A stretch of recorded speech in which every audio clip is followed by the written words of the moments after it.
Think and Grow Rich by Napoleon Hill, read by Dan John Miller. Originally published in 1937 by the Ralston Society. As a general disclaimer, the views and opinions expressed in this book belong to the author and may not always reflect those of Master Key Society or its affiliates. This recording is a production of Master Key Society for the purpose of research, study, and discussion. What do you want most? Is it money, fame, power, contentment, personality, peace of mind, happiness? The 13 steps to riches described in this book offer the shortest, dependable philosophy of individual achievement ever presented for the benefit of the man or woman who is searching for a definite goal in life. Before beginning the book, you will profit greatly if you recognize the fact that the book was not written to entertain. You cannot digest the contents properly in a week or a month. After reading the book thoroughly, Dr. Miller Reese Hutchison, nationally known consulting engineer and longtime associate of Thomas A. Edison, said, "This is not a novel. It is a textbook on individual achievement that came directly from the experiences of hundreds of America's most successful men. It should be studied, digested, and meditated upon. No more than one chapter should be read in a single night. The reader should underline the sentences which impress him most. Later, he should go back to these marked lines and read them again.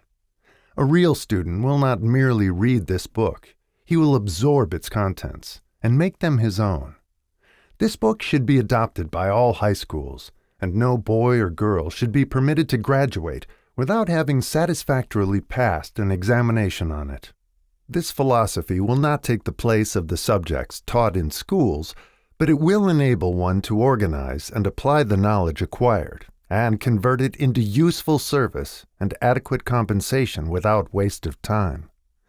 Dr. John R. Turner, Dean of the College of the City of New York, after having read the book said, "The very best example of the soundness of this philosophy is your own son, Blair, whose dramatic story you have outlined in the chapter on desire." Dr. Turner had reference to the author's son, who, born without normal hearing capacity, not only avoided becoming a deaf-mute, but actually converted his handicap into a priceless asset by applying the philosophy here described. After reading the story, starting on page 52, you will realize that you are about to come into possession of a philosophy which can be transmuted into material wealth, or serve as readily to bring you peace of mind, understanding, spiritual harmony, and in some instances, as in the case of the author's son, it can help you master physical affliction. The author discovered, through personally analyzing hundreds of successful men, that all of them followed the habit of exchanging ideas through what is commonly called conferences. When they had problems to be solved, they sat down together and talked freely until they discovered, from their joint contribution of ideas, a plan that would serve their purpose. You, who read this book, will get most out of it by putting into practice the mastermind principle described in the book. This you can do, as others are doing so successfully, by forming a study club consisting of any desired number of people who are friendly and harmonious. The club should have a meeting at regular periods, as often as once each week. The procedure should consist of reading one chapter of the book at each meeting, after which the contents of the chapter should be freely discussed by all members. Each member should make notes, putting down all ideas of his own inspired by the discussion. Each member should carefully read and analyze each chapter several days prior to its open reading and joint discussion in the club. The reading at the club should be done by someone who reads well and understands how to put color and feeling into the lines.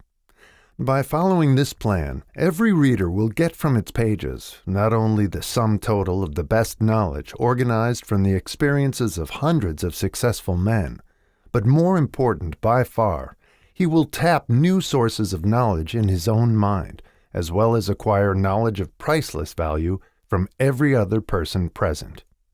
If you follow this plan persistently, you will be almost certain to uncover and appropriate the secret formula by which Andrew Carnegie acquired his huge fortune, as referred to in the author's introduction.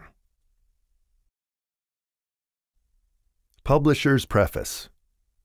This book conveys the experience of more than 500 men of great wealth who began at scratch with nothing to give in return for riches except thoughts, ideas, and organized plans. Here you have the entire philosophy of money-making, just as it was organized from the actual achievements of the most successful men known to the American people during the past 50 years. It describes what to do, also how to do it. It presents complete instructions on how to sell your personal services. It provides you with a perfect system of self-analysis that will readily disclose what has been standing between you and the big money in the past. It describes the famous Andrew Carnegie formula of personal achievement by which he accumulated hundreds of millions of dollars for himself and made no fewer than a score of millionaires of men to whom he taught his secret.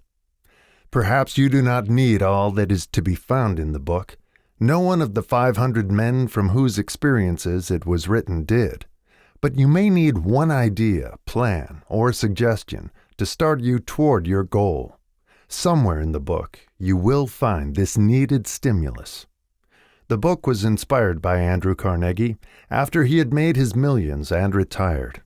It was written by the man to whom Carnegie disclosed the astounding secret of his riches, the same man to whom the 500 wealthy men revealed the source of their riches.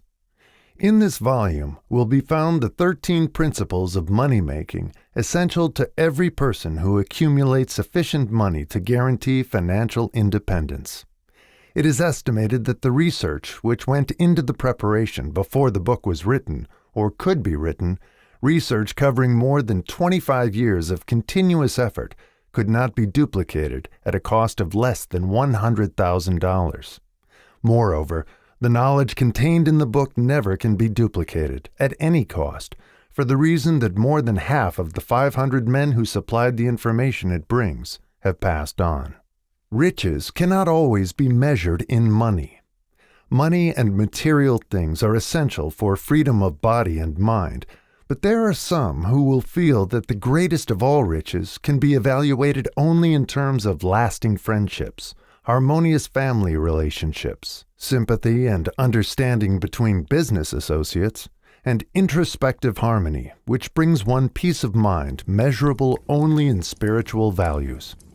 All who read, understand, and apply this philosophy will be better prepared to attract and enjoy these higher estates, which always have been and always will be denied to all except those who are ready for them. Be prepared, therefore, when you expose yourself to the influence of this philosophy, to experience a changed life, which may help you not only to negotiate your way through life with harmony and understanding, but also to prepare you for the accumulation of material riches in abundance. The Publisher. Author's Preface. In every chapter of this book, mention has been made of the money-making secret which has made fortunes for more than 500 exceedingly wealthy men, whom I have carefully analyzed over a long period of years. The secret was brought to my attention by Andrew Carnegie more than a quarter of a century ago. The canny, lovable old Scotsman carelessly tossed it into my mind when I was but a boy. Then he sat back in his chair with a merry twinkle in his eyes and watched carefully to see if I had brains enough to understand the full significance of what he had said to me.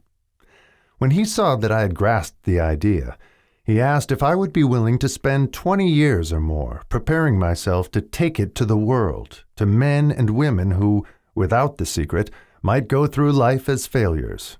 I said I would, and with Mr. Carnegie's cooperation, I have kept my promise. This book contains this secret, after having been put to a practical test by thousands of people in almost every walk of life.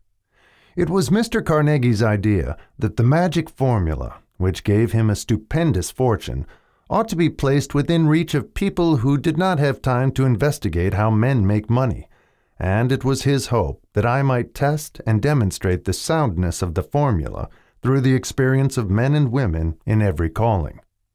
He believed the formula should be taught in all public schools and colleges, and expressed the opinion that if it were properly taught, it would so revolutionize the entire educational system that the time spent in school could be reduced to less than half. His experience with Charles M. Schwab and other young men of Mr. Schwab's type convinced Mr. Carnegie that much of that which is taught in the schools is of no value whatsoever in connection with the business of earning a living or accumulating riches. He had arrived at this decision because he had taken into his business one young man after another, many of them with but little schooling, and by coaching them in the use of this formula, developed in them rare leadership. Moreover, his coaching made fortunes for every one of them who followed his instructions. In the chapter on faith, you will read the astounding story of the organization of the giant United States Steel Corporation, as it was conceived and carried out by one of the young men through whom Mr. Carnegie proved that his formula will work for all who are ready for it. This single application of the secret, by that young man, Charles M. Schwab, made him a huge fortune in both money and opportunity. Roughly speaking, this particular application of the formula was worth $600 million. These facts, and they are facts well known to almost everyone who knew Mr. Carnegie, give you a fair idea of what the reading of this book may bring to you, provided you know what it is that you want. Even before it had undergone 20 years of practical testing, the secret was passed on to more than 100,000 men and women who have used it for their personal benefit, as Mr. Carnegie planned that they should. Some have made fortunes with it. Others have used it successfully in creating harmony in their homes. A clergyman used it so effectively that it brought him an income of upwards of $75,000 a year. Arthur Nash, a Cincinnati tailor, used his near-bankrupt business as a guinea pig on which to test the formula. The business came to life and made a fortune for its owners. It is still thriving, although Mr. Nash has gone. The experiment was so unique that newspapers and magazines gave it more than $1 million worth of laudatory publicity. The secret was passed on to Stewart Austin Weir of Dallas, Texas. He was ready for it, so ready that he gave up his profession and studied law. Did he succeed? That story is told too. I gave the secret to Jennings Randolph the day he graduated from college, and he has used it so successfully that he is now serving his third term as a member of Congress, with an excellent opportunity to keep on using it until it carries him to the White House. While serving as advertising manager of the LaSalle Extension University, when it was little more than a name, I had the privilege of seeing J.G. Chaplin, president of the university, use the formula so effectively that he has since made the LaSalle one of the great extension schools of the country. The secret to which I refer has been mentioned no fewer than 100 times throughout this book. It has not been directly named, for it seems to work more successfully when it is merely uncovered and left in sight, where those who are ready and searching for it may pick it up. That is why Mr. Carnegie tossed it to me so quietly, without giving me its specific name. If you are ready to put it to use, you will recognize this secret at least once in every chapter. I wish I might feel privileged to tell you how you will know if you are ready, but that would deprive you of much of the benefit you will receive when you make the discovery in your own way. While this book was being written, my own son, who was then finishing the last year of his college work, picked up the manuscript of Chapter 2, read it, and discovered the secret for himself. He used the information so effectively that he went directly into a responsible position at a beginning salary greater than the average man ever earns. His story has been briefly described in Chapter 2. When you read it, perhaps you will dismiss any feeling you may have had at the beginning of the book that it promised too much.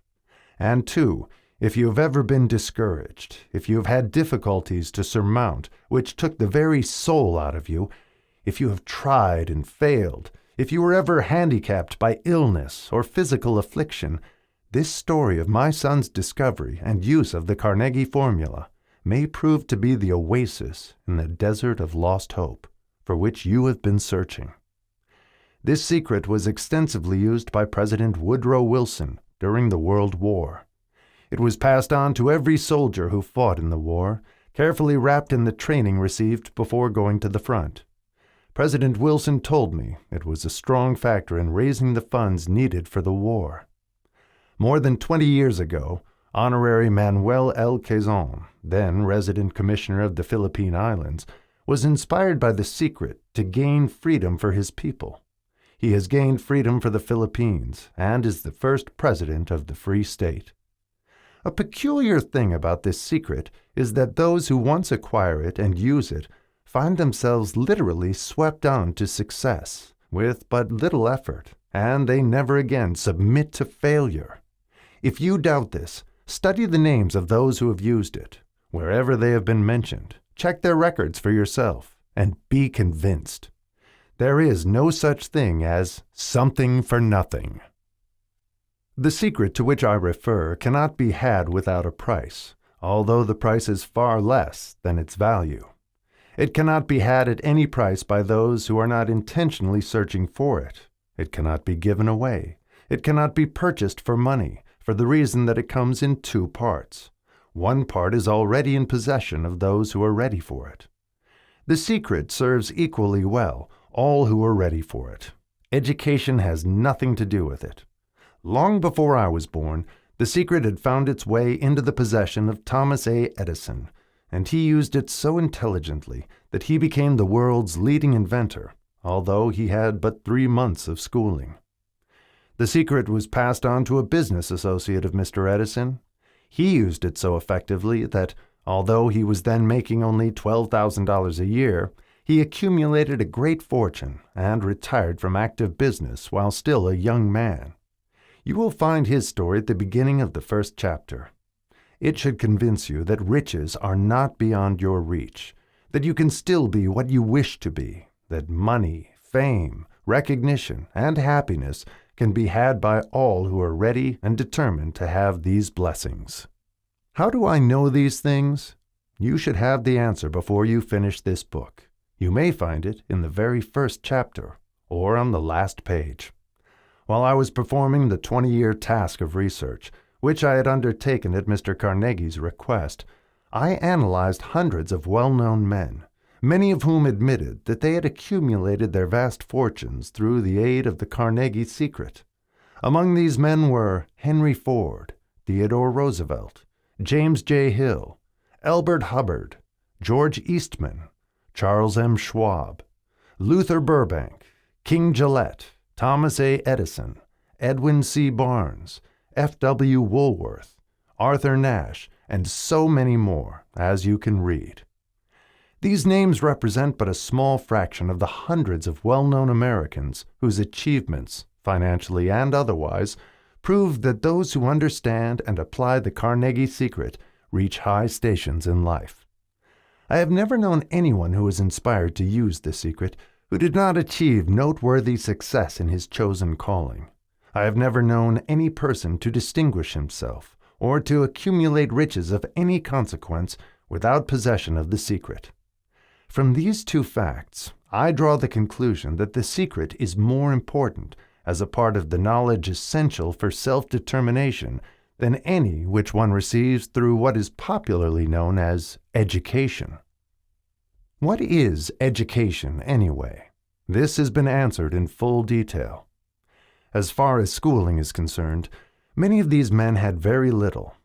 John Wanamaker once told me that what little schooling he had, he acquired in very much the same manner as a modern locomotive takes on water, by scooping it up as it runs. Henry Ford never reached high school, let alone college. I am not attempting to minimize the value of schooling, but I am trying to express my earnest belief that those who master and apply the secret will reach high stations, accumulate riches, and bargain with life on their own terms, even if their schooling has been meager. Somewhere, as you read, The secret to which I refer will jump from the page and stand boldly before you. If you are ready for it, when it appears, you will recognize it. Whether you receive the sign in the first or the last chapter, stop for a moment when it presents itself and turn down a glass, for that occasion will mark the most important turning point of your life.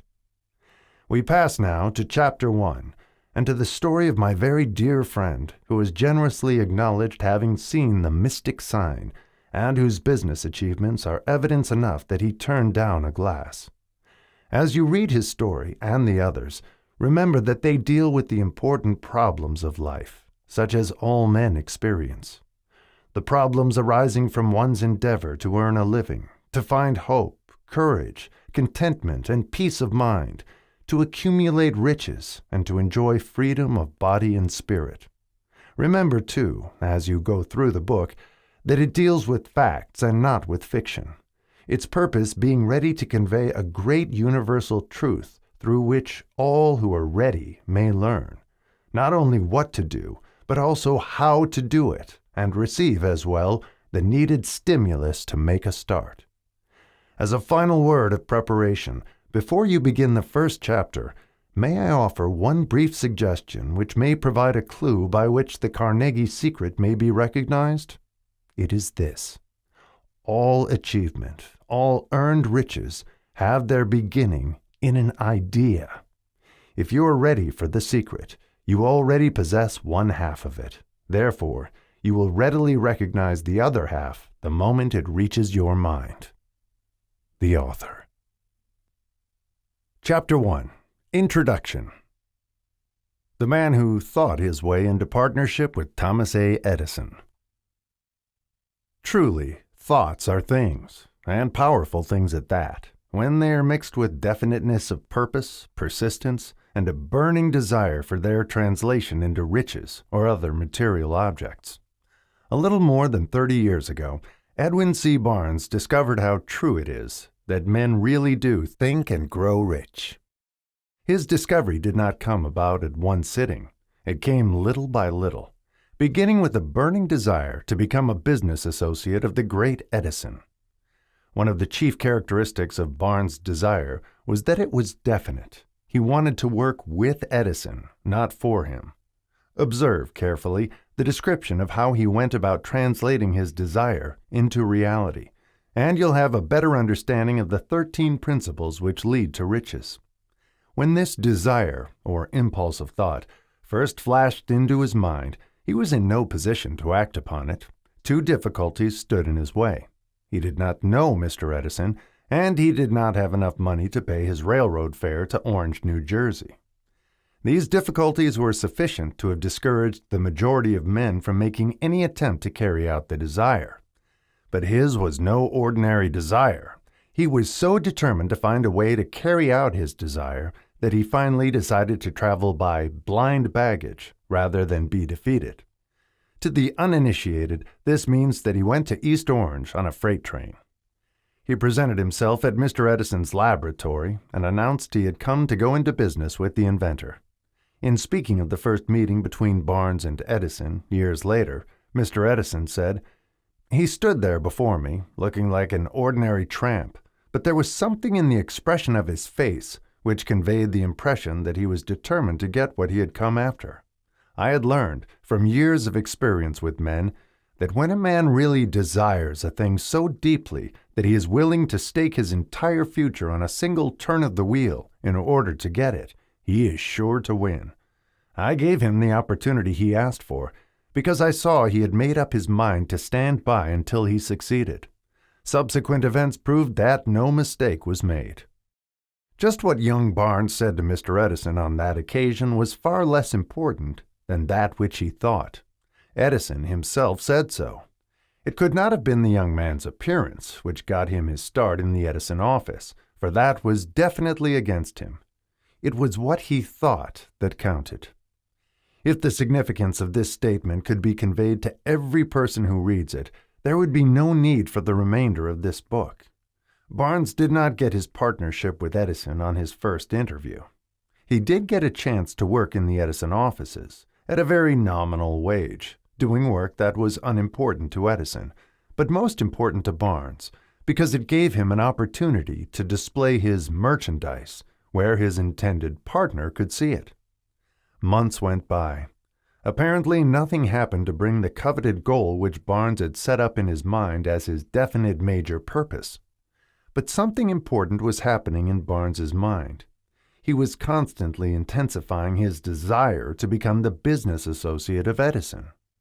Psychologists have correctly said that when one is truly ready for a thing, it puts in its appearance. Barnes was ready for a business association with Edison. Moreover, he was determined to remain ready until he got that which he was seeking. He did not say to himself, "Ah, well, what's the use? I guess I'll change my mind and try for a salesman's job." But he did say, "I came here to go into business with Edison, and I'll accomplish this end if it takes the remainder of my life." He meant it. What a different story men would have to tell if only they would adopt a definite purpose and stand by that purpose until it had time to become an all-consuming obsession. Maybe young Barnes did not know it at the time, but his bulldog determination, his persistence in standing back of a single desire, was destined to mow down all opposition and bring him the opportunity he was seeking. When the opportunity came, it appeared in a different form and from a different direction than Barnes had expected.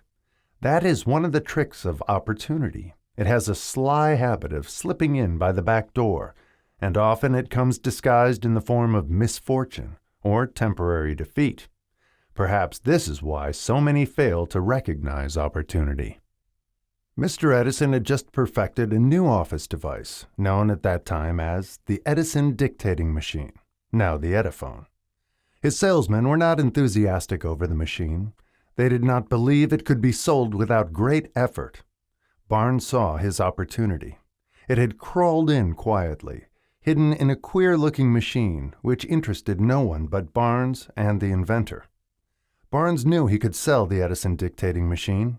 He suggested this to Edison and promptly got his chance. He did sell the machine. In fact, he sold it so successfully that Edison gave him a contract to distribute and market it all over the nation. Out of that business association grew the slogan, "Made by Edison and installed by Barnes." The business alliance has been in operation for more than 30 years.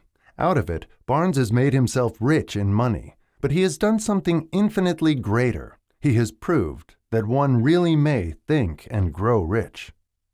How much actual cash that original desire of Barnes has been worth to him, I have no way of knowing. Perhaps it has brought him $2 or $3 million, but the amount, whatever it is, becomes insignificant when compared with the greater asset he acquired in the form of definite knowledge that an intangible impulse of thought can be transmuted into its physical counterpart by the application of known principles. Barnes literally thought himself into a partnership with the great Edison. He thought himself into a fortune.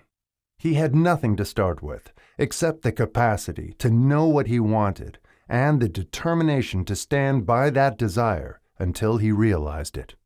He had no money to begin with. He had but little education. He had no influence. But he did have initiative, faith, and the will to win. With these intangible forces, he made himself #1 man with the greatest inventor who ever lived. Now, let us look at a different situation and study a man who had plenty of tangible evidence of riches, but lost it because he stopped 3 feet short of the goal he was seeking. 3 feet from gold. One of the most common causes of failure is the habit of quitting when one is overtaken by temporary defeat. Every person is guilty of this mistake at one time or another. An uncle of R.U. Darby was caught by the gold fever in the gold rush days and went west to dig and grow rich. He had never heard that more gold has been mined from the brains of men than has ever been taken from the earth. He staked a claim and went to work with pick and shovel. The going was hard, but his lust for gold was definite. After weeks of labor, he was rewarded by the discovery of the shining ore. He needed machinery to bring the ore to the surface. Quietly, he covered up the mine, retraced his footsteps to his home in Williamsburg, Maryland, told his relatives and a few neighbors of the strike. They got together money for the needed machinery, had it shipped. The uncle and Darby went back to work the mine. The first car of ore was mined and shipped to a smelter. The returns proved they had one of the richest mines in Colorado. A few more cars of that ore would clear the debts. Then would come the big killing in profits. Down went the drills. Up went the hopes of Darby and Uncle. Then something happened. The vein of gold ore disappeared. They had come to the end of the rainbow, and the pot of gold was no longer there. They drilled on, desperately trying to pick up the vein again, all to no avail. Finally, they decided to quit. They sold the machinery to a junkman for a few $100s and took the train back home. Some junkmen are dumb, but not this one. He called in a mining engineer to look at the mine and do a little calculating. The engineer advised that the project had failed because the owners were not familiar with fault lines. His calculations showed that the vein would be found just 3 feet from where the Darbys had stopped drilling. That is exactly where it was found. The junkman took millions of dollars in ore from the mine because he knew enough to seek expert counsel before giving up. Most of the money which went into the machinery was procured through the efforts of R.U. Darby, who was then a very young man. The money came from his relatives and neighbors because of their faith in him. He paid back every dollar of it, although he was years in doing so. Long afterward, Mr. Darby recouped his loss many times over when he made the discovery that desire can be transmuted into gold. The discovery came after he went into the business of selling life insurance. Remembering that he lost a huge fortune because he stopped 3 feet from gold, Darby profited by the experience in his chosen work, by the simple method of saying to himself, "I stopped 3 feet from gold, but I will never stop because men say no when I ask them to buy insurance." Darby is one of a small group of fewer than 50 men who sell more than $1 million in life insurance annually. He owes his stickability to the lesson he learned from his quitability in the gold mining business.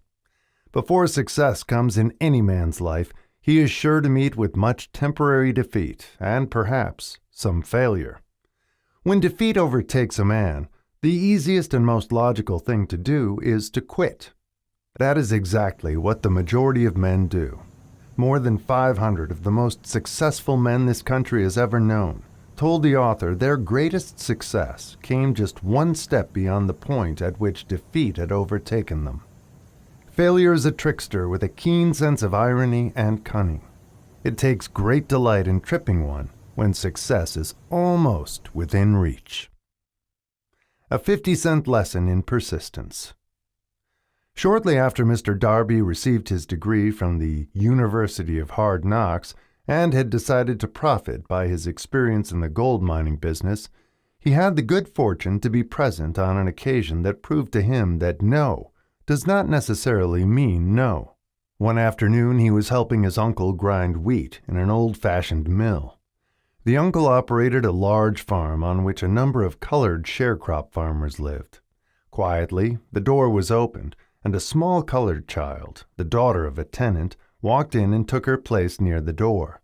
The uncle looked up, saw the child, and barked at her roughly. "What do you want?" Meekly, the child replied, "My mammy say send her 50 cents. "I'll not do it," the uncle retorted.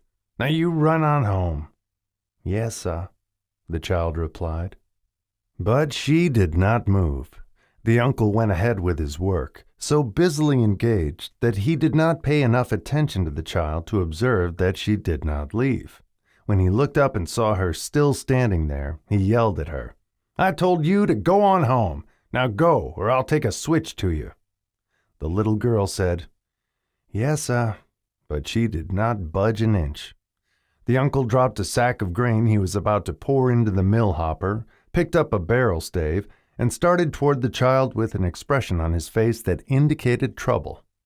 Darby held his breath. He was certain he was about to witness a murder. He knew his uncle had a fierce temper, He knew that colored children were not supposed to defy white people in that part of the country. When the uncle reached the spot where the child was standing, she quickly stepped forward one step, looked up into his eyes, and screamed at the top of her shrill voice, "My mammy's gotta have that 50 cents." The uncle stopped, looked at her for a minute, then slowly laid the barrel stave on the floor, put his hand in his pocket, took out $50, and gave it to her. The child took the money and slowly backed toward the door, never taking her eyes off the man whom she had just conquered. After she had gone, the uncle sat down on a box and looked out the window into space for more than 10 minutes. He was pondering, with awe, over the whipping he had just taken. Mr. Darby, too, was doing some thinking. That was the first time in all his experience that he had seen a colored child deliberately master an adult white person. How did she do it? What happened to his uncle that caused him to lose his fierceness and become as docile as a lamb? What strange power did this child use that made her master over her superior? These and other similar questions flashed into Darby's mind, but he did not find the answer until years later when he told me the story. Strangely, the story of this unusual experience was told to the author in the old mill, on the very spot where the uncle took his whipping. Strangely, too, I had devoted nearly a quarter of a century to the study of the power which enabled an ignorant, illiterate colored child to conquer an intelligent man. As we stood there in that musty old mill, Mr. Darby repeated the story of the unusual conquest and finished by asking, "What can you make of it? What strange power did that child use that so completely whipped my uncle?" The answer to his question will be found in the principles described in this book. The answer is full and complete. It contains details and instructions sufficient to enable anyone to understand and apply the same force which the little child accidentally stumbled upon. Keep your mind alert, and you will observe exactly what strange power came to the rescue of the child. You will catch a glimpse of this power in the next chapter. Somewhere in the book you will find an idea that will quicken your receptive powers and place at your command, for your own benefit, this same irresistible power. The awareness of this power may come to you in the first chapter, or it may flash into your mind in some subsequent chapter. It may come in the form of a single idea, or it may come in the nature of a plan or a purpose. Again, it may cause you to go back into your past experiences of failure or defeat and bring to the surface some lesson by which you can regain all that you lost through defeat. After I had described to Mr. Darby the power unwittingly used by the little colored child, he quickly retraced his 30 years of experience as a life insurance salesman and frankly acknowledged that his success in that field was due, in no small degree, to the lesson he had learned from the child. Mr. Darby pointed out, "Every time a prospect tried to bow me out without buying, I saw that child standing there in the old mill, her big eyes glaring in defiance, and I said to myself, I've got to make this sale. The better portion of all sales I have made were made after people had said no." He recalled, too, his mistake in having stopped only 3 feet from gold, but, he said, that experience was a blessing in disguise. It taught me to keep on keeping on, no matter how hard the going may be, a lesson I needed to learn before I could succeed in anything. This story of Mr. Darby and his uncle, the colored child and the gold mine, doubtless will be read by hundreds of men who make their living by selling life insurance. And to all of these, the author wishes to offer the suggestion that Darby owes to these 2 experiences his ability to sell more than $1 million of life insurance every year. Life is strange and often imponderable. Both the successes and the failures have their roots in simple experiences. Mr. Darby's experiences were commonplace and simple enough, yet they held the answer to his destiny in life. Therefore, they were as important to him as life itself. He profited by these 2 dramatic experiences because he analyzed them and found the lesson they taught. But what of the man who has neither the time nor the inclination to study failure in search of knowledge that may lead to success? Where and how is he to learn the art of converting defeat into stepping stones to opportunity? In answer to these questions, this book was written. The answer called for a description of 13 principles, but remember, as you read, the answer you may be seeking to the questions which have caused you to ponder over the strangeness of life may be found in your own mind through some idea, plan, or purpose which may spring into your mind as you read. One sound idea is all that one needs to achieve success. The principles described in this book contain the best and the most practical of all that is known concerning ways and means of creating useful ideas. Before we go any further in our approach to the description of these principles, we believe you are entitled to receive this important suggestion. When riches begin to come, they come so quickly, in such great abundance, that one wonders where they have been hiding during all those lean years. This is an astounding statement, and all the more so when we take into consideration the popular belief that riches come only to those who work hard and long. When you begin to think and grow rich, you will observe that riches begin with a state of mind, with definiteness of purpose, with little or no hard work. You and every other person ought to be interested in knowing how to acquire that state of mind which will attract riches. I spent 25 years in research, analyzing more than 25,000 people, because I, too, wanted to know how wealthy men become that way. Without that research, this book could not have been written. Here, take notice of a very significant truth, viz., the business depression started in 1929 and continued on to an all-time record of destruction until sometime after President Roosevelt entered office. Then the depression began to fade into nothingness. Just as an electrician in a theater raises the light so gradually that darkness is transmuted into light before you realize it, so did the spell of fear in the minds of the people gradually fade away and become faith. Observe very closely. As soon as you master the principles of this philosophy and begin to follow the instructions for applying those principles, your financial status will begin to improve, and everything you touch will begin to transmute itself into an asset for your benefit. Impossible? Not at all. One of the main weaknesses of mankind is the average man's familiarity with the word impossible. He knows all the rules which will not work. He knows all the things which cannot be done. This book was written for those who seek the rules which have made others successful and are willing to stake everything on those rules. A great many years ago, I purchased a fine dictionary. The first thing I did with it was to turn to the word impossible and neatly clip it out of the book. That would not be an unwise thing for you to do. Success comes to those who become success conscious. Failure comes to those who indifferently allow themselves to become failure conscious. The object of this book is to help all who seek it to learn the art of changing their minds from failure consciousness to success consciousness. Another weakness found in altogether too many people is the habit of measuring everything and everyone by their own impressions and beliefs. Some who will read this will believe that no one can think and grow rich. They cannot think in terms of riches because their thought habits have been steeped in poverty, want, misery, failure, and defeat. These unfortunate people remind me of a prominent Chinese who came to America to be educated in American ways. He attended the University of Chicago. One day President Harper met this young Oriental on the campus, stopped to chat with him for a few minutes, and asked what had impressed him as being the most noticeable characteristic of the American people.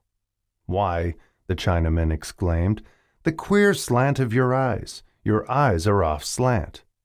What do we say about the Chinese?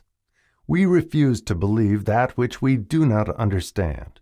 We foolishly believe that our own limitations are the proper measure of limitations. Sure, The other fellow's eyes are off slant because they are not the same as our own. Millions of people look at the achievements of Henry Ford after he has arrived and envy him because of his good fortune or luck or genius or whatever it is that they credit for Ford's fortune. Perhaps one person in every 100,000 knows the secret of Ford's success, and those who do know are too modest or too reluctant to speak of it because of its simplicity. A single transaction will illustrate the secret perfectly. A few years back, Ford decided to produce his now famous V8 motor. He chose to build an engine with the entire 8 cylinders cast in one block and instructed his engineers to produce a design for the engine. The design was placed on paper, but the engineers agreed, to a man, that it was simply impossible to cast an 8-cylinder gas engine block in one piece. Ford said, "Produce it anyway." "But," they replied, "it's impossible." "Go ahead," Ford commanded, "and stay on the job until you succeed, no matter how much time is required." The engineers went ahead. There was nothing else for them to do if they were to remain on the Ford staff. 6 months went by. Nothing happened. Another 6 months passed, and still nothing happened. The engineers tried every conceivable plan to carry out the orders, but the thing seemed out of the question. Impossible. At the end of the year, Ford checked with his engineers, and again they informed him they had found no way to carry out his orders. "Go right ahead," said Ford. "I want it, and I'll have it." They went ahead, and then, as if by a stroke of magic, the secret was discovered. The Ford determination had won once more. This story may not be described with minute accuracy, but the sum and substance of it is correct. Deduce from it, you who wish to think and grow rich, the secret of the Ford millions, if you can. You'll not have to look very far. Henry Ford is a success because he understands and applies the principles of success. One of these is desire, knowing what one wants. Remember this Ford story as you read, and pick out the lines in which the secret of his stupendous achievement have been described. If you can do this, if you can lay your finger on the particular group of principles which made Henry Ford rich, you can equal his achievements in almost any calling for which you are suited. You are the master of your fate, the captain of your soul, because when Henley wrote the prophetic lines, "I am the master of my fate, I am the captain of my soul," he should have informed us that we are the masters of our fate, the captains of our souls, because we have the power to control our thoughts. He should have told us that the ether in which this little earth floats, in which we move and have our being, is a form of energy moving at an inconceivably high rate of vibration, and that the ether is filled with a form of universal power which adapts itself to the nature of the thoughts we hold in our minds, and influences us in natural ways to transmute our thoughts into their physical equivalent. If the poet had told us this great truth, we would know why it is that we are the masters of our fate, the captains of our souls. He should have told us with great emphasis that this power makes no attempt to discriminate between destructive thoughts and constructive thoughts, that it will urge us to translate into physical reality thoughts of poverty just as quickly as it will influence us to act upon thoughts of riches.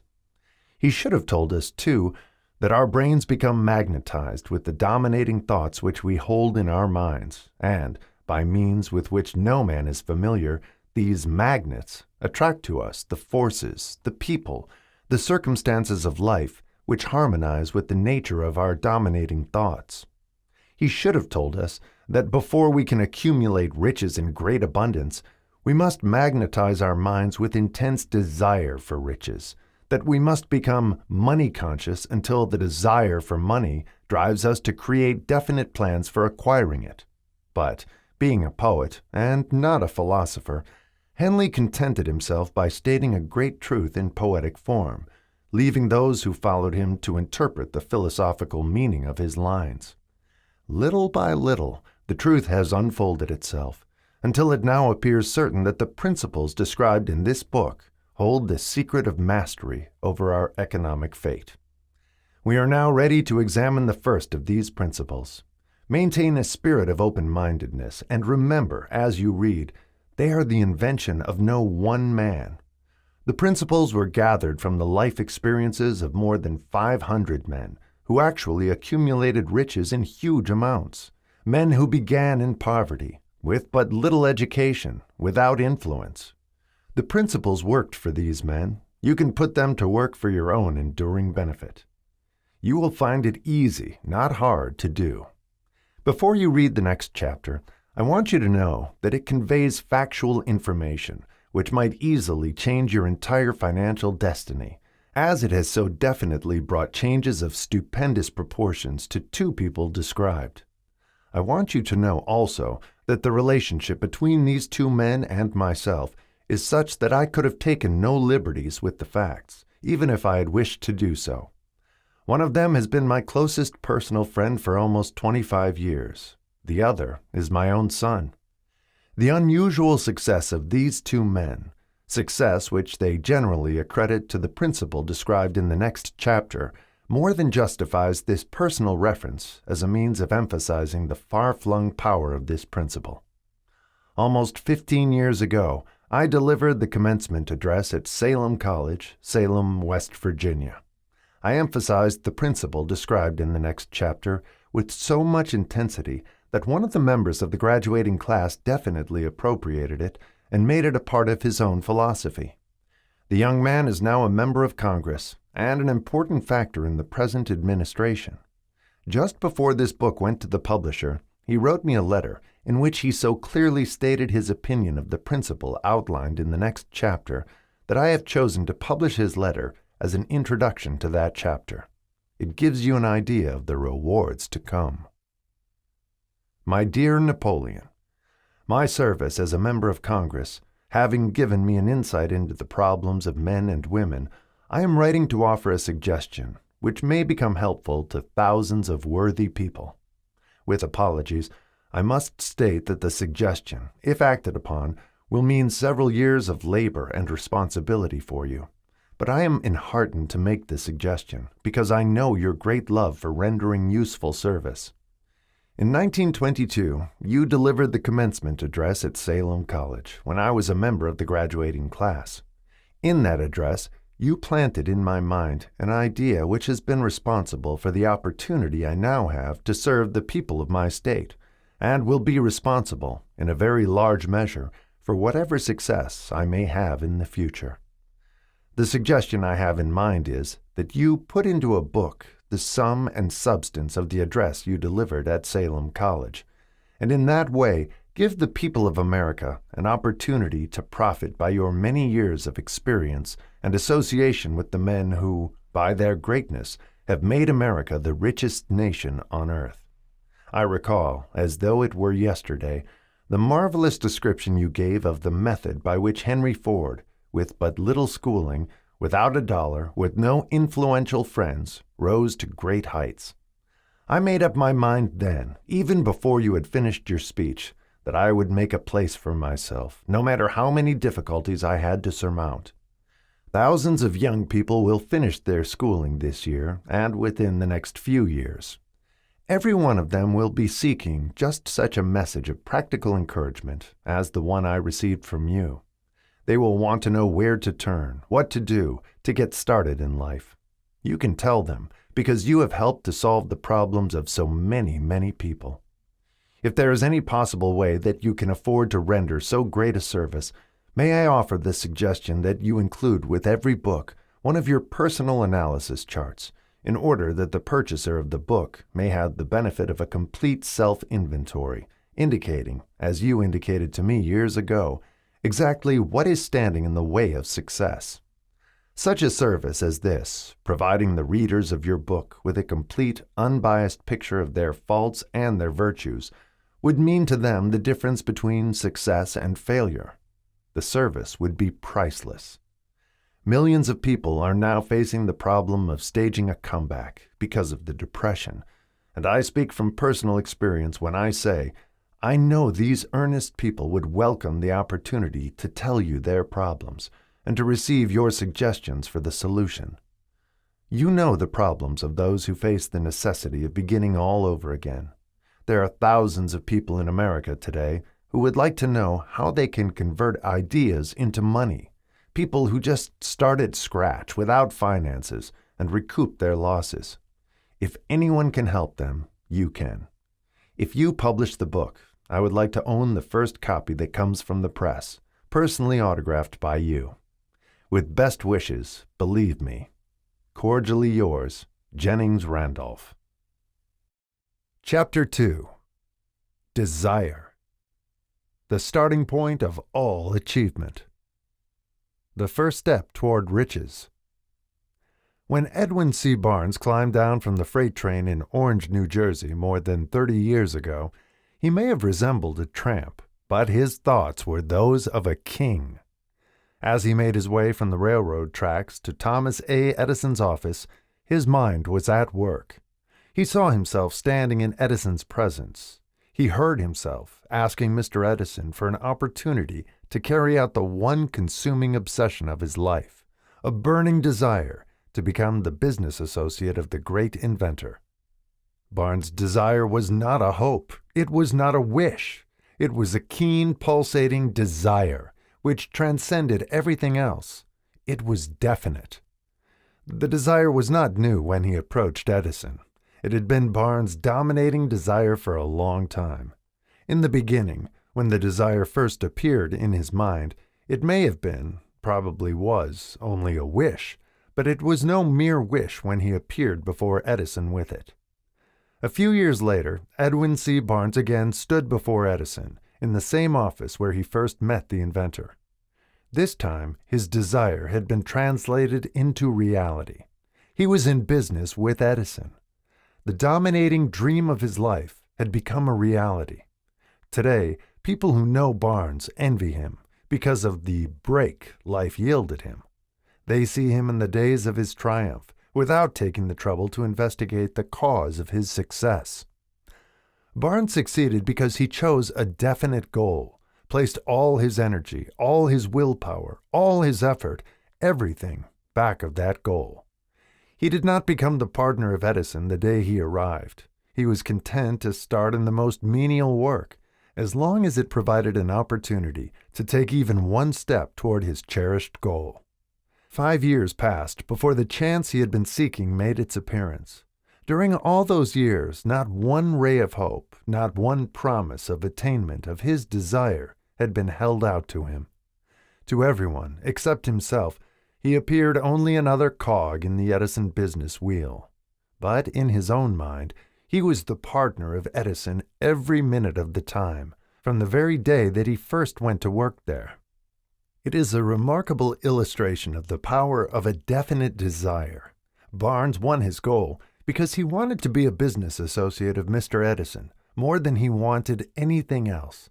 He created a plan by which to attain that purpose, but he burned all bridges behind him. He stood by his desire until it became the dominating obsession of his life and, finally, a fact. When he went to Orange, he did not say to himself, "I will try to induce Edison to give me a job of some sort." He said, "I will see Edison and put him on notice that I have come to go into business with him." He did not say, "I will work there for a few months, and if I get no encouragement, I will quit and get a job somewhere else." He did say, "I will start anywhere. I will do anything Edison tells me to do, but before I am through, I will be his associate." He did not say, "I will keep my eyes open for another opportunity in case I fail to get what I want in the Edison organization." He said, "There is but one thing in this world that I am determined to have, and that is a business association with Thomas A. Edison. I will burn all bridges behind me and stake my entire future on my ability to get what I want." He left himself no possible way of retreat. He had to win or perish. That is all there is to the Barnes story of success. A long while ago, a great warrior faced a situation which made it necessary for him to make a decision which ensured his success on the battlefield. He was about to send his armies against a powerful foe, whose men outnumbered his own.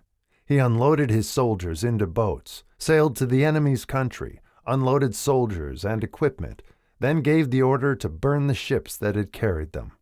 Addressing his men before the first battle, he said, "You see the boats going up in smoke. That means that we cannot leave these shores alive unless we win. We now have no choice. We win or we perish." They won. Every person who wins in any undertaking must be willing to burn his ships and cut all sources of retreat. Only by so doing can one be sure of maintaining that state of mind known as a burning desire to win, essential to success. The morning after the Great Chicago Fire, a group of merchants stood on State Street looking at the smoking remains of what had been their stores. They went into a conference to decide if they would try to rebuild or leave Chicago and start over in a more promising section of the country. They reached a decision, all except one, to leave Chicago. The merchant who decided to stay and rebuild pointed a finger at the remains of his store and said, "Gentlemen, on that very spot, I will build the world's greatest store, no matter how many times it may burn down." That was more than 50 years ago. The store was built. It stands there today, a towering monument to the power of that state of mind known as a burning desire. The easy thing for Marshall Field to have done would have been exactly what his fellow merchants did. When the going was hard and the future looked dismal, they pulled up and went where the going seemed easier. Mark well this difference between Marshall Field and the other merchants, because it is the same difference which distinguishes Edwin C. Barnes from thousands of other young men who have worked in the Edison organization. It is the same difference which distinguishes practically all who succeed from those who fail. Every human being who reaches the age of understanding of the purpose of money wishes for it. Wishing will not bring riches, but desiring riches with a state of mind that becomes an obsession, then planning definite ways and means to acquire riches, and backing those plans with persistence which does not recognize failure, will bring riches. The method by which desire for riches can be transmuted into its financial equivalent consists of 6 definite practical steps, viz. First, fix in your mind the exact amount of money you desire. It is not sufficient merely to say, "I want plenty of money." Be definite as to the amount. There is a psychological reason for definiteness, which will be described in a subsequent chapter. Second, determine exactly what you intend to give in return for the money you desire. There is no such reality as something for nothing. Third, establish a definite date when you intend to possess the money you desire. Fourth, create a definite plan for carrying out your desire, and begin at once, whether you are ready or not, to put this plan into action. Fifth, write out a clear, concise statement of the amount of money you intend to acquire. Name the time limit for its acquisition, state what you intend to give in return for the money, and describe clearly the plan through which you intend to accumulate it. Sixth, read your written statement aloud, twice daily, once just before retiring at night and once after arising in the morning. As you read, see and feel and believe yourself already in possession of the money. It is important that you follow the instructions described in these 6 steps. It is especially important that you observe and follow the instructions in the 6th paragraph. You may complain that it is impossible for you to see yourself in possession of money before you actually have it. Here is where a burning desire will come to your aid. If you truly desire money so keenly that your desire is an obsession, you will have no difficulty in convincing yourself that you will acquire it. The object is to want money and to become so determined to have it that you convince yourself you will have it. Only those who become money conscious ever accumulate great riches. Money consciousness means that the mind has become so thoroughly saturated with the desire for money that one can see oneself already in possession of it. To the uninitiated, who has not been schooled in the working principles of the human mind, these instructions may appear impractical. It may be helpful to all who fail to recognize the soundness of the 6 steps to know that the information they convey was received from Andrew Carnegie, who began as an ordinary laborer in the steel mills, but managed, despite his humble beginning, to make these principles yield him a fortune of considerably more than $100 million. It may be a further help to know that the 6 steps here recommended were carefully scrutinized by the late Thomas A. Edison, who placed his stamp of approval upon them as being not only the steps essential for the accumulation of money, but necessary for the attainment of any definite goal. The steps call for no hard labor. They call for no sacrifice. They do not require one to become ridiculous or credulous. To apply them calls for no great amount of education.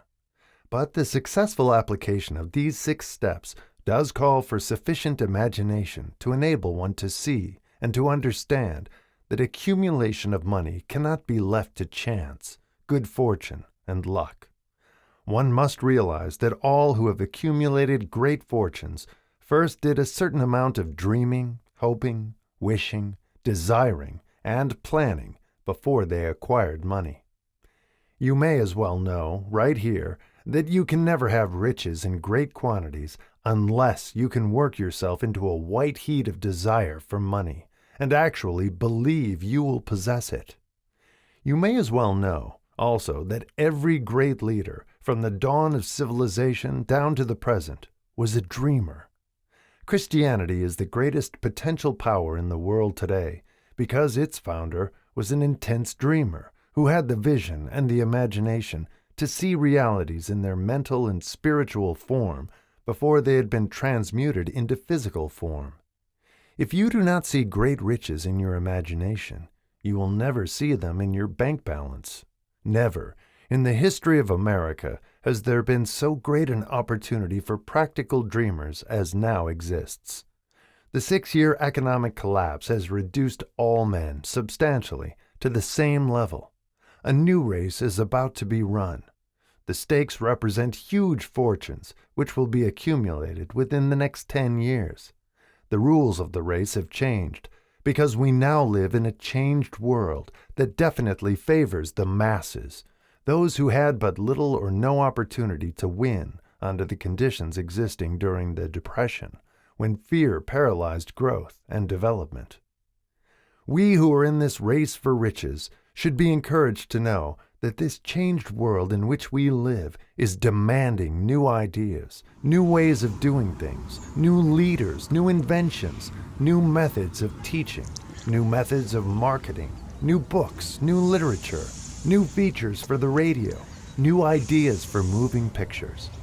Back of all this demand for new and better things, there is one quality which one must possess to win, and that is definiteness of purpose, the knowledge of what one wants, and a burning desire to possess it. The business depression marked the death of one age and the birth of another. This changed world requires practical dreamers who can and will put their dreams into action. The practical dreamers have always been, and always will be, the pattern makers of civilization. We who desire to accumulate riches should remember the real leaders of the world always have been men who harnessed and put into practical use the intangible, unseen forces of unborn opportunity, and have converted those forces, or impulses of thought, into skyscrapers, cities, factories, airplanes, automobiles, and every form of convenience that makes life more pleasant. Tolerance and an open mind are practical necessities of the dreamer of today. Those who are afraid of new ideas are doomed before they start. Never has there been a time more favorable to pioneers than the present. True, there is no wild and woolly West to be conquered, as in the days of the covered wagon, but there is a vast business, financial, and industrial world to be remolded and redirected along new and better lines. In planning to acquire your share of the riches, let no one influence you to scorn the dreamer. To win the big stakes in this changed world, you must catch the spirit of the great pioneers of the past, whose dreams have given to civilization all that it has of value, the spirit which serves as the lifeblood of our own country, your opportunity and mine to develop and market our talents. Let us not forget, Columbus dreamed of an unknown world, staked his life on the existence of such a world, and discovered it. Copernicus, the great astronomer, dreamed of a multiplicity of worlds and revealed them. No one denounced him as impractical after he had triumphed. Instead, the world worshipped at his shrine, thus proving once more that success requires no apologies, failure permits no alibis. If the thing you wish to do is right and you believe in it, go ahead and do it. Put your dream across, and never mind what they say if you meet with temporary defeat, for they, perhaps, do not know that every failure brings with it the seed of an equivalent success. Henry Ford, poor and uneducated, dreamed of a horseless carriage, went to work with what tools he possessed, without waiting for opportunity to favor him, and now evidence of his dream belts the entire earth. He has put more wheels into operation than any man who ever lived, because he was not afraid to back his dreams. Thomas Edison dreamed of a lamp that could be operated by electricity, began where he stood to put his dream into action, and despite more than 10,000 failures, he stood by that dream until he made it a physical reality. Practical dreamers do not quit. Whalen dreamed of a chain of cigar stores, transformed his dream into action, and now the United Cigar Stores occupy the best corners in America. Lincoln dreamed of freedom for the black slaves, put his dream into action, and barely missed living to see a united North and South translate his dream into reality. The Wright brothers dreamed of a machine that would fly through the air. Now one may see evidence all over the world that they dreamed soundly. Marconi dreamed of a system for harnessing the intangible forces of the ether. Evidence that he did not dream in vain may be found in every wireless and radio in the world. Moreover, Marconi's dream brought the humblest cabin and the most stately manor house side by side. It made the people of every nation on earth backdoor neighbors. It gave the President of the United States a medium by which he may talk to all the people of America at one time and on short notice. It may interest you to know that Marconi's friends had him taken into custody and examined in a psychopathic hospital when he announced he had discovered a principle through which he could send messages through the air without the aid of wires or other direct physical means of communication. The dreamers of today fare better. The world has become accustomed to new discoveries. Nay, it has shown a willingness to reward the dreamer who gives the world a new idea. The greatest achievement was, at first, and for a time, but a dream.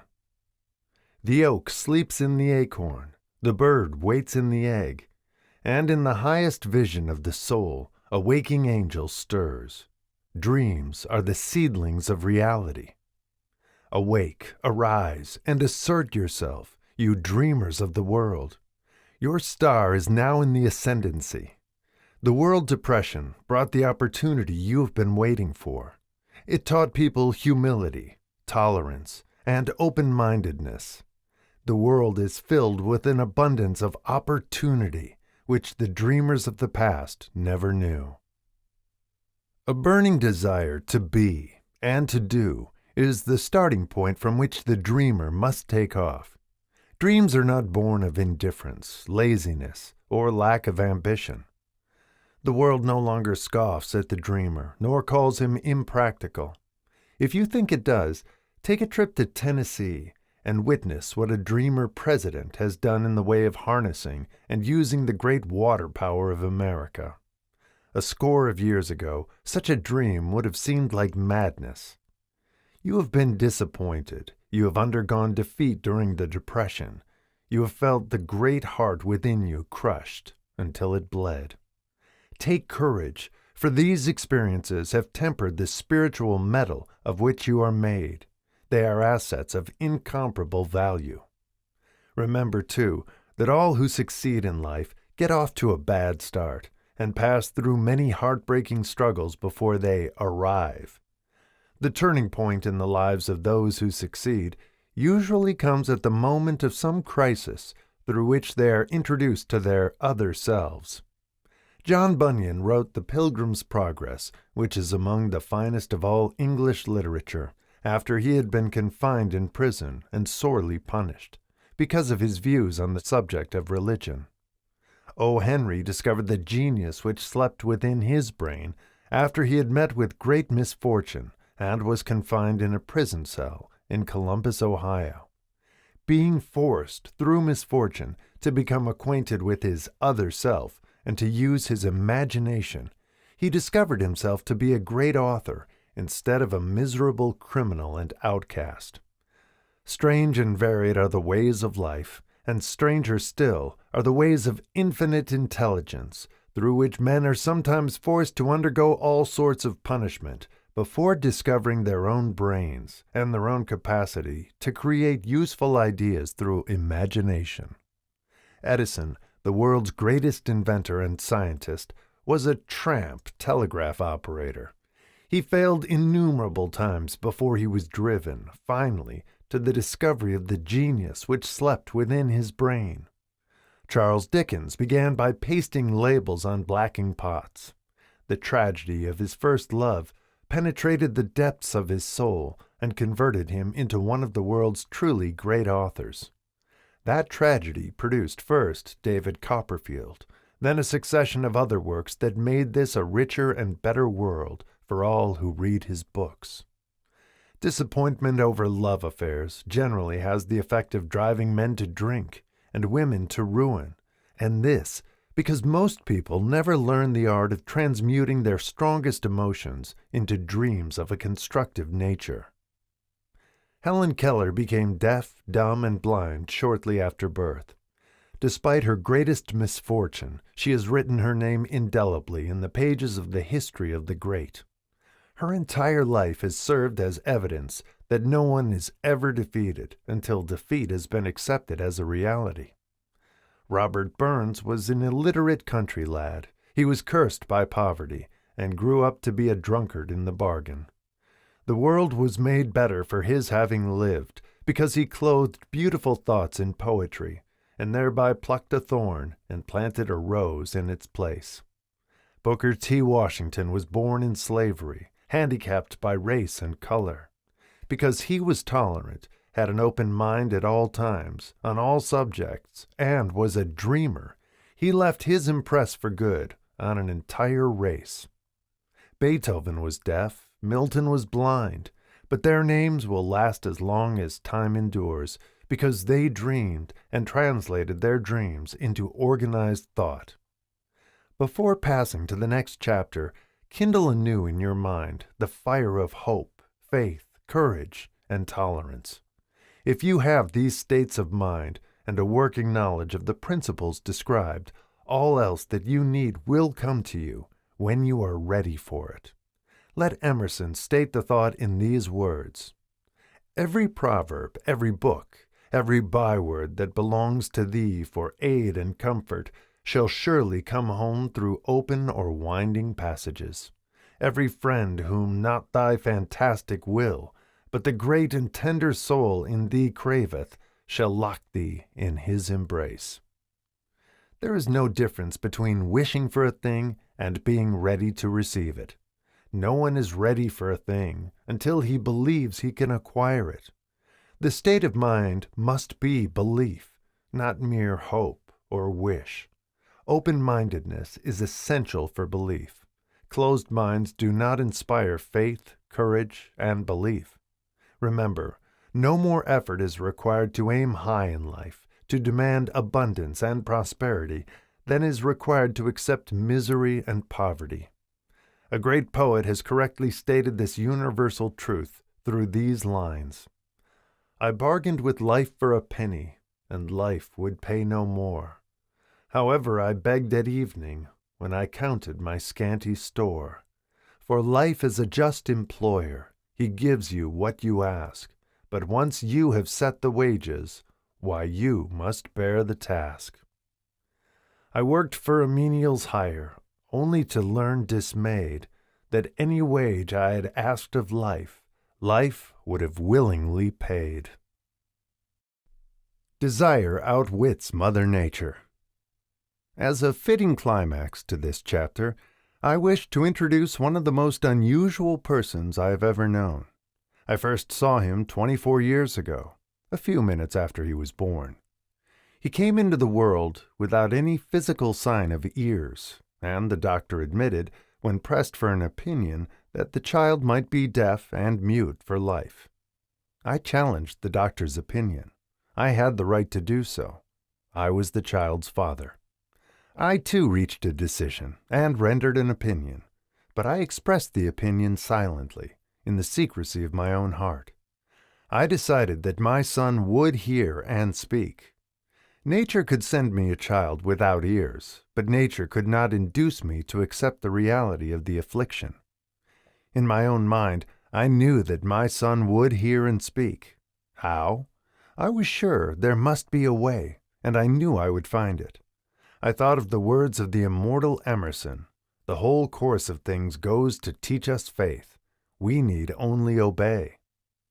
There is guidance for each of us, and by lowly listening, we shall hear the right word. The right word? Desire. More than anything else, I desired that my son should not be a deaf-mute.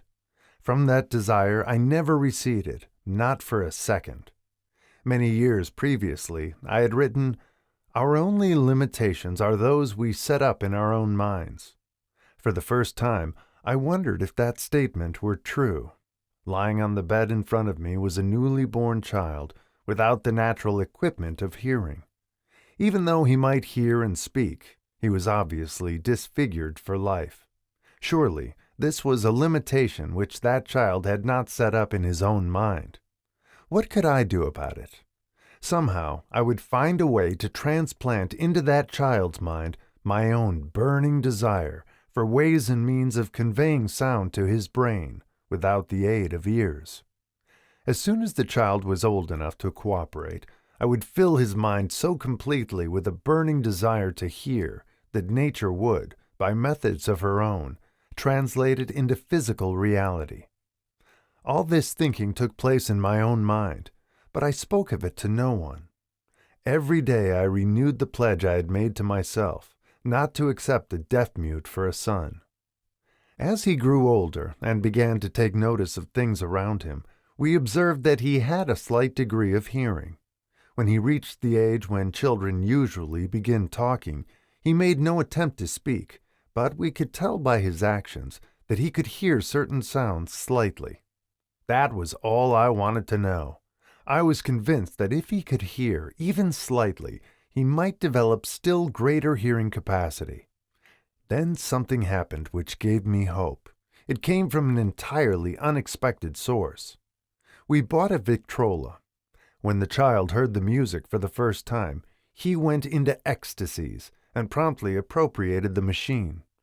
He soon showed a preference for certain records, among them "It's a Long Way to Tipperary." On one occasion, he played that piece over and over, for almost 2 hours, standing in front of the Victrola, with his teeth clamped on the edge of the case.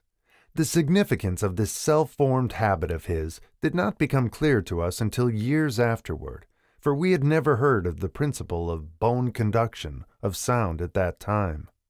Shortly after he appropriated the Victrola, I discovered that he could hear me quite clearly when I spoke with my lips touching his mastoid bone, or at the base of the brain. These discoveries placed in my possession the necessary media by which I began to translate into reality my burning desire to help my son develop hearing and speech. By that time he was making stabs at speaking certain words. The outlook was far from encouraging, but desire, backed by faith, knows no such word as impossible. Having determined that he could hear the sound of my voice plainly, I began, immediately, to transfer to his mind the desire to hear and speak. I soon discovered that the child enjoyed bedtime stories, so I went to work, creating stories designed to develop in him self-reliance, imagination, and a keen desire to hear and to be normal. There was one story in particular which I emphasized by giving it some new and dramatic coloring each time it was told. It was designed to plant in his mind the thought that his affliction was not a liability, but an asset of great value. Despite the fact that all the philosophy I had examined clearly indicated that every adversity brings with it the seed of an equivalent advantage, I must confess that I had not the slightest idea how this affliction could ever become an asset. However, I continued my practice of wrapping that philosophy in bedtime stories, hoping the time would come when he would find some plan by which his handicap could be made to serve some useful purpose. Reason told me plainly that there was no adequate compensation for the lack of ears and natural hearing equipment. Desire, backed by faith, pushed reason aside and inspired me to carry on.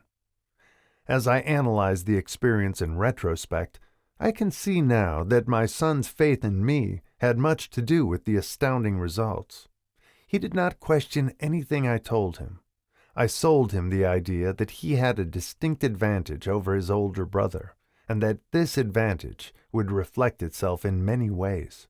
For example, the teachers in school would observe that he had no ears, and, because of this, they would show him special attention and treat him with extraordinary kindness. They always did. His mother saw to that by visiting the teachers and arranging with them to give the child the extra attention necessary. I sold him the idea, too, that when he became old enough to sell newspapers — his older brother had already become a newspaper merchant — he would have a big advantage over his brother, for the reason that people would pay him extra money for his wares because they could see that he was a bright, industrious boy, despite the fact he had no ears. We could notice that gradually the child's hearing was improving. Moreover, he had not the slightest tendency to be self-conscious because of his affliction. When he was about 7, he showed the first evidence that our method of servicing his mind was bearing fruit. For several months he begged for the privilege of selling newspapers, but his mother would not give her consent. She was afraid that his deafness made it unsafe for him to go on the street alone. Finally, he took matters in his own hands. One afternoon, when he was left at home with the servants, he climbed through the kitchen window, shinnied to the ground, and set out on his own. He borrowed 6 cents in capital from the neighbor shoemaker, invested it in papers, sold out, reinvested, and kept repeating until late in the evening. After balancing his accounts and paying back the 6 cents he had borrowed from his banker, he had a net profit of 42 cents. When we got home that night, we found him in bed asleep, with the money tightly clenched in his hand. His mother opened his hands, removed the coins, and cried. Of all things! Crying over her son's first victory seemed so inappropriate. My reaction was the reverse. I laughed heartily, for I knew that my endeavor to plant in the child's mind an attitude of faith in himself had been successful. His mother saw, in his first business venture, a little deaf boy who had gone out in the streets and risked his life to earn money. I saw a brave, ambitious, self-reliant little businessman whose stock in himself had been increased 100% because he had gone into business on his own initiative and had won. The transaction pleased me because I knew that he had given evidence of a trait of resourcefulness that would go with him all through life. Later events proved this to be true. When his older brother wanted something, he would lie down on the floor, kick his feet in the air, cry for it, and get it. When the little deaf boy wanted something, he would plan a way to earn the money, then buy it for himself. He still follows that plan. Truly, my own son has taught me that handicaps can be converted into stepping stones on which one may climb toward some worthy goal, unless they are accepted as obstacles and used as alibis. The little deaf boy went through the grades, high school and college, without being able to hear his teachers, excepting when they shouted loudly at close range. He did not go to a school for the deaf. We would not permit him to learn the sign language. We were determined that he should live a normal life and associate with normal children, and we stood by that decision, although it cost us many heated debates with school officials. While he was in high school, he tried an electrical hearing aid, but it was of no value to him, due, we believed, to a condition that was disclosed when the child was 6 by Dr. J. Gordon Wilson of Chicago, when he operated on one side of the boy's head and discovered that there was no sign of natural hearing equipment. During his last week in college, 18 years after the operation, something happened which marked the most important turning point of his life. Through what seemed to be mere chance, he came into possession of another electrical hearing device, which was sent to him on trial. He was slow about testing it due to his disappointment with a similar device. Finally, he picked the instrument up and more or less carelessly placed it on his head, hooked up the battery, and lo, as if by a stroke of magic, his lifelong desire for normal hearing became a reality. For the first time in his life, he heard practically as well as any person with normal hearing. God moves in mysterious ways, his wonders to perform. Overjoyed because of the changed world which had been brought to him through his hearing device, he rushed to the telephone, called his mother, and heard her voice perfectly. The next day he plainly heard the voices of his professors in class for the first time in his life. Previously, he could hear them only when they shouted at short range. He heard the radio. He heard the talking pictures. For the first time in his life, he could converse freely with other people, without the necessity of their having to speak loudly. Truly, he had come into possession of a changed world. We had refused to accept nature's error, and, by persistent desire, we had induced nature to correct that error, through the only practical means available. Desire had commenced to pay dividends, but the victory was not yet complete. The boy still had to find a definite and practical way to convert his handicap into an equivalent asset.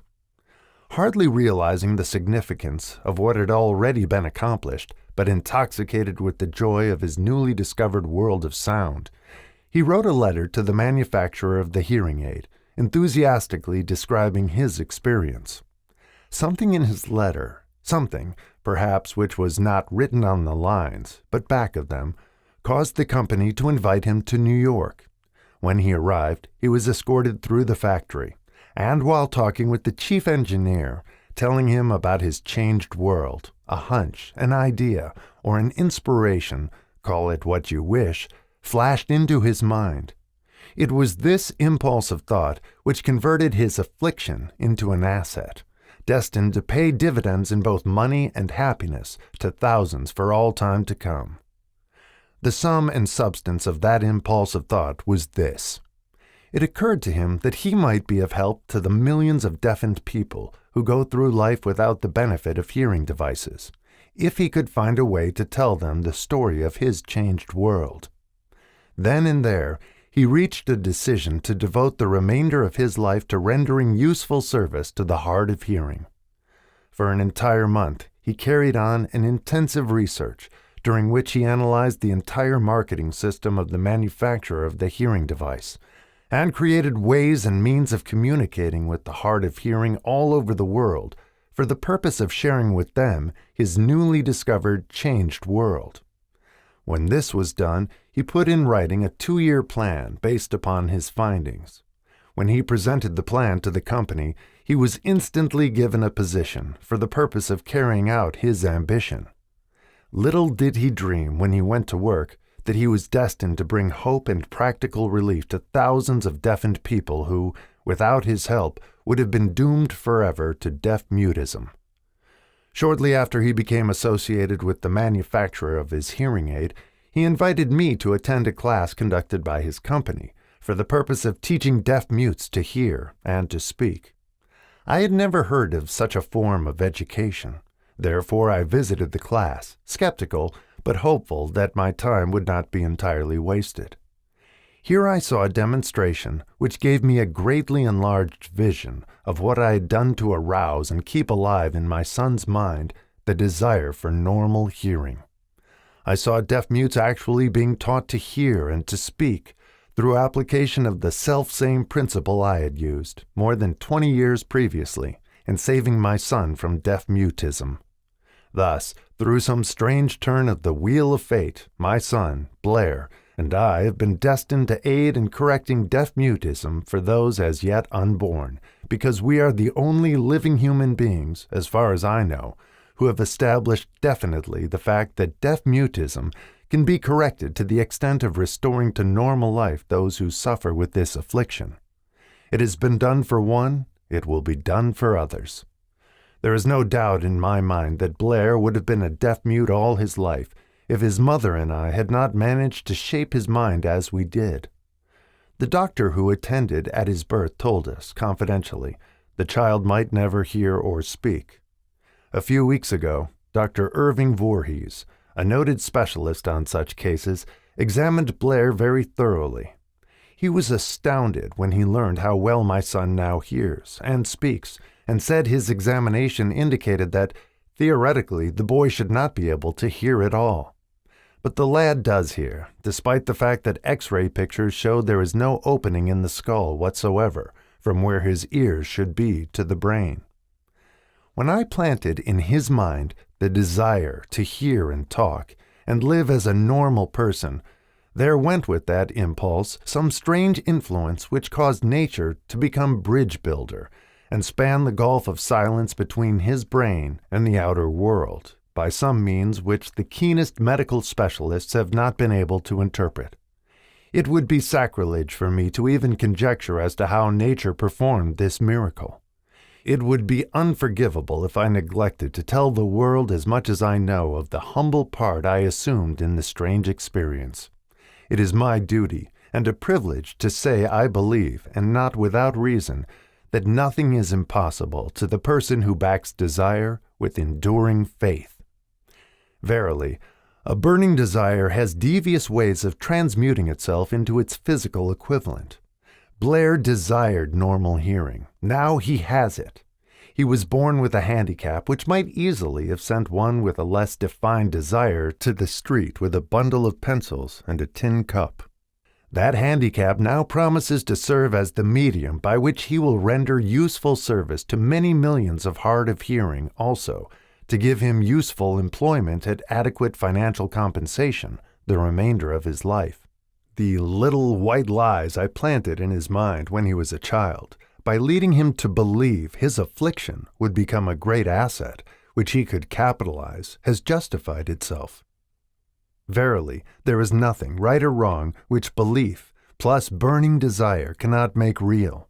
These qualities are free to everyone. In all my experience in dealing with men and women who had personal problems, I never handled a single case which more definitely demonstrates the power of desire. Authors sometimes make the mistake of writing of subjects of which they have but superficial or very elementary knowledge. It has been my good fortune to have had the privilege of testing the soundness of the power of desire through the affliction of my own son. Perhaps it was providential that the experience came as it did, for surely no one is better prepared than he to serve as an example of what happens when desire is put to the test. If Mother Nature bends to the will of desire, is it logical that mere men can defeat a burning desire? Strange and imponderable is the power of the human mind. We do not understand the method by which it uses every circumstance, every individual, every physical thing within its reach, as a means of transmuting desire into its physical counterpart. Perhaps science will uncover this secret. I planted in my son's mind the desire to hear and to speak as any normal person hears and speaks. That desire has now become a reality. I planted in his mind the desire to convert his greatest handicap into his greatest asset. That desire has been realized. The modus operandi by which this astounding result was achieved is not hard to describe. It consisted of 3 very definite facts. First, I mixed faith with the desire for normal hearing, which I passed on to my son. Second, I communicated my desire to him in every conceivable way available. through persistent, continuous effort over a period of years. Third, he believed me. As this chapter was being completed, news came of the death of Madame Schumann Heink. One short paragraph in the news dispatch gives the clue to this unusual woman's stupendous success as a singer. I quote the paragraph because the clue it contains is none other than desire. Early in her career, Madame Schumann Heink visited the director of the Vienna Court Opera to have him test her voice. But he did not test it. After taking one look at the awkward and poorly dressed girl, he exclaimed, none too gently, "With such a face and with no personality at all, how can you ever expect to succeed in opera, my good child? Give up the idea. Buy a sewing machine and go to work. You can never be a singer." Never is a long time. The director of the Vienna Court Opera knew much about the technique of singing. He knew little about the power of desire when it assumes the proportion of an obsession. If he had known more of that power, he would not have made the mistake of condemning genius without giving it an opportunity. Several years ago, one of my business associates became ill. He became worse as time went on, and finally was taken to the hospital for an operation. Just before he was wheeled into the operating room, I took a look at him and wondered how anyone as thin and emaciated as he could possibly go through a major operation successfully. The doctor warned me that there was little, if any, chance of my ever seeing him alive again. But that was the doctor's opinion. It was not the opinion of the patient. Just before he was wheeled away, he whispered feebly, "Do not be disturbed, Chief. I will be out of here in a few days." The attending nurse looked at me with pity, but the patient did come through safely. After it was all over, his physician said, "Nothing but his own desire to live saved him. He never would have pulled through if he had not refused to accept the possibility of death." I believe in the power of desire backed by faith, because I have seen this power lift men from lowly beginnings to places of power and wealth. I have seen it rob the grave of its victims. I have seen it serve as the medium by which men staged a comeback after having been defeated in 100 different ways. I have seen it provide my own son with a normal, happy, successful life, despite nature's having sent him into the world without ears. How can one harness and use the power of desire? This has been answered through this and the subsequent chapters of this book. This message is going out to the world at the end of the longest and perhaps the most devastating depression America has ever known. It is reasonable to presume that the message may come to the attention of many who have been wounded by the depression, those who have lost their fortunes, others who have lost their positions, and great numbers who must reorganize their plans and stage a comeback. To all these, I wish to convey the thought that all achievement, no matter what may be its nature or its purpose, must begin with an intense, burning desire for something definite. Through some strange and powerful principle of mental chemistry, which she has never divulged, nature wraps up in the impulse of strong desire that something which recognizes no such word as impossible and accepts no such reality as failure. Chapter 3. Faith. Visualization of and belief in attainment of desire. The second step toward riches. Faith is the head chemist of the mind. When faith is blended with the vibration of thought, the subconscious mind instantly picks up the vibration, translates it into its spiritual equivalent, and transmits it to infinite intelligence, as in the case of prayer. The emotions of faith, love, and sex are the most powerful of all the major positive emotions. When the three are blended, they have the effect of coloring the vibration of thought in such a way that it instantly reaches the subconscious mind, where it is changed into its spiritual equivalent, the only form that induces a response from infinite intelligence. Love and faith are psychic, related to the spiritual side of man. Sex is purely biological and related only to the physical. The mixing or blending of these three emotions has the effect of opening a direct line of communication between the finite, thinking mind of man and infinite intelligence. How to develop faith. There comes now a statement which will give a better understanding of the importance the principle of autosuggestion assumes in the transmutation of desire into its physical or monetary equivalent, namely, faith is a state of mind which may be induced or created by affirmation or repeated instructions to the subconscious mind through the principle of autosuggestion. As an illustration, consider the purpose for which you are presumably reading this book. The object is, naturally, to acquire the ability to transmute the intangible thought impulse of desire into its physical counterpart, money.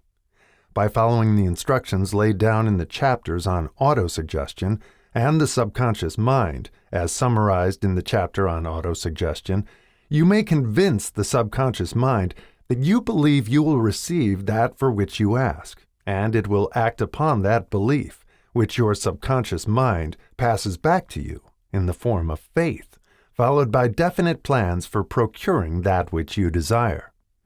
The method by which one develops faith, where it does not already exist, is extremely difficult to describe, almost as difficult, in fact, as it would be to describe the color of red to a blind man who has never seen color and has nothing with which to compare what you describe to him. Faith is a state of mind which you may develop at will after you have mastered the 13 principles, because it is a state of mind which develops voluntarily through application and use of these principles. Repetition of affirmation of orders to your subconscious mind is the only known method of voluntary development of the emotion of faith. Perhaps the meaning may be made clearer through the following explanation as to the way men sometimes become criminals. Stated in the words of a famous criminologist, when men first come into contact with crime, they abhor it. If they remain in contact with crime for a time, they become accustomed to it and endure it. If they remain in contact with it long enough, they finally embrace it and become influenced by it. This is the equivalent of saying that any impulse of thought which is repeatedly passed on to the subconscious mind is, finally, accepted and acted upon by the subconscious mind, which proceeds to translate that impulse into its physical equivalent by the most practical procedure available. In connection with this, consider again the statement, all thoughts which have been emotionalized, given feeling, and mixed with faith begin immediately to translate themselves into their physical equivalent or counterpart. The emotions, or the feeling portion of thoughts, are the factors which give thoughts vitality, life, and action. The emotions of faith, love, and sex, when mixed with any thought impulse, give it greater action than any of these emotions can do singly. Not only thought impulses which have been mixed with faith, but those which have been mixed with any of the positive emotions or any of the negative emotions may reach and influence the subconscious mind. From this statement, you will understand that the subconscious mind will translate into its physical equivalent a thought impulse of a negative or destructive nature just as readily as it will act upon thought impulses of a positive or constructive nature. This accounts for the strange phenomenon which so many millions of people experience, referred to as misfortune or bad luck. There are millions of people who believe themselves doomed to poverty and failure because of some strange force over which they believe they have no control. They are the creators of their own misfortunes because of this negative belief, which is picked up by the subconscious mind and translated into its physical equivalent. This is an appropriate place at which to suggest again that you may benefit by passing on to your subconscious mind any desire which you wish translated into its physical or monetary equivalent in a state of expectancy or belief that the transmutation will actually take place. Your belief, or faith, is the element which determines the action of your subconscious mind. There is nothing to hinder you from deceiving your subconscious mind when giving it instructions through autosuggestion, as I deceived my son's subconscious mind. To make this deceit more realistic, conduct yourself just as you would if you were already in possession of the material thing which you are demanding when you call upon your subconscious mind. The subconscious mind will transmute into its physical equivalent, by the most direct and practical media available, any order which is given to it in a state of belief or faith that the order will be carried out. Surely, enough has been stated to give a starting point from which one may, through experiment and practice, acquire the ability to mix faith with any order given to the subconscious mind. Perfection will come through practice. It cannot come by merely reading instructions. If it be true that one may become a criminal by association with crime, and this is a known fact, it is equally true that one may develop faith by voluntarily suggesting to the subconscious mind that one has faith. The mind comes, finally, to take on the nature of the influences which dominate it. Understand this truth, and you will know why it is essential for you to encourage the positive emotions as dominating forces of your mind, and discourage and eliminate negative emotions.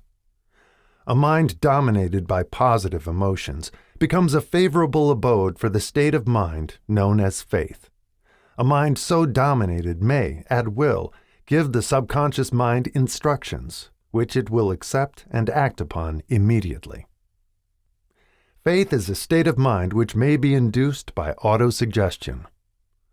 All down the ages, the religionists have admonished struggling humanity to have faith in this, that, and the other dogma or creed, but they have failed to tell people how to have faith. They have not stated that faith is a state of mind, and that it may be induced by self-suggestion. In language which any normal human being can understand, we will describe all that is known about the principle through which faith may be developed, where it does not already exist. Have faith in yourself, faith in the infinite. Before we begin, you should be reminded again that faith is the eternal elixir which gives life, power, and action to the impulse of thought. The foregoing sentence is worth reading a second time, and a third, and a fourth. It is worth reading aloud. Faith is the starting point of all accumulation of riches. Faith is the basis of all miracles and all mysteries which cannot be analyzed by the rules of science. Faith is the only known antidote for failure. Faith is the element, the chemical which, when mixed with prayer, gives one direct communication with infinite intelligence. Faith is the element which transforms the ordinary vibration of thought, created by the finite mind of man, into the spiritual equivalent. Faith is the only agency through which the cosmic force of infinite intelligence can be harnessed and used by man. Every one of the foregoing statements is capable of proof. The proof is simple and easily demonstrated. It is wrapped up in the principle of autosuggestion. Let us center our attention, therefore, upon the subject of self-suggestion and find out what it is and what it is capable of achieving. It is a well-known fact that one comes, finally, to believe whatever one repeats to oneself, whether the statement be true or false. If a man repeats a lie over and over, he will eventually accept the lie as truth.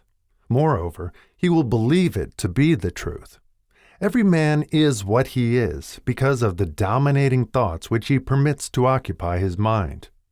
Thoughts which a man deliberately places in his own mind and encourages with sympathy, and with which he mixes any one or more of the emotions, constitute the motivating forces which direct and control his every movement, act, and deed. Comes now a very significant statement of truth. Thoughts which are mixed with any of the feelings of emotions constitute a magnetic force which attracts, from the vibrations of the ether, other similar or related thoughts. A thought thus magnetized with emotion may be compared to a seed which, when planted in fertile soil, germinates, grows, and multiplies itself over and over again, until that which was originally one small seed becomes countless millions of seeds of the same brand. The ether is a great cosmic mass of eternal forces of vibration. It is made up of both destructive vibrations and constructive vibrations.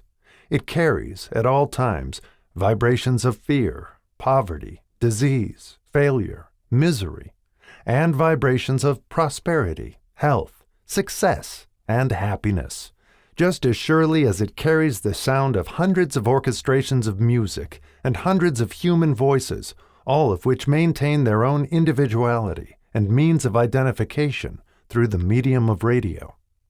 From the great storehouse of the ether, the human mind is constantly attracting vibrations which harmonize with that which dominates the human mind.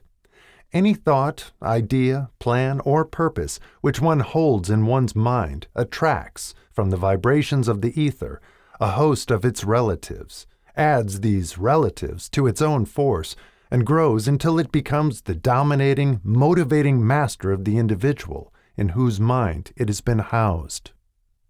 Now, let us go back to the starting point and become informed as to how the original seed of an idea, plan, or purpose may be planted in the mind. The information is easily conveyed. Any idea, plan, or purpose may be placed in the mind through repetition of thought. This is why you are asked to write out a statement of your major purpose or definite chief aim, commit it to memory, and repeat it in audible words day after day, until these vibrations of sound have reached your subconscious mind. We are what we are because of the vibrations of thought which we pick up and register through the stimuli of our daily environment.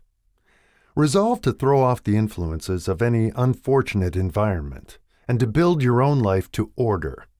Taking inventory of mental assets and liabilities, you will discover that your greatest weakness is lack of self-confidence.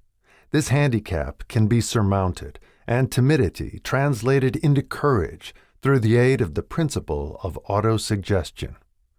The application of this principle may be made through a simple arrangement of positive thought impulses stated in writing, memorized, and repeated until they become a part of the working equipment of the subconscious faculty of your mind. Self-confidence formula. First, I know that I have the ability to achieve the object of my definite purpose in life. Therefore, I demand of myself persistent, continuous action toward its attainment, and I here and now promise to render such action. Second, I realize the dominating thoughts of my mind will eventually reproduce themselves in outward physical action, and gradually transform themselves into physical reality. Therefore, I will concentrate my thoughts for 30 minutes daily upon the task of thinking of the person I intend to become, thereby creating in my mind a clear mental picture of that person. Third, I know through the principle of autosuggestion, any desire that I persistently hold in my mind will eventually seek expression through some practical means of attaining the object back of it. Therefore, I will devote 10 minutes daily to demanding of myself the development of self-confidence. Fourth, I have clearly written down a description of my definite chief aim in life, and I will never stop trying until I shall have developed sufficient self-confidence for its attainment. Fifth, I fully realize that no wealth or position can long endure unless built upon truth and justice. Therefore, I will engage in no transaction which does not benefit all whom it affects. I will succeed by attracting to myself the forces I wish to use and the cooperation of other people. I will induce others to serve me because of my willingness to serve others. I will eliminate hatred, envy, jealousy, selfishness, and cynicism by developing love for all humanity, because I know that a negative attitude toward others can never bring me success. I will cause others to believe in me, because I will believe in them and in myself. I will sign my name to this formula, commit it to memory, and repeat it aloud once a day with full faith that it will gradually influence my thoughts and actions so that I will become a self-reliant and successful person. Back of this formula is a law of nature which no man has yet been able to explain. It has baffled the scientists of all ages. The psychologists have named this law autosuggestion, and let it go at that.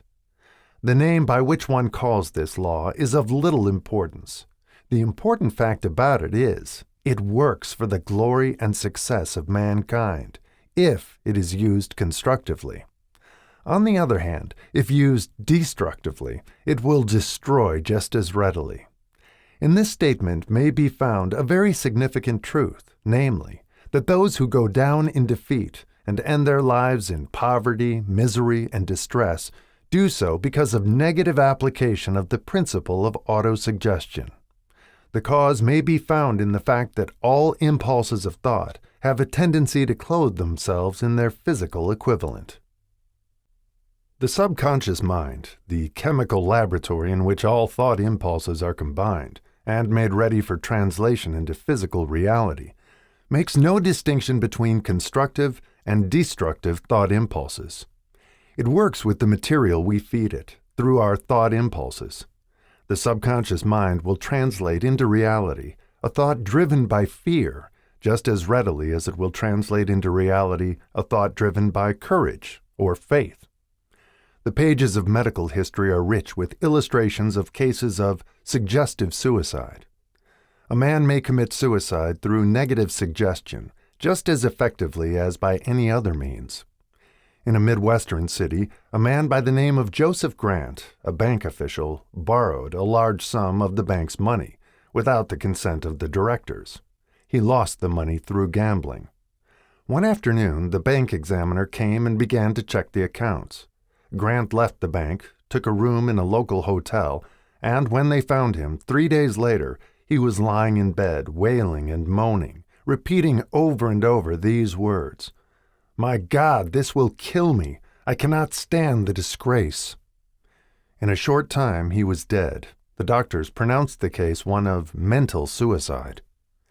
Just as electricity will turn the wheels of industry and render useful service if used constructively, or snuff out life if wrongly used, so will the law of autosuggestion lead you to peace and prosperity, or down into the valley of misery, failure, and death, according to your degree of understanding and application of it. If you fill your mind with fear, doubt, and unbelief in your ability to connect with and use the forces of infinite intelligence, the law of autosuggestion will take this spirit of unbelief and use it as a pattern by which your subconscious mind will translate it into its physical equivalent. This statement is as true as the statement that 2 and 2 are 4. Like the wind which carries one ship east and another west, the law of autosuggestion will lift you up or pull you down, according to the way you set your sails of thought. The law of autosuggestion, through which any person may rise to altitudes of achievement which stagger the imagination, is well described in the following verse. If you think you are beaten, you are. If you think you dare not, you don't. If you like to win, but you think you can't, it is almost certain you won't. If you think you'll lose, you're lost. For out of the world we find, success begins with a fellow's will. It's all in the state of mind. If you think you are outclassed, you are. You've got to think high to rise. You've got to be sure of yourself before you can ever win a prize. Life's battles don't always go to the stronger or faster man, but soon or late the man who wins is the man who thinks he can. Observe the words which have been emphasized, and you will catch the deep meaning which the poet had in mind. Somewhere in your makeup, perhaps in the cells of your brain, there lies sleeping the seed of achievement which, if aroused and put into action, would carry you to heights such as you may never have hoped to attain. Just as a master musician may cause the most beautiful strains of music to pour forth from the strings of a violin, so may you arouse the genius which lies asleep in your brain and cause it to drive you upward to whatever goal you may wish to achieve. Abraham Lincoln was a failure at everything he tried until he was well past the age of 40. He was a Mr. Nobody from nowhere, until a great experience came into his life, aroused the sleeping genius within his heart and brain, and gave the world one of its really great men. That experience was mixed with the emotions of sorrow and love. It came to him through Anne Rutledge, the only woman whom he ever truly loved. It is a known fact that the emotion of love is closely akin to the state of mind known as faith, and this for the reason that love comes very near to translating one's thought impulses into their spiritual equivalent. During his work of research, the author discovered, from the analysis of the life work and achievements of hundreds of men of outstanding accomplishment, that there was the influence of a woman's love back of nearly every one of them. The emotion of love in the human heart and brain creates a favorable field of magnetic attraction, which causes an influx of the higher and finer vibrations which are afloat in the ether. If you wish evidence of the power of faith, study the achievements of men and women who have employed it. At the head of the list comes the Nazarene. Christianity is the greatest single force which influences the minds of men. The basis of Christianity is faith, no matter how many people may have perverted or misinterpreted the meaning of this great force, and no matter how many dogmas and creeds have been created in its name which do not reflect its tenets. The sum and substance of the teachings and the achievements of Christ, which may have been interpreted as miracles, were nothing more nor less than faith. If there are any such phenomena as miracles, they are produced only through the state of mind known as faith. Some teachers of religion, and many who call themselves Christians, neither understand nor practice faith. Let us consider the power of faith, as it is now being demonstrated by a man who is well known to all of civilization, Mahatma Gandhi of India. In this man, the world has one of the most astounding examples known to civilization of the possibilities of faith. Gandhi wields more potential power than any man living at this time, and this, despite the fact that he has none of the orthodox tools of power, such as money, battleships, soldiers, and materials of warfare. Gandhi has no money. He has no home. He does not own a suit of clothes, but he does have power. How does he come by that power? He created it out of his understanding of the principle of faith, and through his ability to transplant that faith into the minds of 200 million people. Gandhi has accomplished, through the influence of faith, that which the strongest military power on earth could not, and never will accomplish through soldiers and military equipment. He has accomplished the astounding feat of influencing 200 million minds to coalesce and move in unison as a single mind. What other force on earth, except faith, could do as much? There will come a day when employees, as well as employers, will discover the possibilities of faith. That day is dawning. The whole world has had ample opportunity during the recent business depression to witness what the lack of faith will do to business. Surely, civilization has produced a sufficient number of intelligent human beings to make use of this great lesson which the depression has taught the world. During this depression, the world had evidence in abundance that widespread fear will paralyze the wheels of industry and business. Out of this experience will arise leaders in business and industry who will profit by the example which Gandhi has set for the world, and they will apply to business the same tactics which he has used in building the greatest following known in the history of the world. These leaders will come from the rank and file of the unknown men, who now labor in the steel plants, the coal mines, the automobile factories, and in the small towns and cities of America. Business is due for a reform. Make no mistake about this. The methods of the past, based upon economic combinations of force and fear, will be supplanted by the better principles of faith, and cooperation. Men who labor will receive more than daily wages. They will receive dividends from the business, the same as those who supply the capital for business. But first, they must give more to their employers and stop this bickering and bargaining by force at the expense of the public. They must earn the right to dividends. Moreover, and this is the most important thing of all, they will be led by leaders who will understand and apply the principles employed by Mahatma Gandhi. Only in this way may leaders get from their followers the spirit of full cooperation, which constitutes power in its highest and most enduring form. This stupendous machine age in which we live, and from which we are just emerging, has taken the soul out of men. Its leaders have driven men as though they were pieces of cold machinery.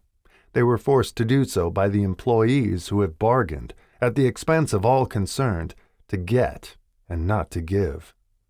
The watchword of the future will be human happiness and contentment, and when this state of mind shall have been attained, the production will take care of itself, more effectively than anything that has ever been accomplished, where men did not and could not mix faith and individual interest with their labor.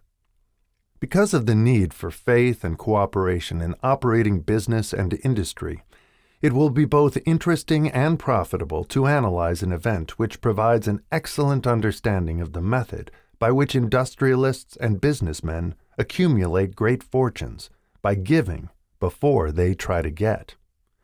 The event chosen for this illustration dates back to 1900, when the United States Steel Corporation was being formed.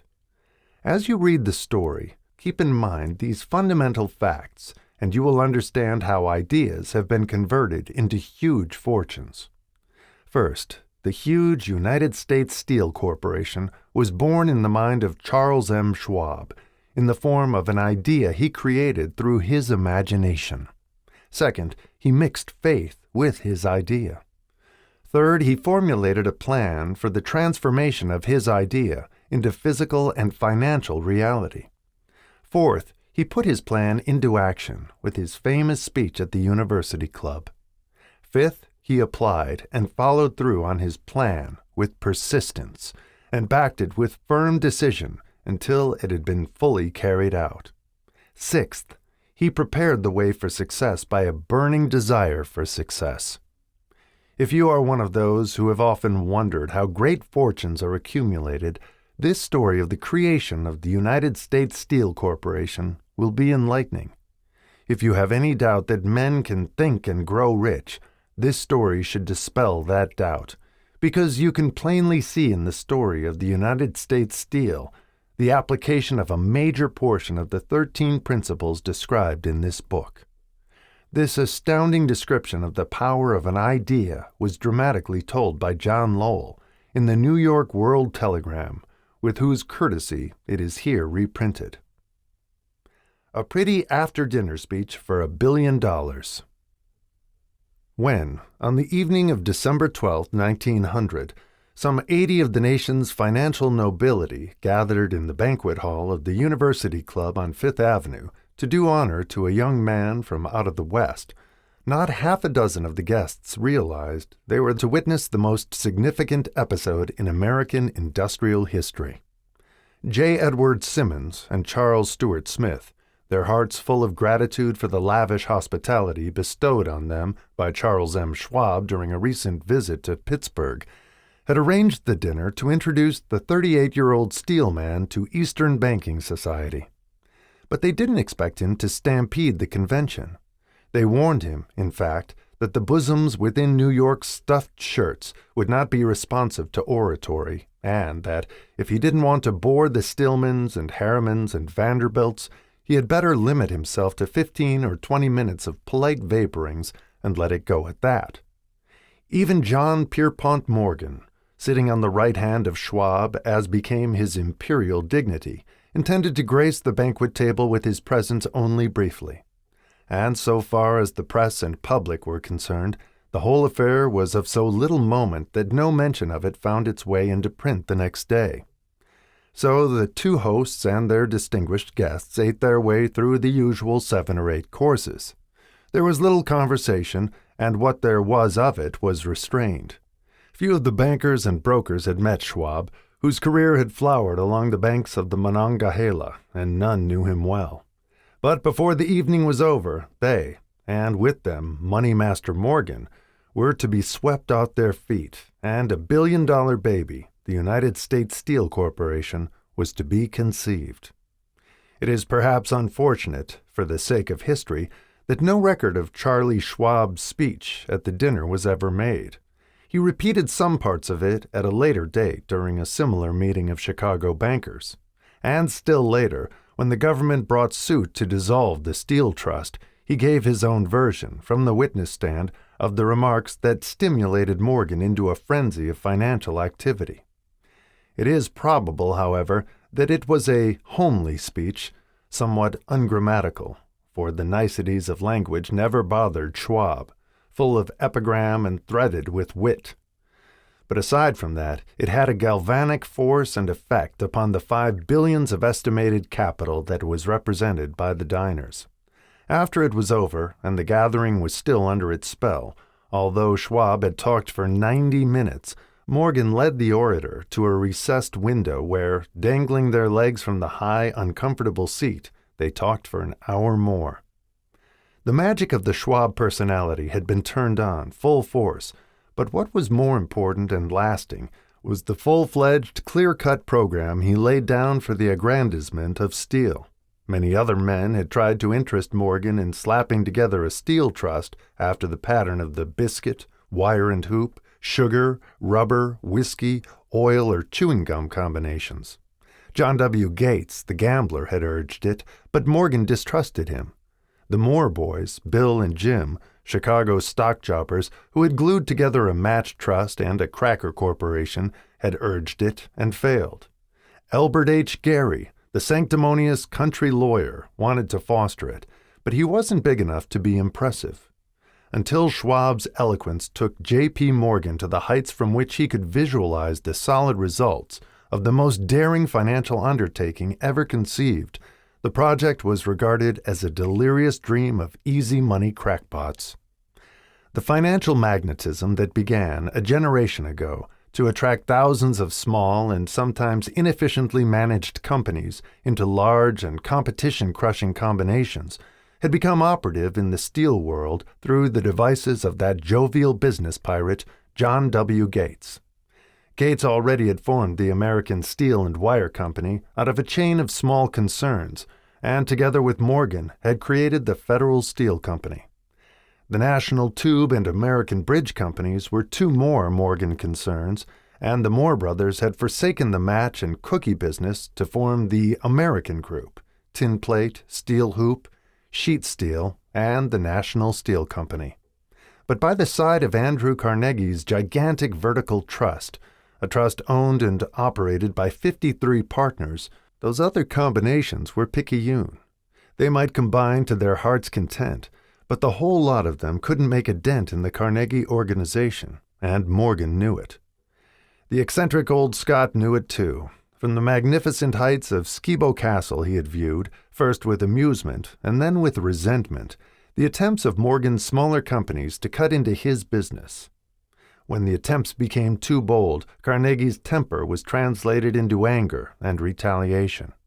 He decided to duplicate every mill owned by his rivals. Hitherto, he hadn't been interested in wire, pipe, hoops, or sheet. Instead, he was content to sell such companies the raw steel and let them work it into whatever shape they wanted. Now, with Schwab as his chief and able lieutenant, he planned to drive his enemies to the wall. So it was that in the speech of Charles M. Schwab, Morgan saw the answer to his problem of combination. A trust without Carnegie, giant of them all, would be no trust at all, a plum pudding, as one writer said, without the plums. Schwab's speech on the night of December 12, 1900, undoubtedly carried the inference, though not the pledge, that the vast Carnegie enterprise could be brought under the Morgan tent. He talked of the world future for steel, of reorganization for efficiency, of specialization, of the scrapping of unsuccessful mills and concentration of effort on the flourishing properties, of economies in the ore traffic, of economies in overhead and administrative departments, of capturing foreign markets. More than that, he told the buccaneers among them wherein lay the errors of their customary piracy. Their purposes, he inferred, had been to create monopolies, raise prices, and pay themselves fat dividends out of privilege. Schwab condemned the system in his heartiest manner. The short-sightedness of such a policy, he told his hearers, lay in the fact that it restricted the market in an era when everything cried for expansion. By cheapening the cost of steel, he argued, an ever-expanding market would be created, more uses for steel would be devised, and a goodly portion of the world trade could be captured. Actually, though he did not know it, Schwab was an apostle of modern mass production. So the dinner at the University Club came to an end. Morgan went home to think about Schwab's rosy predictions. Schwab went back to Pittsburgh to run the steel business for Andrew Carnegie, while Gary and the rest went back to their stock tickers to fiddle around in anticipation of the next move. It was not long coming. It took Morgan about 1 week to digest the feast of reason Schwab had placed before him. When he had assured himself that no financial indigestion was to result, he sent for Schwab and found that young man rather coy.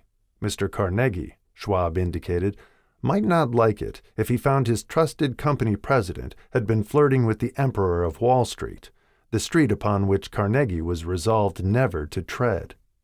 Then it was suggested by John W. Gates, the go-between, that if Schwab happened to be in the Bellevue Hotel in Philadelphia, J.P. Morgan might also happen to be there. When Schwab arrived, however, Morgan was inconveniently ill at his New York home, and so, on the elder man's pressing invitation, Schwab went to New York and presented himself at the door of the financier's library. Now, certain economic historians have professed the belief that from the beginning to the end of the drama, the stage was set by Andrew Carnegie, that the dinner to Schwab, the famous speech, the Sunday night conference between Schwab and the Money King were events arranged by the canny Scot. The truth is exactly the opposite. When Schwab was called in to consummate the deal, he didn't even know whether the little boss, as Andrew was called, would so much as listen to an offer to sell, particularly to a group of men whom Andrew regarded as being endowed with something less than holiness. But Schwab did take into the conference with him, in his own handwriting, 6 sheets of copper-plate figures, representing to his mind the physical worth and the potential earning capacity of every steel company he regarded as an essential star in the new metal firmament. 4 men pondered over these figures all night. The chief, of course, was Morgan, steadfast in his belief in the divine right of money. With him was his aristocratic partner, Robert Bacon, a scholar and a gentleman. The third was John W. Gates, whom Morgan scorned as a gambler and used as a tool. The fourth was Schwab, who knew more about the processes of making and selling steel than any whole group of men then living. Throughout that conference, the Pittsburghers' figures were never questioned. If he said a company was worth so much, then it was worth that much and no more. He was insistent, too, upon including in the combination only those concerns he nominated. He had conceived a corporation in which there would be no duplication, not even to satisfy the greed of friends who wanted to unload their companies upon the broad Morgan shoulders. Thus he left out, by design, a number of the larger concerns, upon which the walruses and carpenters of Wall Street had cast hungry eyes. When dawn came, Morgan rose and straightened his back. Only one question remained. "Do you think you can persuade Andrew Carnegie to sell?" he asked. "I can try," said Schwab. "If you can get him to sell, I will undertake the matter," said Morgan. So far so good, but would Carnegie sell? How much would he demand? Schwab thought about $320 million. What would he take payment in? Common or preferred stocks? Bonds? Cash? Nobody could raise $1/3 billion in cash. There was a golf game in January on the frost-cracking heath of the St. Andrews Links in Westchester, with Andrew bundled up in sweaters against the cold and Charlie talking volubly, as usual, to keep his spirits up. But no word of business was mentioned until the pair sat down in the cozy warmth of the Carnegie cottage nearby. Then, with the same persuasiveness that had hypnotized 80 millionaires at the University Club, Schwab poured out the glittering promises of retirement and comfort, of untold millions to satisfy the old man's social caprices. Carnegie capitulated, wrote a figure on a slip of paper, handed it to Schwab, and said, "All right, that's what we'll sell for." The figure was approximately $400 million, and was reached by taking the $320 million mentioned by Schwab as a basic figure and adding to it $80 million to represent the increased capital value over the previous 2 years. Later, on the deck of a transatlantic liner, the Scotsman said ruefully to Morgan, "I wish I had asked you for $100 million more." "If you had asked for it, you'd have gotten it," Morgan told him cheerfully. There was an uproar, of course. A British correspondent cabled that the foreign steel world was appalled by the gigantic combination. President Hadley of Yale declared that unless trusts were regulated, the country might expect an emperor in Washington within the next 25 years. But that able stock manipulator, Keene, went at his work of shoving the new stock at the public so vigorously that all the excess water, estimated by some at nearly $600 million, was absorbed in a twinkling. So Carnegie had his millions, and the Morgan Syndicate had $62 million for all its trouble, and all the boys from Gates to Gary had their millions. The 38-year-old Schwab had his reward. He was made president of the new corporation and remained in control until 1903. The dramatic story of big business, which you have just finished, was included in this book because it is a perfect illustration of the method by which desire can be transmuted into its physical equivalent. I imagine some readers will question the statement that a mere intangible desire can be converted into its physical equivalent. Doubtless some will say, "You cannot convert nothing into something." The answer is in the story of United States Steel. That giant organization was created in the mind of one man. The plan by which the organization was provided with the steel mills that give it financial stability was created in the mind of the same man. His faith, his desire, his imagination, his persistence were the real ingredients that went into United States Steel. The steel mills and mechanical equipment acquired by the corporation, after it had been brought into legal existence, were incidental, but careful analysis will disclose the fact that the appraised value of the properties acquired by the corporation increased in value by an estimated $600 million by the mere transaction which consolidated them under one management. In other words, Charles M. Schwab's idea, plus the faith with which he conveyed it to the minds of J.P. Morgan and the others, was marketed for a profit of approximately $600 million. Not an insignificant sum for a single idea. What happened to some of the men who took their share of the millions of dollars of profit made by this transaction is a matter with which we are not now concerned. The important feature of the astounding achievement is that it serves as unquestionable evidence of the soundness of the philosophy described in this book, because this philosophy was the warp and the woof of the entire transaction. Moreover, the practicability of the philosophy has been established by the fact that the United States Steel Corporation prospered and became one of the richest and most powerful corporations in America, employing thousands of people, developing new uses for steel, and opening new markets, thus proving that the $600 million in profit which the Schwab idea produced was earned. Riches begin in the form of thought. The amount is limited only by the person in whose mind the thought is put into motion. Faith removes limitations. Remember this when you are ready to bargain with life for whatever it is that you ask as your price for having passed this way. Remember also that the man who created the United States Steel Corporation was practically unknown at the time. He was merely Andrew Carnegie's Man Friday until he gave birth to his famous idea. After that, he quickly rose to a position of power, fame, and riches. There are no limitations to the mind except those we acknowledge. Both poverty and riches are the offspring of thought. Chapter 4. Autosuggestion. The medium for influencing the subconscious mind. The third step toward riches. Autosuggestion is a term which applies to all suggestions and all self-administered stimuli which reach one's mind through the five senses. Stated in another way, autosuggestion is self-suggestion.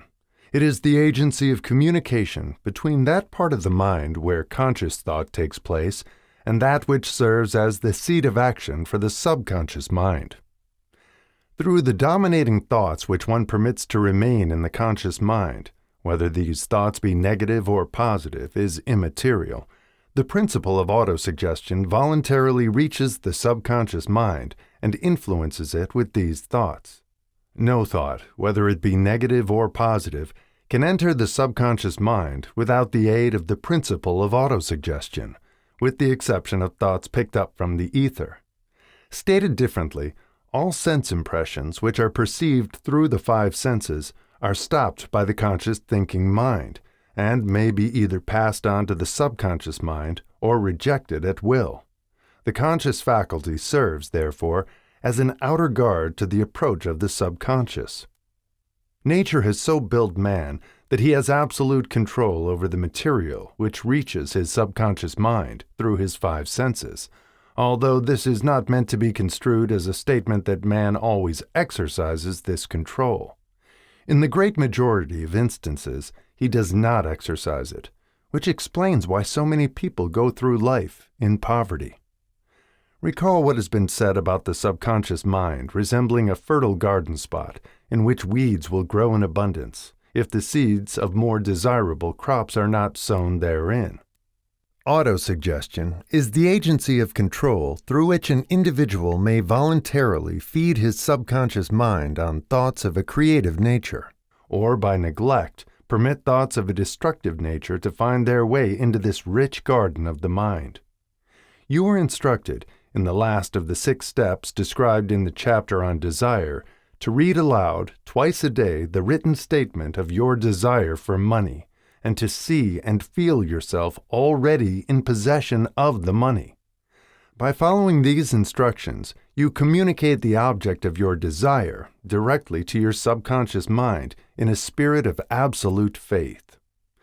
Through repetition of this procedure, you voluntarily create thought habits which are favorable to your efforts to transmute desire into its monetary equivalent. Go back to these 6 steps described in Chapter 2 and read them again very carefully before you proceed further. Then, when you come to it, read very carefully the 4 instructions for the organization of your mastermind group described in the chapter on organized planning.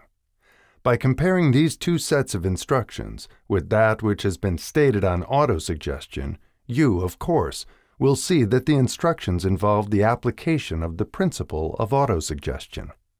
Remember, therefore, when reading aloud the statement of your desire, through which you are endeavoring to develop a money consciousness, that the mere reading of the words is of no consequence, unless you mix emotion or feeling with your words. If you repeat 1,000,000 times the famous Émile Coué formula, day by day, in every way, I am getting better and better, without mixing emotion and faith with your words, you will experience no desirable results. Your subconscious mind recognizes and acts upon only thoughts which have been well mixed with emotion or feeling. This is a fact of such importance as to warrant repetition in practically every chapter, because the lack of understanding of this is the main reason the majority of people who try to apply the principle of autosuggestion get no desirable results. Plain, unemotional words do not influence the subconscious mind. You will get no appreciable results until you learn to reach your subconscious mind with thoughts or spoken words which have been well emotionalized with belief. Do not become discouraged if you cannot control and direct your emotions the first time you try to do so. Remember, There is no such possibility as something for nothing. Ability to reach and influence your subconscious mind has its price, and you must pay that price. You cannot cheat, even if you desire to do so. The price of ability to influence your subconscious mind is everlasting persistence in applying the principles described here. You cannot develop the desired ability for a lower price. You, and you alone, must decide whether or not the reward for which you are striving, the money consciousness, is worth the price you must pay for it in effort. Wisdom and cleverness alone will not attract and retain money except in a few very rare instances where the law of averages favors the attraction of money through these sources. The method of attracting money described here does not depend upon the law of averages. Moreover, the method plays no favorites. It will work for one person as effectively as it will for another. Where failure is experienced, it is the individual, not the method, which has failed. If you try and fail, make another effort, and still another, until you succeed. Your ability to use the principle of autosuggestion will depend, very largely, upon your capacity to concentrate upon a given desire until that desire becomes a burning obsession. When you begin to carry out the instructions in connection with the 6 steps described in the 2nd chapter, it will be necessary for you to make use of the principle of concentration. Let us here offer suggestions for the effective use of concentration. When you begin to carry out the first of the 6 steps, which instructs you to fix in your own mind the exact amount of money you desire, hold your thoughts on that amount of money by concentration or fixation of attention, with your eyes closed, until you can actually see the physical appearance of the money. Do this at least once each day. As you go through these exercises, follow the instructions given in the chapter on faith, and see yourself actually in possession of the money. Here is a most significant fact. The subconscious mind takes any orders given it in a spirit of absolute faith, and acts upon those orders, although the orders often have to be presented over and over again, through repetition, before they are interpreted by the subconscious mind. Following the preceding statement, consider the possibility of playing a perfectly legitimate trick on your subconscious mind by making it believe, because you believe it, that you must have the amount of money you are visualizing, that this money is already awaiting your claim, that the subconscious mind must hand over to you practical plans for acquiring the money which is yours. Hand over the thought suggested in the preceding paragraph to your imagination, and see what your imagination can or will do to create practical plans for the accumulation of money through transmutation of your desire. Do not wait for a definite plan through which you intend to exchange services or merchandise in return for the money you are visualizing, but begin at once to see yourself in possession of the money, demanding and expecting meanwhile that your subconscious mind will hand over the plan or plans you need. Be on the alert for these plans, and when they appear, put them into action immediately. When the plans appear, they will probably flash into your mind through the 6th sense, in the form of an inspiration. This inspiration may be considered a direct telegram or message from infinite intelligence. Treat it with respect and act upon it as soon as you receive it. Failure to do this will be fatal to your success. In the 4th of the 6 steps, you are instructed to create a definite plan for carrying out your desire, and begin at once to put this plan into action. You should follow this instruction in the manner described in the preceding paragraph. Do not trust to your reason when creating your plan for accumulating money through the transmutation of desire. Your reason is faulty. Moreover, your reasoning faculty may be lazy, and, if you depend entirely upon it to serve you, it may disappoint you. When visualizing the money you intend to accumulate, with closed eyes, see yourself rendering the service or delivering the merchandise you intend to give in return for this money. This is important. Summary of instructions. The fact that you are reading this book, is an indication that you earnestly seek knowledge. It is also an indication that you are a student of this subject. If you are only a student, there is a chance that you may learn much that you did not know, but you will learn only by assuming an attitude of humility. If you choose to follow some of the instructions but neglect or refuse to follow others, you will fail. To get satisfactory results, you must follow all instructions in a spirit of faith. The instructions given in connection with the 6 steps in the 2nd chapter will now be summarized and blended with the principles covered by this chapter as follows. First, go into some quiet spot, preferably in bed at night, where you will not be disturbed or interrupted. Close your eyes and repeat aloud, so you may hear your own words, the written statement of the amount of money you intend to accumulate, the time limit for its accumulation, and a description of the service or merchandise you intend to give in return for the money. As you carry out these instructions, see yourself already in possession of the money. For example, suppose that you intend to accumulate $50,000 by the 1st of January, 5 years hence, that you intend to give personal services in return for the money in the capacity of a salesman. Your written statement of your purpose should be similar to the following.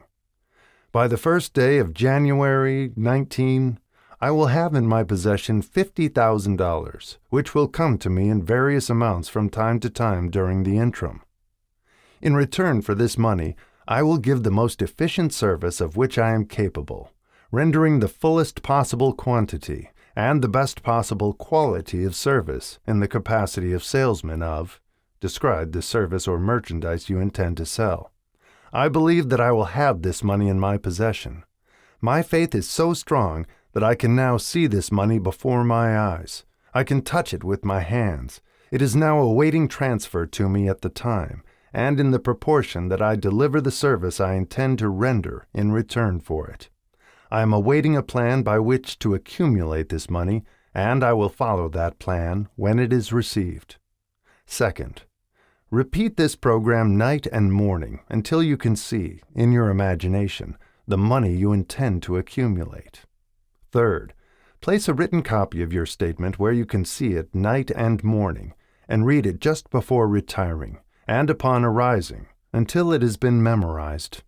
Remember, as you carry out these instructions, that you are applying the principle of autosuggestion for the purpose of giving orders to your subconscious mind. Remember also that your subconscious mind will act only upon instructions which are emotionalized and handed over to it with feeling. Faith is the strongest and most productive of the emotions. Follow the instructions given in the chapter on faith. These instructions may, at first, seem abstract. Do not let this disturb you. Follow the instructions, no matter how abstract or impractical they may at first appear to be. The time will soon come, if you do as you have been instructed, in spirit as well as in act, when a whole new universe of power will unfold to you. Skepticism, in connection with all new ideas, is characteristic of all human beings. But if you follow the instructions outlined, your skepticism will soon be replaced by belief, and this, in turn, will soon become crystallized into absolute faith. Then you will have arrived at the point where you may truly say, I am the master of my fate. I am the captain of my soul. Many philosophers have made the statement that man is the master of his own earthly destiny, but most of them have failed to say why he is the master. The reason that man may be the master of his own earthly status, and especially his financial status, is thoroughly explained in this chapter. Man may become the master of himself and of his environment because he has the power to influence his own subconscious mind, and through it gain the cooperation of infinite intelligence. You are now reading the chapter, which represents the keystone to the arch of this philosophy. The instructions contained in this chapter must be understood and applied with persistence if you succeed in transmuting desire into money. The actual performance of transmuting desire into money involves the use of autosuggestion as an agency by which one may reach and influence the subconscious mind. The other principles are simply tools with which to apply autosuggestion. Keep this thought in mind, and you will, at all times, be conscious of the important part the principle of autosuggestion is to play in your efforts to accumulate money through the methods described in this book. Carry out these instructions as though you were a small child.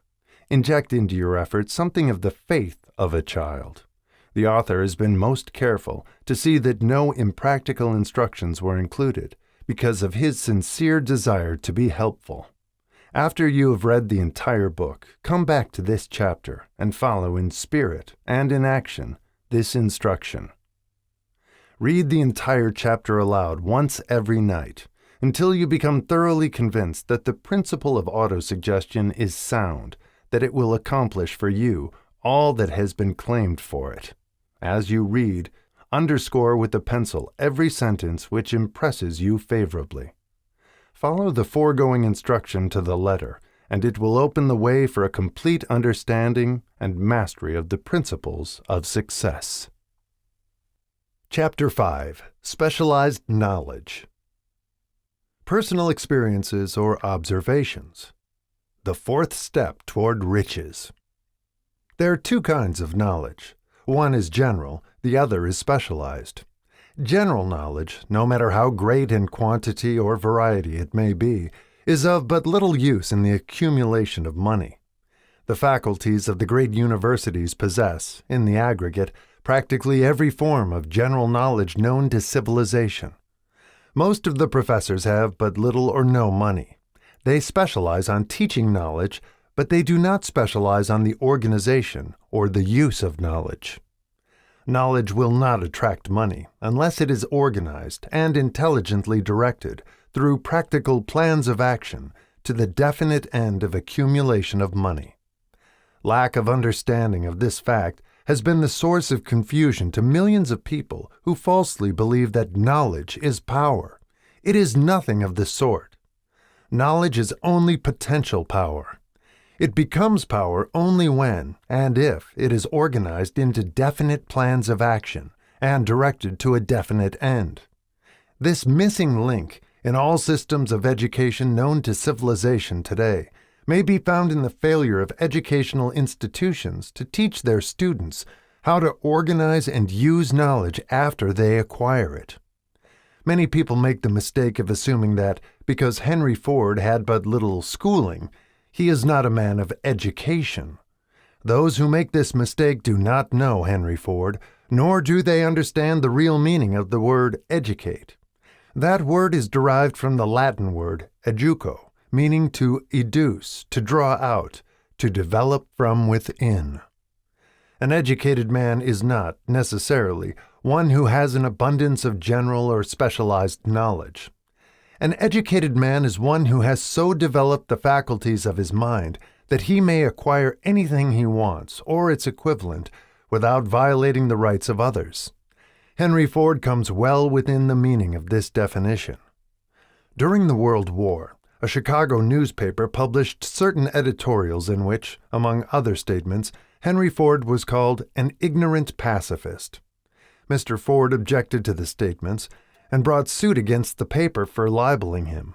When the suit was tried in the courts, the attorneys for the paper pleaded justification and placed Mr. Ford himself on the witness stand for the purpose of proving to the jury that he was ignorant. The attorneys asked Mr. Ford a great variety of questions, all of them intended to prove, by his own evidence, that while he might possess considerable specialized knowledge pertaining to the manufacture of automobiles, he was, in the main, ignorant. Mr. Ford was plied with such questions as the following.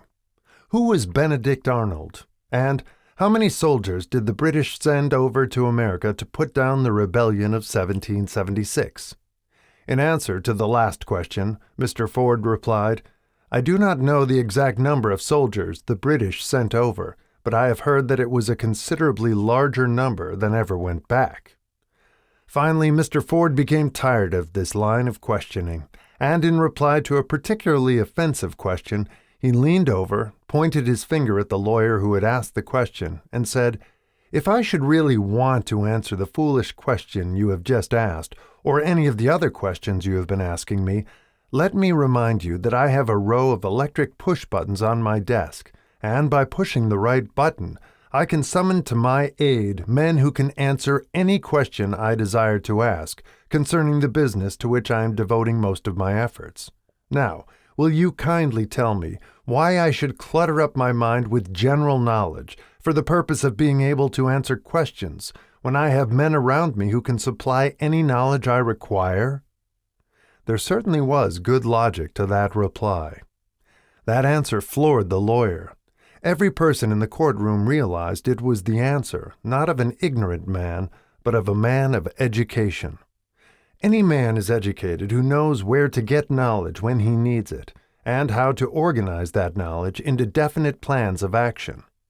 Through the assistance of his mastermind group, Henry Ford had at his command all the specialized knowledge he needed to enable him to become one of the wealthiest men in America. It was not essential that he have this knowledge in his own mind. Surely no person who has sufficient inclination and intelligence to read a book of this nature can possibly miss the significance of this illustration. Before you can be sure of your ability to transmute desire into its monetary equivalent, you will require specialized knowledge of the service, merchandise, or profession which you intend to offer in return for fortune. Perhaps you may need much more specialized knowledge than you have the ability or the inclination to acquire, and if this should be true, you may bridge your weakness through the aid of your mastermind group. Andrew Carnegie stated that he, personally, knew nothing about the technical end of the steel business. Moreover, he did not particularly care to know anything about it. The specialized knowledge which he required for the manufacture and marketing of steel he found available through the individual units of his mastermind group. The accumulation of great fortunes calls for power, and power is acquired through highly organized and intelligently directed specialized knowledge. But that knowledge does not necessarily have to be in the possession of the man who accumulates the fortune. The preceding paragraph should give hope and encouragement to the man with ambition to accumulate a fortune who has not possessed himself of the necessary education to supply such specialized knowledge as he may require. Men sometimes go through life suffering from inferiority complexes because they are not men of education. The man who can organize and direct a mastermind group of men who possess knowledge useful in the accumulation of money is just as much a man of education as any man in the group. Remember this: if you suffer from a feeling of inferiority because your schooling has been limited, Thomas Edison had only 3 months of schooling during his entire life. He did not lack education, neither did he die poor. Henry Ford had less than a 6th grade schooling, but he has managed to do pretty well by himself financially. Specialized knowledge is among the most plentiful and the cheapest forms of service which may be had. If you doubt this, consult the payroll of any university.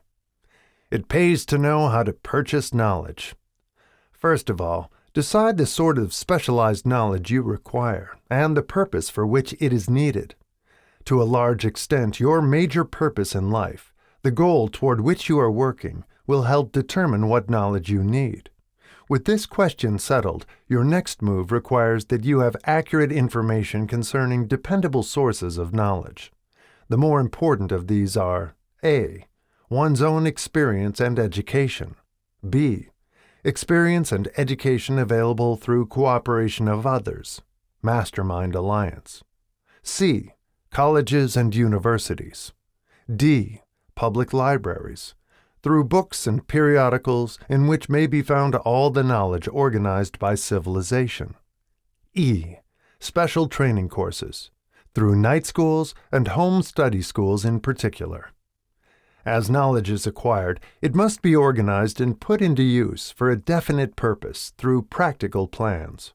Knowledge has no value except that which can be gained from its application toward some worthy end.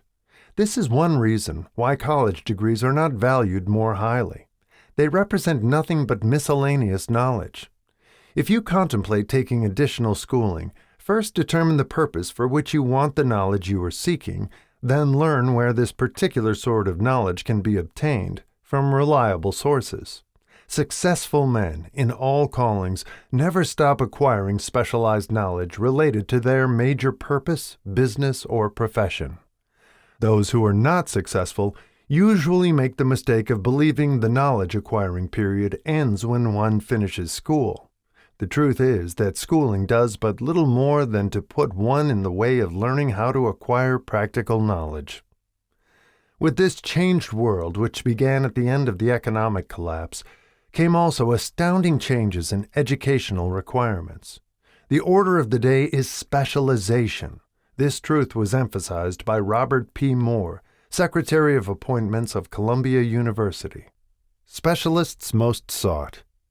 Particularly sought after by employing companies are candidates who have specialized in some field: business school graduates with training in accounting and statistics, engineers of all varieties, journalists, architects, chemists, and also outstanding leaders and activity men of the senior class.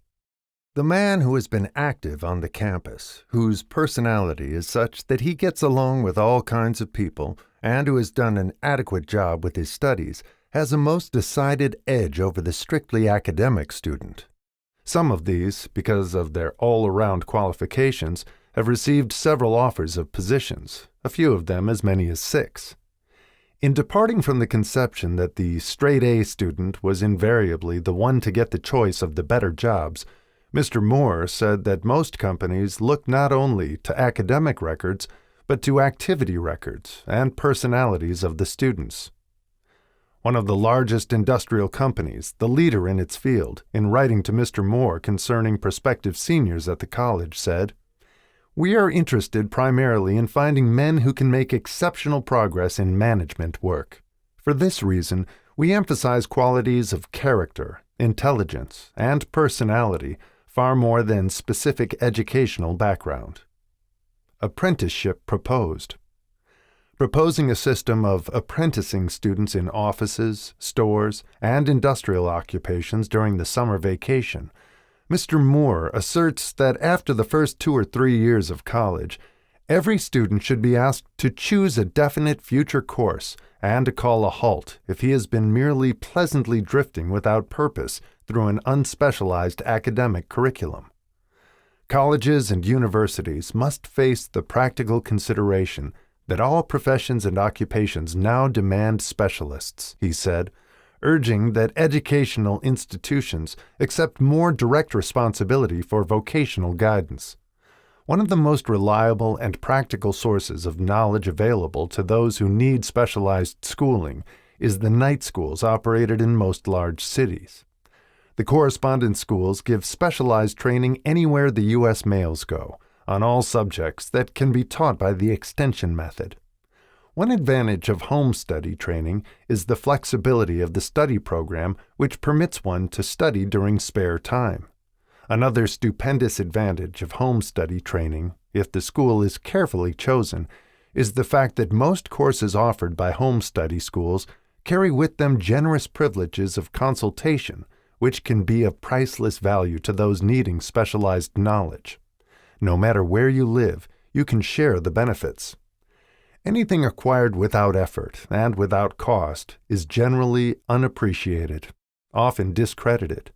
Perhaps this is why we get so little from our marvelous opportunity in public schools. The self-discipline one receives from a definite program of specialized study makes up to some extent for the wasted opportunity when knowledge was available without cost. Correspondence schools are highly organized business institutions. Their tuition fees are so low that they are forced to insist upon prompt payments. Being asked to pay, whether the student makes good grades or poor, has the effect of causing one to follow through with the course when he would otherwise drop it. The correspondence schools have not stressed this point sufficiently, for the truth is that their collection departments constitute the very finest sort of training on decision, promptness, action, and the habit of finishing that which one begins. I learned this from experience more than 25 years ago. I enrolled for a home study course in advertising. After completing 8 or 10 lessons, I stopped studying, but the school did not stop sending me bills. Moreover, it insisted upon payment, whether I kept up my studies or not. I decided that if I had to pay for the course, which I had legally obligated myself to do, I should complete the lessons and get my money's worth. I felt, at the time, that the collection system of the school was somewhat too well organized, but I learned later in life that it was a valuable part of my training for which no charge had been made. Being forced to pay, I went ahead and completed the course. Later in life, I discovered that the efficient collection system of that school had been worth much in the form of money earned because of the training in advertising I had so reluctantly taken. We have in this country what is said to be the greatest public school system in the world. We have invested fabulous sums for fine buildings. We have provided convenient transportation for children living in the rural districts, so they may attend the best schools. But there is one astounding weakness to this marvelous system. It is free. One of the strange things about human beings is that they value only that which has a price. The free schools of America and the free public libraries do not impress people because they are free. This is the major reason why so many people find it necessary to acquire additional training after they quit school and go to work. It is also one of the major reasons why employers give greater consideration to employees who take home study courses. They have learned from experience that any person who has the ambition to give up a part of his spare time to studying at home has in him those qualities which make for leadership. This recognition is not a charitable gesture. It is sound business judgment upon the part of the employers. There is one weakness in people for which there is no remedy.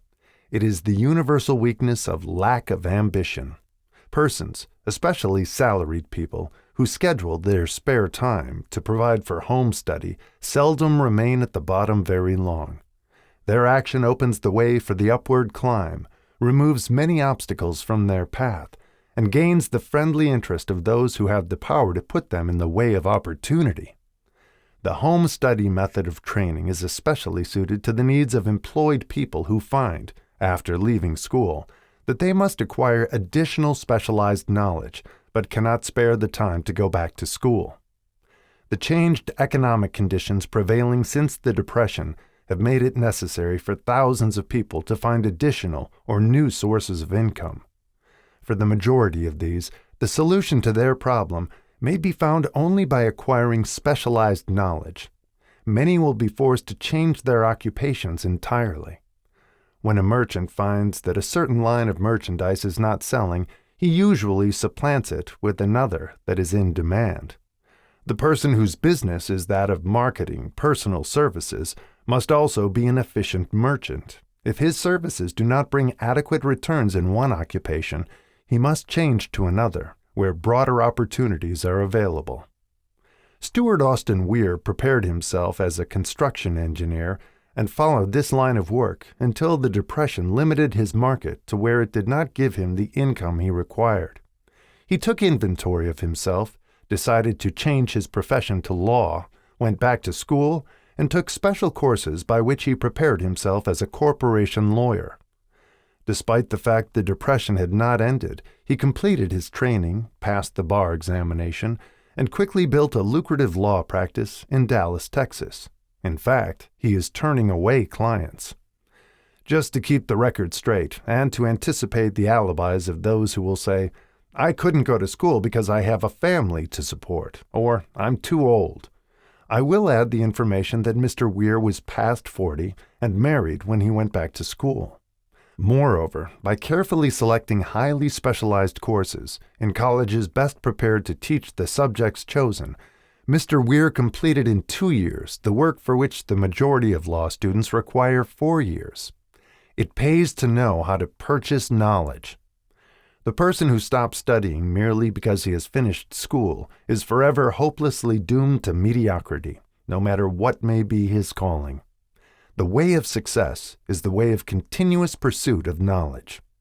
Let us consider a specific instance.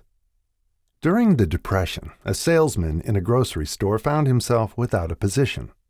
Having had some bookkeeping experience, he took a special course in accounting, familiarized himself with all the latest bookkeeping and office equipment, and went into business for himself.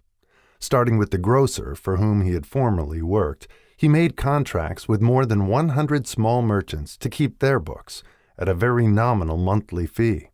His idea was so practical that he soon found it necessary to set up a portable office in a light delivery truck, which he equipped with modern bookkeeping machinery.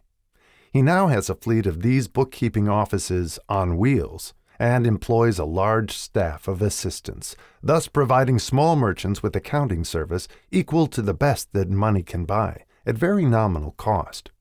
Specialized knowledge plus imagination were the ingredients that went into this unique and successful business. Last year, the owner of that business paid an income tax of almost 10 times as much as was paid by the merchant for whom he worked when the Depression forced upon him a temporary adversity which proved to be a blessing in disguise. The beginning of this successful business was an idea. Inasmuch as I had the privilege of supplying the unemployed salesman with that idea, I now assume the further privilege of suggesting another idea, which has within it the possibility of even greater income.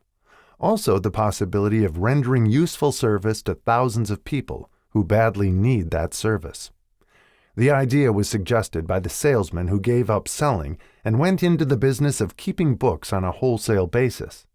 When the plan was suggested as a solution of his unemployment problem, he quickly exclaimed, "I like the idea, but I would not know how to turn it into cash." In other words, he complained that he would not know how to market his bookkeeping knowledge after he acquired it.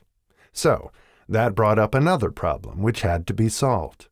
With the aid of a young woman typist, clever at hand lettering, and who could put the story together, a very attractive book was prepared, describing the advantages of the new system of bookkeeping. The pages were neatly typed and pasted in an ordinary scrapbook, which was used as a silent salesman with which the story of this new business was so effectively told that its owner soon had more accounts than he could handle. There are thousands of people all over the country who need the services of a merchandising specialist capable of preparing an attractive brief for use in marketing personal services. The aggregate annual income from such a service might easily exceed that received by the largest employment agency, and the benefits of the service might be made far greater to the purchaser than any to be obtained from an employment agency. The idea here described was born of necessity, to bridge an emergency which had to be covered, but it did not stop by merely serving one person. The woman who created the idea has a keen imagination. She saw in her newly born brainchild the making of a new profession, one that is destined to render valuable service to thousands of people who need practical guidance in marketing personal services. Spurred to action by the instantaneous success of her first prepared plan to market personal services, this energetic woman turned next to the solution of a similar problem for her son, who had just finished college, but had been totally unable to find a market for his services. The plan she originated for his use was the finest specimen of merchandising of personal services I have ever seen.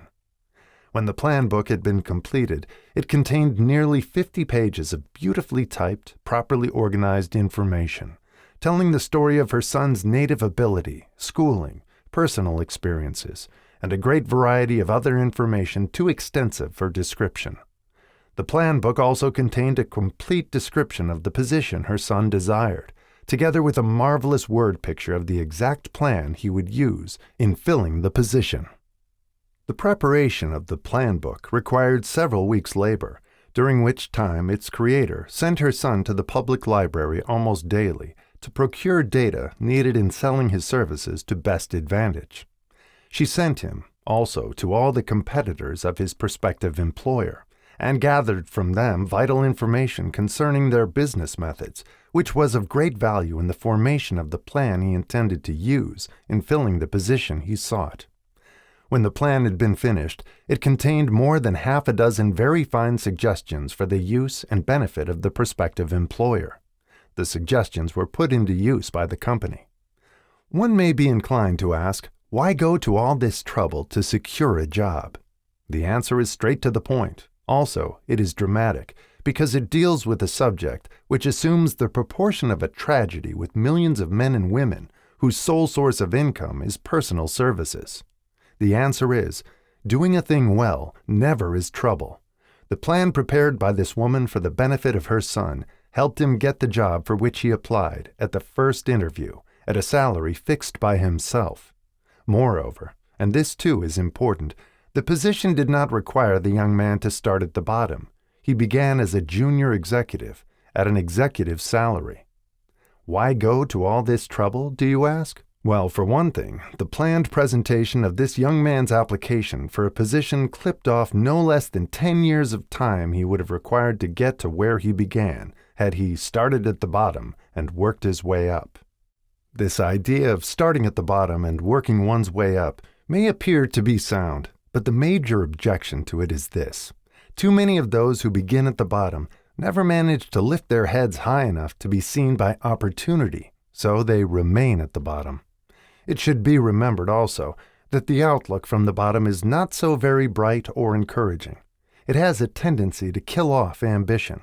We call it getting into a rut, which means that we accept our fate because we form the habit of daily routine, a habit that finally becomes so strong we cease to try to throw it off. And that is another reason why it pays to start 1 or 2 steps above the bottom. By so doing, one forms the habit of looking around, of observing how others get ahead, of seeing opportunity, and of embracing it without hesitation. Dan Halpin is a splendid example of what I mean. During his college days, he was manager of the famous 1930 National Championship Notre Dame football team when it was under the direction of the late Newt Rockne. Perhaps he was inspired by the great football coach to aim high and not mistake temporary defeat for failure, just as Andrew Carnegie, the great industrial leader, inspired his young business lieutenants to set high goals for themselves. At any rate, young Halpin finished college at a mighty unfavorable time when the Depression had made jobs scarce. So, after a fling at investment banking and motion pictures, he took the first opening with a potential future he could find, selling electrical hearing aids on a commission basis. Anyone could start in that sort of job, and Halpin knew it, but it was enough to open the door of opportunity to him. For almost 2 years, he continued in a job not to his liking, and he would never have risen above that job if he had not done something about his dissatisfaction. He aimed first at the job of assistant sales manager of his company and got the job. That one step upward placed him high enough above the crowd to enable him to see still greater opportunity. Also, it placed him where opportunity could see him. He made such a fine record selling hearing aids that A.M. Andrews, chairman of the board of the Dictograph Products Company, a business competitor of the company for which Halpin worked, wanted to know something about that man Dan Halpin, who was taking big sales away from the long-established Dictograph Company. He sent for Halpin. When the interview was over, Halpin was the new sales manager in charge of the Acousticon division. Then, to test young Halpin's mettle, Mr. Andrews went away to Florida for 3 months, leaving him to sink or swim in his new job. He did not sink. Newt Rockne's spirit of "all the world loves a winner and has no time for a loser" inspired him to put so much into his job that he was recently elected vice president of the company and general manager of the Acousticon and Silent Radio division, a job which most men would be proud to earn through 10 years of loyal effort. Halpin turned the trick in little more than 6 months. It is difficult to say whether Mr. Andrews or Mr. Halpin is more deserving of eulogy, for the reason that both showed evidence of having an abundance of that very rare quality known as imagination. Mr. Andrews deserves credit for seeing, in young Halpin, a go-getter of the highest order. Halpin deserves credit for refusing to compromise with life by accepting and keeping a job he did not want. And that is one of the major points I'm trying to emphasize through this entire philosophy, that we rise to high positions or remain at the bottom because of conditions we can control if we desire to control them. I am also trying to emphasize another point, namely that both success and failure are largely the results of habit. I have not the slightest doubt that Dan Halpin's close association with the greatest football coach America ever knew planted in his mind the same brand of desire to excel which made the Notre Dame football team world famous. Truly, there is something to the idea that hero worship is helpful, provided one worships a winner. Halpin tells me that Rockne was one of the world's greatest leaders of men in all history. My belief in the theory that business associations are vital factors, both in failure and in success, was recently demonstrated when my son Blair was negotiating with Dan Halpin for a position. Mr. Halpin offered him a beginning salary of about one-half what he could have gotten from a rival company. I brought parental pressure to bear and induced him to accept the place with Mr. Halpin because I believe that close association with one who refuses to compromise with circumstances he does not like is an asset that can never be measured in terms of money. The bottom is a monotonous, dreary, unprofitable place for any person. That is why I have taken the time to describe how lowly beginnings may be circumvented by proper planning. Also, that is why so much space has been devoted to a description of this new profession, created by a woman who was inspired to do a fine job of planning because she wanted her son to have a favorable break. With the changed conditions ushered in by the world economic collapse, came also the need for newer and better ways of marketing personal services. It is hard to determine why someone had not previously discovered this stupendous need, in view of the fact that more money changes hands in return for personal services than for any other purpose. The sum paid out monthly to people who work for wages and salaries is so huge that it runs into hundreds of millions, and the annual distribution amounts to billions. Perhaps some will find, in the idea here briefly described, the nucleus of the riches they desire. Ideas with much less merit have been the seedlings from which great fortunes have grown. Woolworth's 5 and 10 cent store idea, for example, had far less merit, but it piled up a fortune for its creator. Those seeing opportunity lurking in this suggestion will find valuable aid in the chapter on organized planning. Incidentally, an efficient merchandiser of personal services would find a growing demand for his services wherever there are men and women who seek better markets for their services. By applying the mastermind principle, a few people with suitable talent could form an alliance and have a paying business very quickly. One would need to be a fair writer with a flair for advertising and selling, one handy at typing and hand lettering, and one should be a first-class business getter who would let the world know about the service. If one person possessed all these abilities, he might carry on the business alone until it outgrew him. The woman who prepared the personal service sales plan for her son now receives requests from all parts of the country for her cooperation in preparing similar plans for others who desire to market their personal services for more money.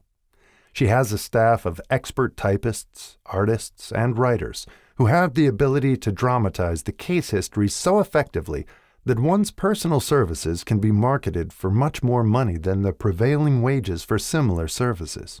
She is so confident of her ability that she accepts, as the major portion of her fee, a percentage of the increased pay she helps her clients to earn. It must not be supposed that her plan merely consists of clever salesmanship by which she helps men and women to demand and receive more money for the same services they formerly sold for less pay. She looks after the interests of the purchaser as well as the seller of personal services, and so prepares her plans that the employer receives full value for the additional money he pays. The method by which she accomplishes this astonishing result is a professional secret which she discloses to no one, excepting her own clients. If you have the imagination and seek a more profitable outlet for your personal services, this suggestion may be the stimulus for which you have been searching. The idea is capable of yielding an income far greater than that of the average doctor, lawyer, or engineer whose education required several years in college. The idea is saleable to those seeking new positions, in practically all positions calling for managerial or executive ability, and those desiring rearrangement of incomes in their present positions. There is no fixed price for sound ideas. Back of all ideas is specialized knowledge. Unfortunately, for those who do not find riches in abundance, specialized knowledge is more abundant and more easily acquired than ideas. Because of this very truth, there is a universal demand and an ever-increasing opportunity for the person capable of helping men and women to sell their personal services advantageously. Capability means imagination, the one quality needed to combine specialized knowledge with ideas in the form of organized plans designed to yield riches. If you have imagination, this chapter may present you with an idea sufficient to serve as the beginning of the riches you desire. Remember, the idea is the main thing. Specialized knowledge may be found just around the corner, any corner. Chapter 6. Imagination. The workshop of the mind, the fifth step toward riches. The imagination is literally the workshop wherein are fashioned all plans created by man. The impulse, the desire, is given shape, form, and action through the aid of the imaginative faculty of the mind. It has been said that man can create anything which he can imagine. Of all the ages of civilization, this is the most favorable for the development of the imagination, because it is an age of rapid change. On every hand, one may contact stimuli which develops the imagination. Through the aid of his imaginative faculty, man has discovered and harnessed more of nature's forces during the past 50 years than during the entire history of the human race previous to that time. He has conquered the air so completely that the birds are a poor match for him in flying. He has harnessed the ether and made it serve as a means of instantaneous communication with any part of the world. He has analyzed and weighed the sun at a distance of millions of miles, and has determined, through the aid of imagination, the elements of which it consists. He has discovered that his own brain is both a broadcasting and a receiving station for the vibration of thought, and he is beginning now to learn how to make practical use of this discovery. He has increased the speed of locomotion until he may now travel at a speed of more than 300 miles an hour. The time will come soon when a man may breakfast in New York and lunch in San Francisco. Man's only limitation, within reason, lies in his development and use of his imagination. He has not yet reached the apex of development in the use of his imaginative faculty. He has merely discovered that he has an imagination, and has commenced to use it in a very elementary way. Two forms of imagination. The imaginative faculty functions in two forms. One is known as synthetic imagination, and the other as creative imagination. Synthetic imagination.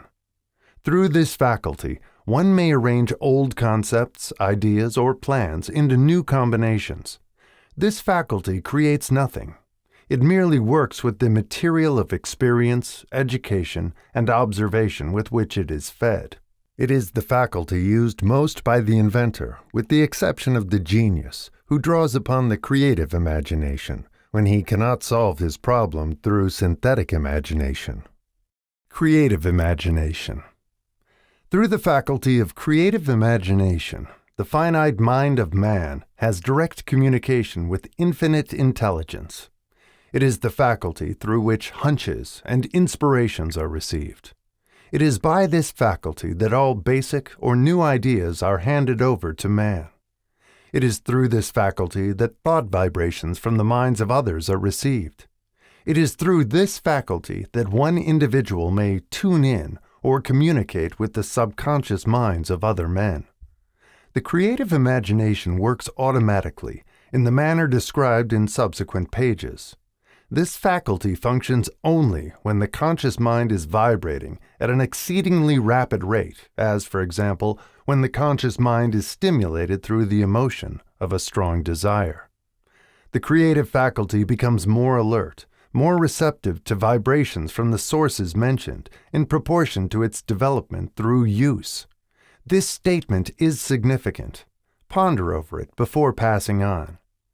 Keep in mind as you follow these principles that the entire story of how one may convert desire into money cannot be told in one statement. The story will be complete only when one has mastered, assimilated, and begun to make use of all the principles. The great leaders of business, industry, finance, and the great artists, musicians, poets, and writers became great because they developed the faculty of creative imagination. Both the synthetic and creative faculties of imagination become more alert with use, just as any muscle or organ of the body develops through use. Desire is only a thought, an impulse. It is nebulous and ephemeral. It is abstract and of no value until it has been transformed into its physical counterpart.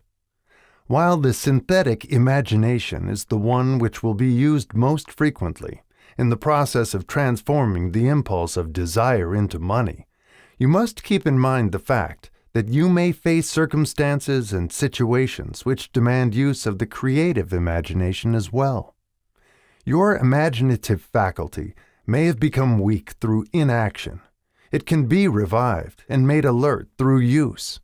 This faculty does not die, though it may become quiescent through lack of use. Center your attention for the time being on the development of the synthetic imagination, because this is the faculty which you will use more often in the process of converting desire into money. Transformation of the intangible impulse of desire into the tangible reality of money calls for the use of a plan or plans. These plans must be formed with the aid of the imagination and mainly with the synthetic faculty. Read the entire book through, then come back to this chapter and begin at once to put your imagination to work on the building of a plan or plans for the transformation of your desire into money. Detailed instructions for the building of plans have been given in almost every chapter. Carry out the instructions best suited to your needs. Reduce your plan to writing if you have not already done so. The moment you complete this, you will have definitely given concrete form to the intangible desire. Read the preceding sentence once more. Read it aloud, very slowly. And as you do so, remember that the moment you reduce the statement of your desire and a plan for its realization to writing, you have actually taken the first of a series of steps which will enable you to convert the thought into its physical counterpart. The earth on which you live, you, yourself, and every other material thing are the result of evolutionary change, through which microscopic bits of matter have been organized and arranged in an orderly fashion. Moreover, and this statement is of stupendous importance, this earth, every one of the billions of individual cells of your body, and every atom of matter, began as an intangible form of energy. Desire is thought impulse. Thought impulses are forms of energy. When you begin with the thought impulse, desire, to accumulate money, you are drafting into your service the same stuff that nature used in creating this earth, and every material form in the universe, including the body and brain in which the thought impulses function. As far as science has been able to determine, the entire universe consists of but two elements, matter and energy. Through the combination of energy and matter has been created everything perceptible to man, from the largest star which floats in the heavens down to and including man himself. You are now engaged in the task of trying to profit by nature's method. You are, sincerely and earnestly we hope, trying to adapt yourself to nature's laws by endeavoring to convert desire into its physical or monetary equivalent. You can do it. It has been done before. You can build a fortune through the aid of laws, which are immutable. But first, you must become familiar with these laws and learn to use them. Through repetition and by approaching the description of these principles from every conceivable angle, the author hopes to reveal to you the secret through which every great fortune has been accumulated. Strange and paradoxical as it may seem, the secret is not a secret. Nature herself advertises it in the earth on which we live, the stars, the planets suspended within our view, in the elements above and around us, in every blade of grass, and every form of life within our vision. Nature advertises this secret in the terms of biology, in the conversion of a tiny cell, so small that it may be lost on the point of a pin, into the human being now reading this line. The conversion of desire into its physical equivalent is, certainly, no more miraculous. Do not become discouraged if you do not fully comprehend all that has been stated. Unless you have long been a student of the mind, it is not to be expected that you will assimilate all that is in this chapter upon a first reading. But you will, in time, make good progress. The principles which follow will open the way for understanding of imagination. Assimilate that which you understand as you read this philosophy for the first time.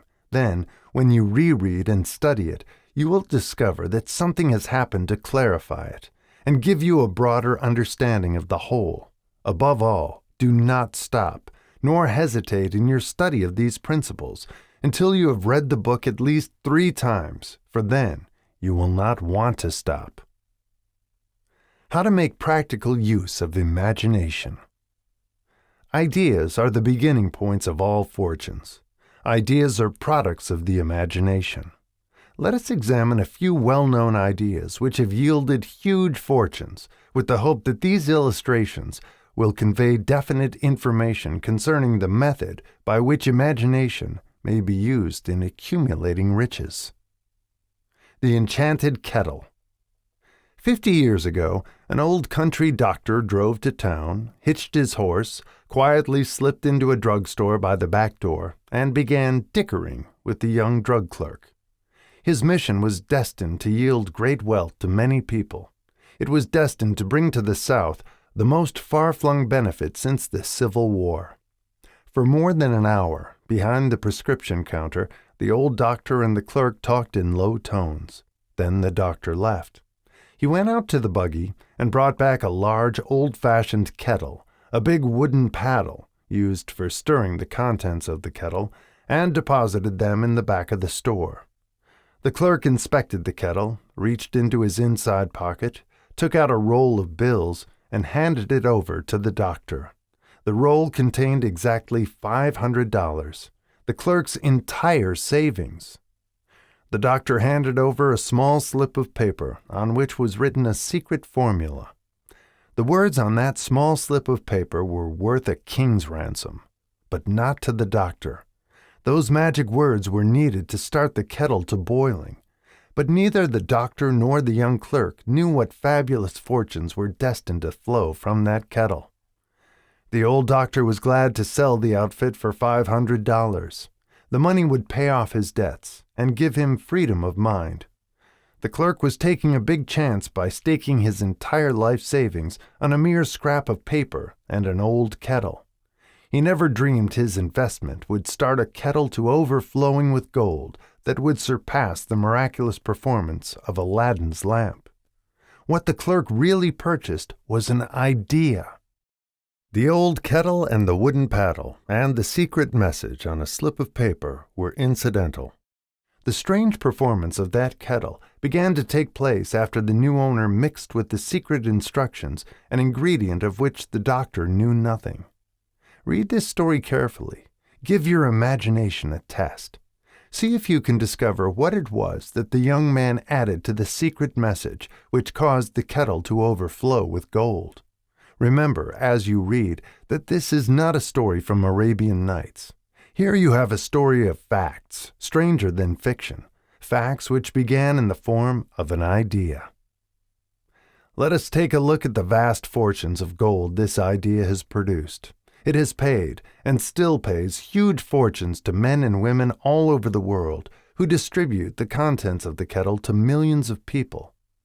The old kettle is now one of the world's largest consumers of sugar, thus providing jobs of a permanent nature to thousands of men and women engaged in growing sugar cane and in refining and marketing sugar. The old kettle consumes annually millions of glass bottles, providing jobs to huge numbers of glass workers.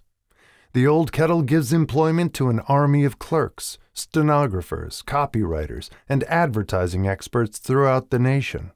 It has brought fame and fortune to scores of artists who have created magnificent pictures describing the product. The old kettle has converted a small southern city into the business capital of the South, where it now benefits, directly or indirectly, every business and practically every resident of the city. The influence of this idea now benefits every civilized country in the world, pouring out a continuous stream of gold to all who touch it. Gold from the kettle built and maintains one of the most prominent colleges of the South, where thousands of young people receive the training essential for success. The old kettle has done other marvelous things. All through the World Depression, when factories, banks, and business houses were folding up and quitting by the thousands, the owner of this enchanted kettle went marching on, giving continuous employment to an army of men and women all over the world, and paying out extra portions of gold to those who, long ago, had faith in the idea. If the product of that old brass kettle could talk, it would tell thrilling tales of romance in every language.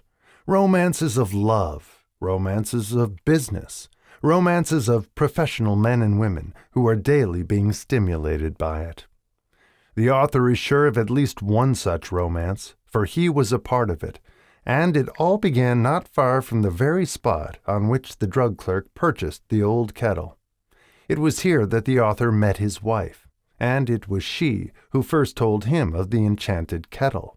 It was the product of that kettle they were drinking when he asked her to accept him for better or worse.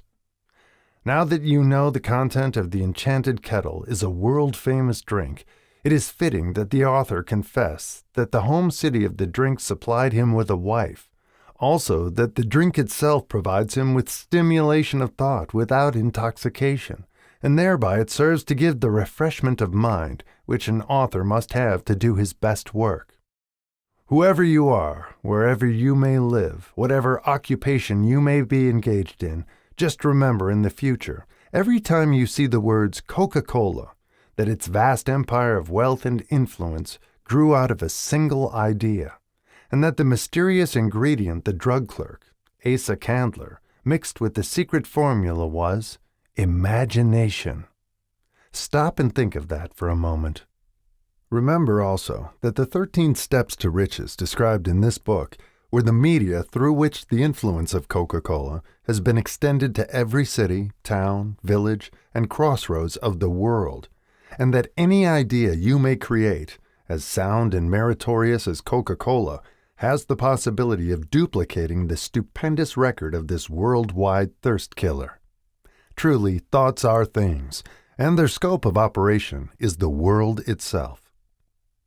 What I would do if I had $1 million. This story proves the truth of that old saying, where there's a will, there's a way.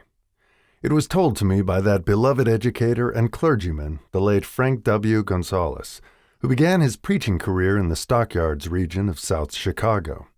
While Dr. Gonzalez was going through college, he observed many defects in our educational system, defects which he believed he could correct if he were the head of a college.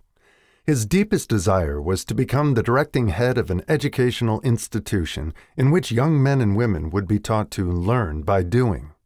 He made up his mind to organize a new college in which he could carry out his ideas without being handicapped by orthodox methods of education. He needed $1 million to put the project across. Where was he to lay his hands on so large a sum of money? That was the question that absorbed most of this ambitious young preacher's thought. But he couldn't seem to make any progress. Every night he took that thought to bed with him. He got up with it in the morning. He took it with him everywhere he went.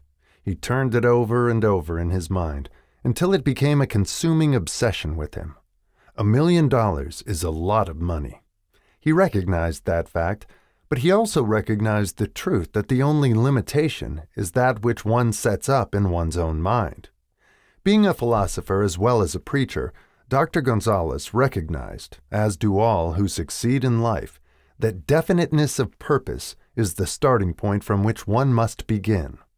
He recognized, too, that definiteness of purpose takes on animation, life, and power when backed by a burning desire to translate that purpose into its material equivalent. He knew all these great truths, yet he did not know where or how to lay his hands on $1 million. The natural procedure would have been to give up and quit by saying, well, my idea is a good one, but I cannot do anything with it because I never can procure the necessary $1 million. That is exactly what the majority of people would have said, but it is not what Dr. Gonzalez said. What he said and what he did are so important that I now introduce him and let him speak for himself. One Saturday afternoon, I sat in my room, thinking of ways and means of raising the money to carry out my plans. For nearly 2 years, I had been thinking, but I had done nothing but think. The time had come for action. I made up my mind, then and there, that I would get the necessary $1 million within a week. How? I was not concerned about that. The main thing of importance was the decision to get the money within a specified time. And I want to tell you that the moment I reached a definite decision to get the money within a specified time, a strange feeling of assurance came over me, such as I had never before experienced. Something inside me seemed to say, "Why didn't you reach that decision a long time ago? The money was waiting for you all the time." Things began to happen in a hurry. I called the newspapers and announced I would preach a sermon the following morning entitled, "What I Would Do If I Had $1 Million." I went to work on the sermon immediately, but I must tell you frankly, the task was not difficult, because I had been preparing that sermon for almost 2 years. The spirit back of it was a part of me. Long before midnight, I had finished writing the sermon. I went to bed and slept with a feeling of confidence, for I could see myself already in possession of the $1 million. Next morning I arose early, went into the bathroom, read the sermon, then knelt on my knees and asked that my sermon might come to the attention of someone who would supply the needed money. While I was praying, I again had that feeling of assurance that the money would be forthcoming. In my excitement, I walked out without my sermon and did not discover the oversight until I was in my pulpit and about ready to begin delivering it. It was too late to go back for my notes, and what a blessing that I couldn't go back. Instead, my own subconscious mind yielded the material I needed. When I arose to begin my sermon, I closed my eyes and spoke with all my heart and soul of my dreams. I not only talked to my audience, but I fancy I talked also to God. I told what I would do with $1 million if that amount were placed in my hands. I described the plan I had in mind for organizing a great educational institution where young people would learn to do practical things and at the same time develop their minds. When I had finished and sat down, a man slowly arose from his seat, about 3 rows from the rear, and made his way toward the pulpit. I wondered what he was going to do. He came into the pulpit, extended his hand, and said, "Reverend, I liked your sermon. I believe you can do everything you said you would if you had $1 million. To prove that I believe in you and your sermon, if you will come to my office tomorrow morning, I will give you the $1 million. My name is Philip D. Armour." Young Gonzalez went to Mr. Armour's office, and the $1 million was presented to him. With the money, he founded the Armour Institute of Technology. That is more money than the majority of preachers ever see in an entire lifetime. Yet the thought impulse back of the money was created in the young preacher's mind in a fraction of a minute. The necessary $1 million came as a result of an idea. Back of the idea was a desire which young Gonzalez had been nursing in his mind for almost 2 years. Observe this important fact. He got the money within 36 hours after he reached a definite decision in his own mind to get it and decided upon a definite plan for getting it. There was nothing new or unique about young Gonzalez's vague thinking about $1 million and weakly hoping for it. Others before him, and many since his time, have had similar thoughts. But there was something very unique and different about the decision he reached on that memorable Saturday, when he put vagueness into the background and definitely said, "I will get that money within a week." God seems to throw himself on the side of the man who knows exactly what he wants, if he is determined to get just that. Moreover, the principle through which Dr. Gonzalez got his $1 million is still alive. It is available to you. This universal law is as workable today as it was when the young preacher made use of it so successfully. This book describes, step by step, the 13 elements of this great law and suggests how they may be put to use. Observe that Asa Candler and Dr. Frank Gonzalez had one characteristic in common. Both knew the astounding truth that ideas can be transmuted into cash through the power of definite purpose, plus definite plans. If you are one of those who believe that hard work and honesty alone will bring riches, perish the thought. It is not true. Riches, when they come in huge quantities, are never the result of hard work. Riches come, if they come at all, in response to definite demands, based upon the application of definite principles, and not by chance or luck. Generally speaking, an idea is an impulse of thought that impels action by an appeal to the imagination. All master salesmen know that ideas can be sold where merchandise cannot. Ordinary salesmen do not know this. That is why they are ordinary. A publisher of books which sell for a nickel made a discovery that should be worth much to publishers generally. He learned that many people buy titles and not contents of books. By merely changing the name of one book that was not moving, his sales on that book jumped upward more than 1 million copies. The inside of the book was not changed in any way. He merely ripped off the cover bearing the title that did not sell and put on a new cover with a title that had box office value. That, as simple as it may seem, was an idea. It was imagination. There is no standard price on ideas. The creator of ideas makes his own price, and if he is smart, gets it. The moving picture industry created a whole flock of millionaires. Most of them were men who couldn't create ideas, but they had the imagination to recognize ideas when they saw them. The next flock of millionaires will grow out of the radio business, which is new and not overburdened with men of keen imagination. The money will be made by those who discover or create new and more meritorious radio programs, and have the imagination to recognize merit, and to give the radio listeners a chance to profit by it.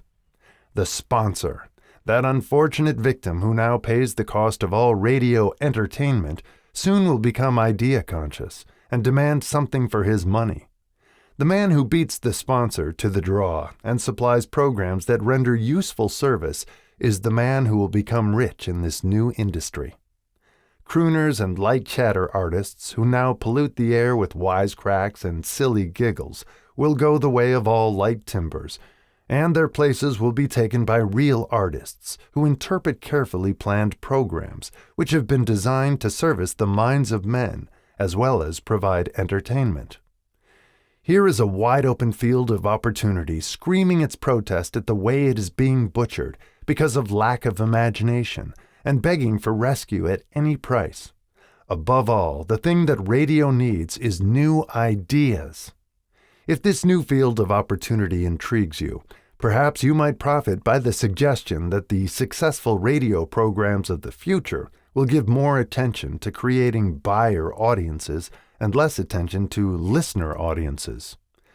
Stated more plainly, the builder of radio programs who succeeds in the future must find practical ways to convert listeners into buyers. Moreover, the successful producer of radio programs in the future must key his features so that he can definitely show its effect upon the audience. Sponsors are becoming a bit weary of buying glib selling talks based upon statements grabbed out of thin air. They want, and in the future will demand, indisputable proof that the Who's It program not only gives millions of people the silliest giggle ever, but that the silly giggler can sell merchandise. Another thing that might as well be understood by those who contemplate entering this new field of opportunity, radio advertising is going to be handled by an entirely new group of advertising experts, separate and distinct from the old-time newspaper and magazine advertising agency men. The old-timers in the advertising game cannot read the modern radio scripts because they have been schooled to see ideas. The new radio technique demands men who can interpret ideas from a written manuscript in terms of sound. It costs the author a year of hard labor and many thousands of dollars to learn this. Radio right now is about where the moving pictures were when Mary Pickford and her curls first appeared on the screen. There is plenty of room in radio for those who can produce or recognize ideas. If the foregoing comment on the opportunities of radio has not started your idea factory to work, you had better forget it. Your opportunity is in some other field. If the comment intrigued you in the slightest degree, then go further into it, and you may find the one idea you need to round out your career. Never let it discourage you if you have no experience in radio. Andrew Carnegie knew very little about making steel. I have Carnegie's own word for this, but he made practical use of two of the principles described in this book, and made the steel business yield him a fortune. The story of practically every great fortune starts with the day when a creator of ideas and a seller of ideas got together and worked in harmony. Carnegie surrounded himself with men who could do all that he could not do, men who created ideas, and men who put ideas into operation, and made himself and the others fabulously rich. Millions of people go through life hoping for favorable breaks. Perhaps a favorable break can get one an opportunity, but the safest plan is not to depend upon luck. It was a favorable break that gave me the biggest opportunity of my life, but 25 years of determined effort had to be devoted to that opportunity before it became an asset. The break consisted of my good fortune in meeting and gaining the cooperation of Andrew Carnegie. On that occasion, Carnegie planted in my mind the idea of organizing the principles of achievement into a philosophy of success. Thousands of people have profited by the discoveries made in the 25 years of research, and several fortunes have been accumulated through the application of the philosophy. The beginning was simple. It was an idea which anyone might have developed. The favorable break came through Carnegie, but what about the determination, definiteness of purpose, and the desire to attain the goal, and the persistent effort of 25 years? It was no ordinary desire that survived disappointment, discouragement, temporary defeat, criticism, and the constant reminding of waste of time. It was a burning desire, an obsession. When the idea was first planted in my mind by Mr. Carnegie, it was coaxed, nursed, and enticed to remain alive. Gradually, the idea became a giant under its own power, and it coaxed, nursed, and drove me. Ideas are like that. First, you give life and action and guidance to ideas, then they take on a power of their own and sweep aside all opposition. Ideas are intangible forces, but they have more power than the physical brains that give birth to them. They have the power to live on after the brain that creates them has returned to dust. For example, take the power of Christianity. That began with a simple idea, born in the brain of Christ. Its chief tenet was, "Do unto others as you would have others do unto you." Christ has gone back to the source from whence he came, but his idea goes marching on. Someday it may grow up and come into its own. Then it will have fulfilled Christ's deepest desire. The idea has been developing only 2,000 years. Give it time. Success requires no explanations. Failure permits no alibis. Chapter 7. Organized Planning. The crystallization of desire into action. The sixth step toward riches. You have learned that everything man creates or acquires begins in the form of desire. That desire is taken on the first lap of its journey, from the abstract to the concrete, into the workshop of the imagination, where plans for its transition are created and organized. In Chapter 2, you are instructed to take 6 definite practical steps as your first move in translating the desire for money into its monetary equivalent. One of these steps is the formation of a definite practical plan, or plans, through which this transformation may be made. You will now be instructed how to build plans which will be practical, viz. A. Ally yourself with a group of as many people as you may need for the creation and carrying out of your plan or plans for the accumulation of money, making use of the mastermind principle described in a later chapter. Compliance with this instruction is absolutely essential. Do not neglect it. B. Before forming your mastermind alliance, decide what advantages and benefits you may offer the individual members of your group in return for their cooperation. No one will work indefinitely without some form of compensation. No intelligent person will either request or expect another to work without adequate compensation, although this may not always be in the form of money. C. Arrange to meet with the members of your mastermind group at least twice a week, and more often if possible, until you have jointly perfected the necessary plan or plans for the accumulation of money. D. Maintain perfect harmony between yourself and every member of your mastermind group. If you fail to carry out this instruction to the letter, you may expect to meet with failure. The mastermind principle cannot obtain where perfect harmony does not prevail. Keep in mind these facts. First, you are engaged in an undertaking of major importance to you. To be sure of success, you must have plans which are faultless. Second, you must have the advantage of the experience, education, native ability, and imagination of other minds.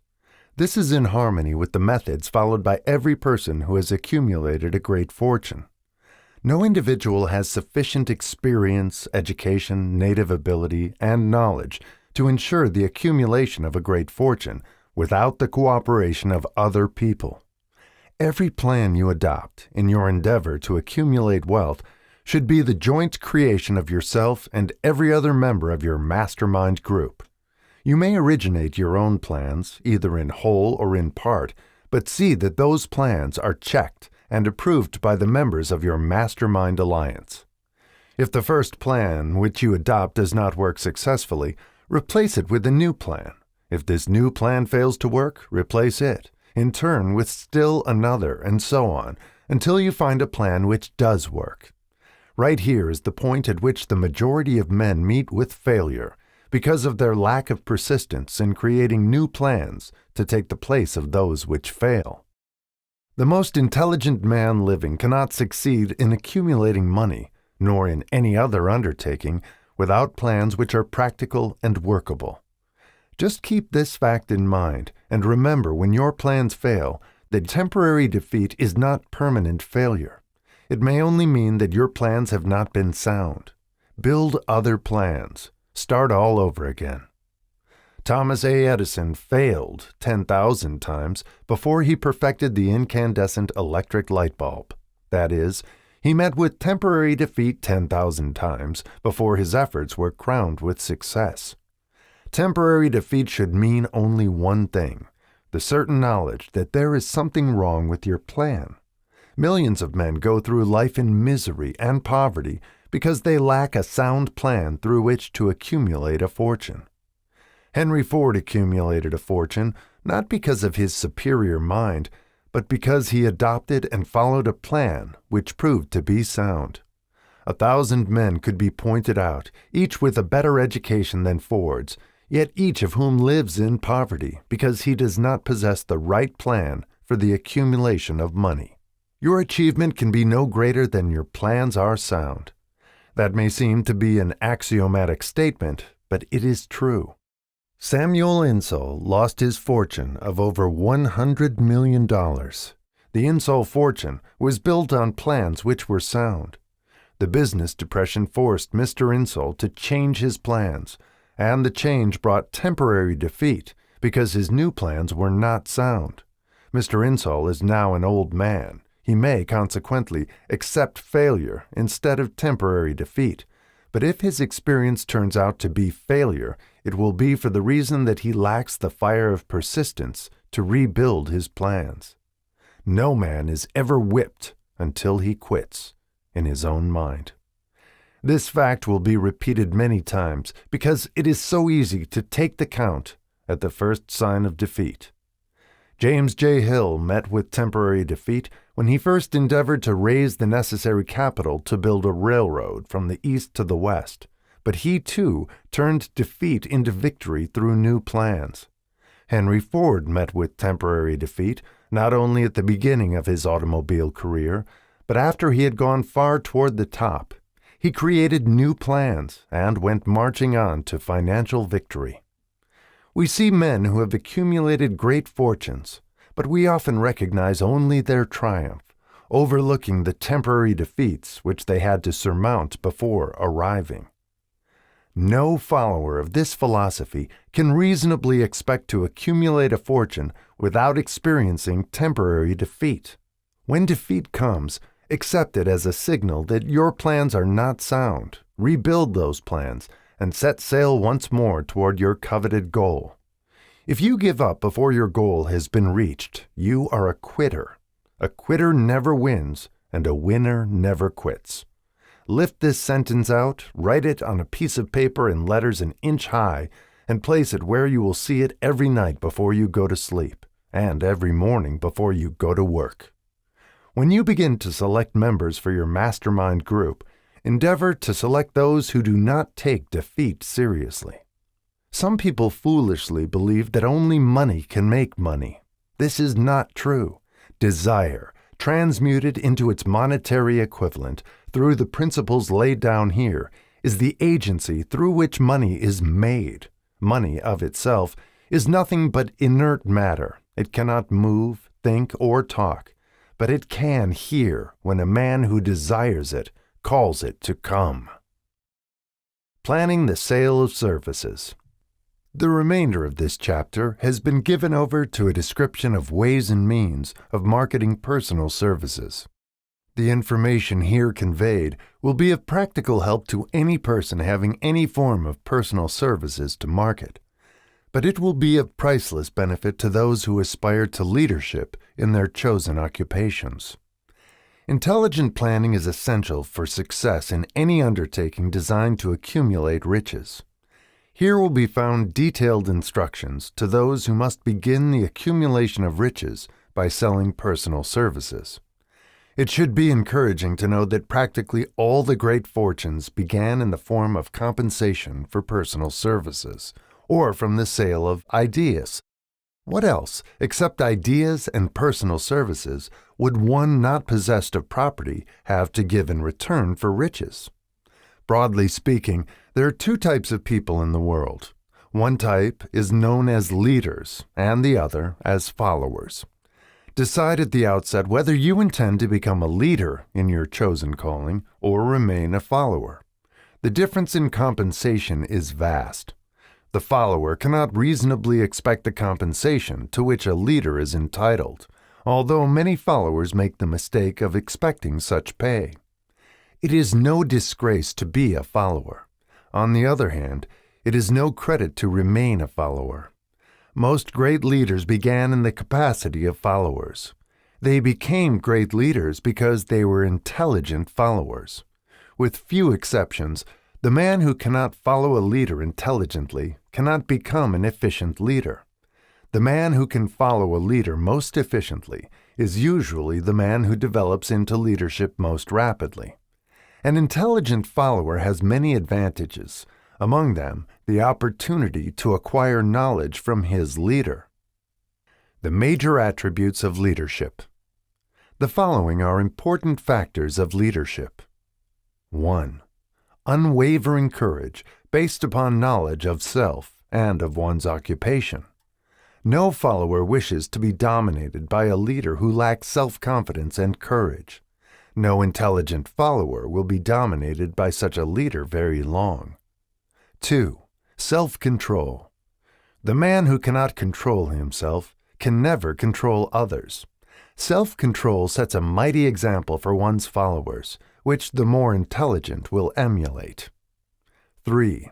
A keen sense of justice. Without a sense of fairness and justice, no leader can command and retain the respect of his followers. 4. Definiteness of decision. The man who wavers in his decisions shows that he is not sure of himself. He cannot lead others successfully. 5. Definiteness of plans. The successful leader must plan his work and work his plan. A leader who moves by guesswork without practical, definite plans is comparable to a ship without a rudder. Sooner or later, he will land on the rocks. 6. The habit of doing more than paid for. One of the penalties of leadership is the necessity of willingness, upon the part of the leader, to do more than he requires of his followers. 7. A pleasing personality. No slovenly, careless person can become a successful leader. Leadership calls for respect. Followers will not respect a leader who does not grade high on all of the factors of a pleasing personality. 8. Sympathy and understanding. The successful leader must be in sympathy with his followers. Moreover, he must understand them and their problems. 9. Mastery of detail. Successful leadership calls for mastery of details of the leader's position. 10. Willingness to assume full responsibility. The successful leader must be willing to assume responsibility for the mistakes and the shortcomings of his followers. If he tries to shift this responsibility, he will not remain the leader. If one of his followers makes a mistake and shows himself incompetent, the leader must consider that it is he who failed. 11. Cooperation. The successful leader must understand and apply the principle of cooperative effort and be able to induce his followers to do the same. Leadership calls for power, and power calls for cooperation. There are two forms of leadership. The first, and by far the most effective, is leadership by consent of, and with the sympathy of, the followers. The second is leadership by force, without the consent and sympathy of the followers. History is filled with evidences that leadership by force cannot endure. The downfall and disappearance of dictators and kings is significant. It means that people will not follow forced leadership indefinitely. The world has just entered a new era of relationship between leaders and followers, which very clearly calls for new leaders and a new brand of leadership in business and industry. Those who belong to the old school of leadership by force must acquire an understanding of the new brand of leadership, cooperation, or be relegated to the rank and file of the followers. There is no other way out for them.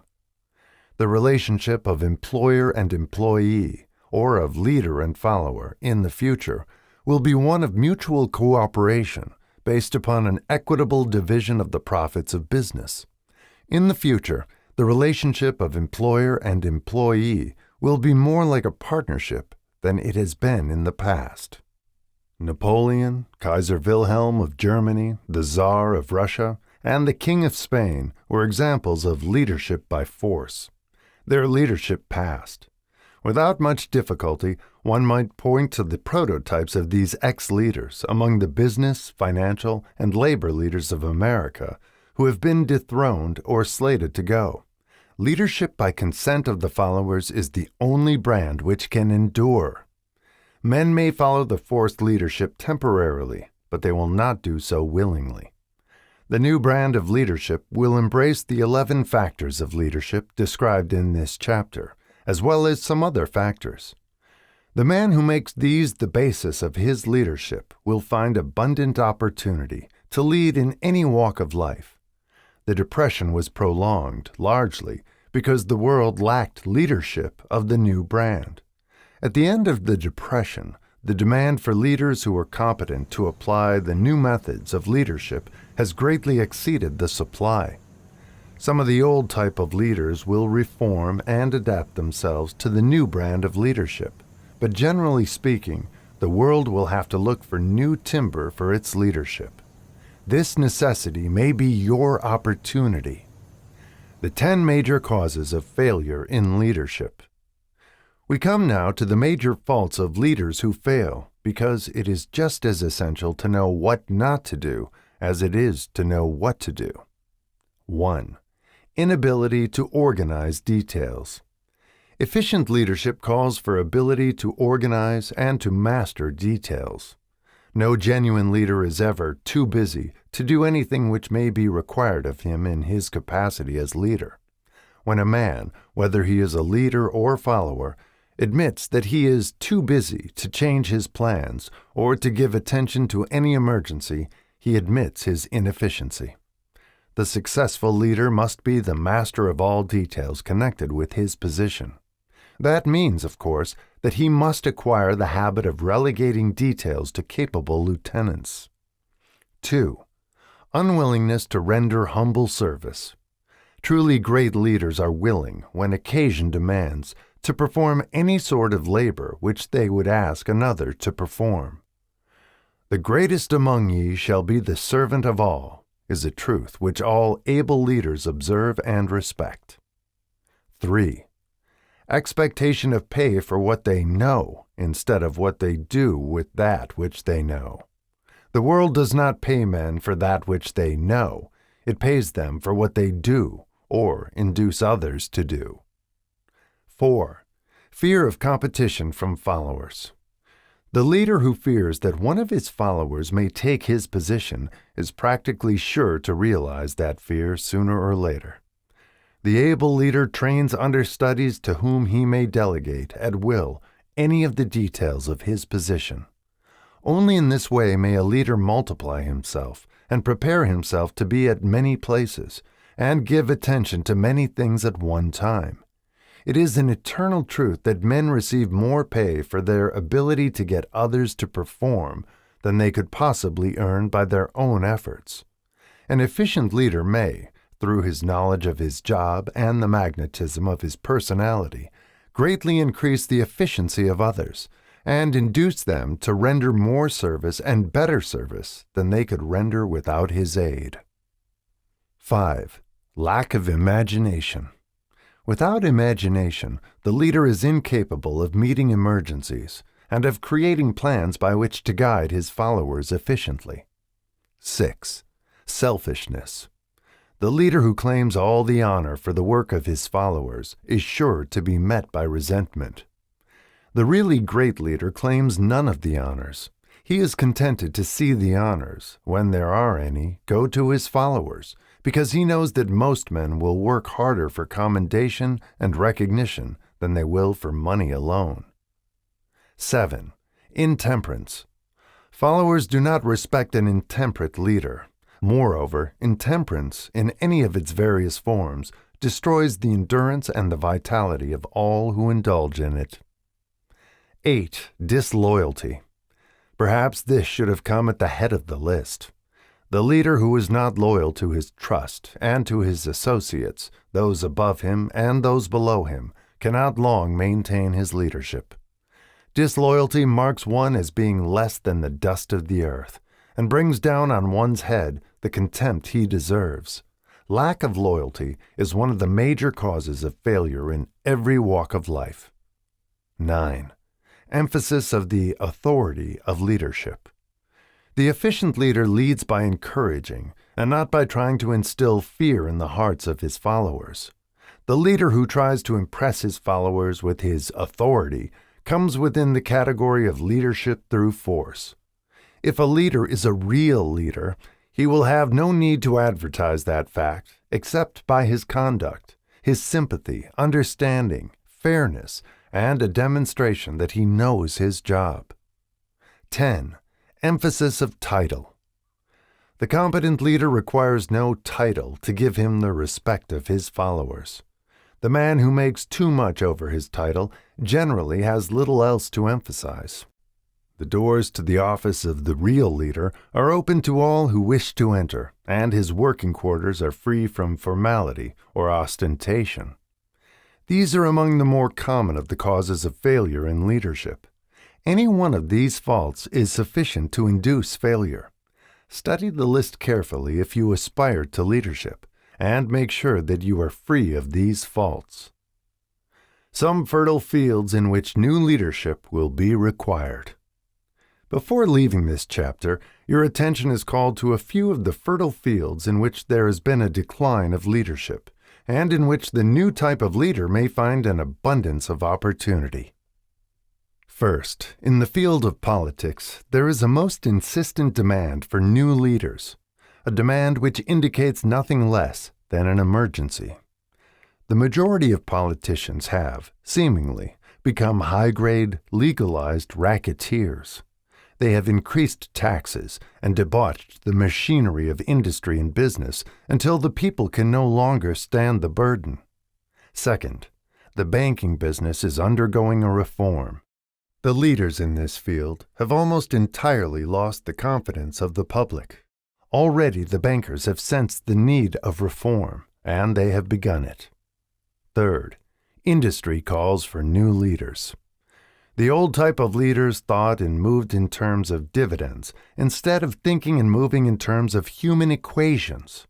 The future leader in industry, to endure, must regard himself as a quasi-public official whose duty it is to manage his trust in such a way that it will work hardship on no individual or group of individuals.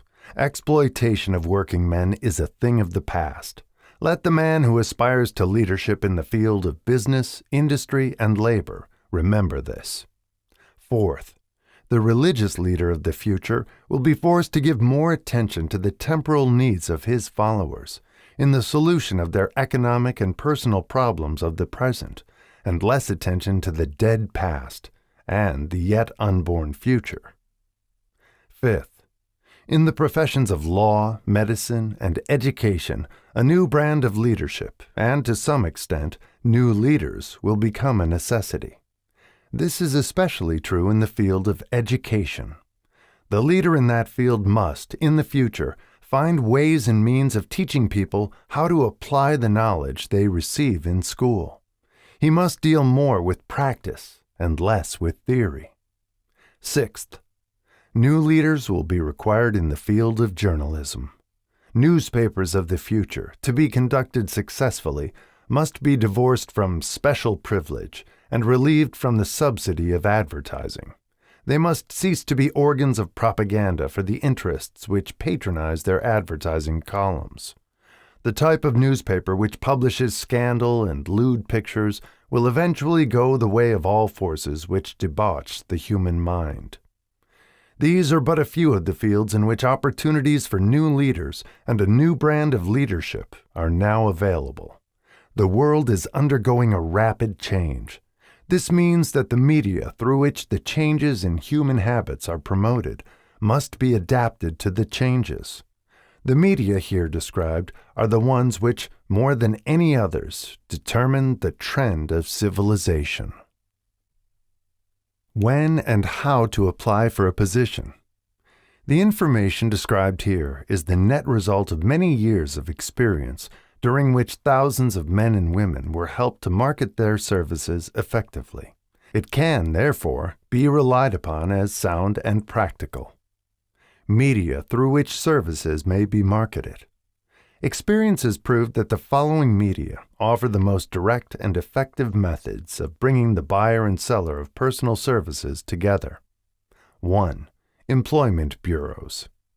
Care must be taken to select only reputable bureaus, the management of which can show adequate records of achievement of satisfactory results. There are comparatively few such bureaus. 2. Advertising in newspapers, trade journals, magazines, and radio. Classified advertising may usually be relied upon to produce satisfactory results in the case of those who apply for clerical or ordinary salaried positions. Display advertising is more desirable in the case of those who seek executive connections. The copy to appear in the section of the paper which is most apt to come to the attention of the class of employer being sought. The copy should be prepared by an expert who understands how to inject sufficient selling qualities to produce replies. 3. Personal letters of application directed to particular firms or individuals most apt to need such services as are being offered. Letters should be neatly typed, always, and signed by hand. With the letter should be sent a complete brief or outline of the applicant's qualifications. Both the letter of application and the brief of experience or qualifications should be prepared by an expert. See instructions as to information to be supplied. 4. Application through personal acquaintances. When possible, the applicant should endeavor to approach prospective employers through some mutual acquaintance. This method of approach is particularly advantageous in the case of those who seek executive connections and do not wish to appear to be peddling themselves. 5. Application in person. In some instances, it may be more effective if the applicant offers personally his services to prospective employers, in which event a complete written statement of qualifications for the position should be presented, for the reason that prospective employers often wish to discuss with associates one's record. Information to be supplied in a written brief. This brief should be prepared as carefully as a lawyer would prepare the brief of a case to be tried in court. Unless the applicant is experienced in the preparation of such briefs, an expert should be consulted, and his services enlisted for this purpose. Successful merchants employ men and women who understand the art and the psychology of advertising to present the merits of their merchandise. One who has personal services for sale should do the same. The following information should appear in the brief. 1. Education. State briefly, but definitely, what schooling you have had and in what subjects you specialized in school, giving the reasons for that specialization. 2. Experience. If you have had experience in connection with positions similar to the one you seek, describe it fully. State names and addresses of former employers. Be sure to bring out clearly any special experience you may have had which would equip you to fill the position you seek. 3. References. Practically every business firm desires to know all about the previous records, antecedents, etc. of prospective employees who seek positions of responsibility. Attach to your brief photostatic copies of letters from A. Former employers. B. Teachers under whom you studied. C. Prominent people whose judgment may be relied upon. 4. Photograph of self. Attach to your brief a recent unmounted photograph of yourself. 5. Apply for a specific position. Avoid application for a position without describing exactly what particular position you seek. Never apply for just a position. That indicates you lack specialized qualifications. 6. State your qualifications for the particular position for which you apply. Give full details as to the reason you believe you are qualified for the particular position you seek. This is the most important detail of your application. It will determine, more than anything else, what consideration you receive. 7. Offer to go to work on probation. In the majority of instances, if you are determined to have the position for which you apply, it will be most effective if you offer to work for a week or a month, or for a sufficient length of time to enable your prospective employer to judge your value without pay. This may appear to be a radical suggestion, but experience has proved that it seldom fails to win at least a trial. If you are sure of your qualifications, a trial is all you need. Incidentally, such an offer indicates that you have confidence in your ability to fill the position you seek. It is most convincing. If your offer is accepted and you make good, more than likely you will be paid for your probation period. Make clear the fact that your offer is based upon A. Your confidence in your ability to fill the position. B. Your confidence in your prospective employer's decision to employ you after trial. C. Your determination to have the position you seek. 8. Knowledge of your prospective employer's business. Before applying for a position, Do sufficient research in connection with the business to familiarize yourself thoroughly with that business and indicate in your brief the knowledge you have acquired in this field. This will be impressive, as it will indicate that you have imagination and a real interest in the position you seek. Remember that it is not the lawyer who knows the most law, but the one who best prepares his case who wins. If your case is properly prepared and presented, your victory will have been more than half won at the outset. Do not be afraid of making your brief too long. Employers are just as much interested in purchasing the services of well-qualified applicants as you are in securing employment. In fact, the success of most successful employers is due, in the main, to their ability to select well-qualified lieutenants. They want all the information available. Remember another thing. Neatness in the preparation of your brief will indicate that you are a painstaking person. I have helped to prepare briefs for clients which were so striking and out of the ordinary that they resulted in the employment of the applicant without a personal interview. When your brief has been completed, have it neatly bound by an experienced binder and lettered by an artist or printer similar to the following. Brief of the qualifications of Robert K. Smith, applying for the position of Private Secretary to the President of the Blank Company, Incorporated. Change names each time brief is shown. This personal touch is sure to command attention. Have your brief neatly typed or mimeographed on the finest paper you can obtain, and bound with a heavy paper of the book cover variety, the binder to be changed, and the proper firm name to be inserted if it is to be shown to more than one company. Your photograph should be pasted on one of the pages of your brief. Follow these instructions to the letter, improving upon them wherever your imagination suggests. Successful salesmen groom themselves with care. They understand that first impressions are lasting. Your brief is your salesman. Give it a good suit of clothes, so it will stand out in bold contrast to anything your prospective employer ever saw, in the way of an application for a position. If the position you seek is worth having, it is worth going after with care. Moreover, if you sell yourself to an employer in a manner that impresses him with your individuality, you probably will receive more money for your services from the very start than you would if you applied for employment in the usual conventional way.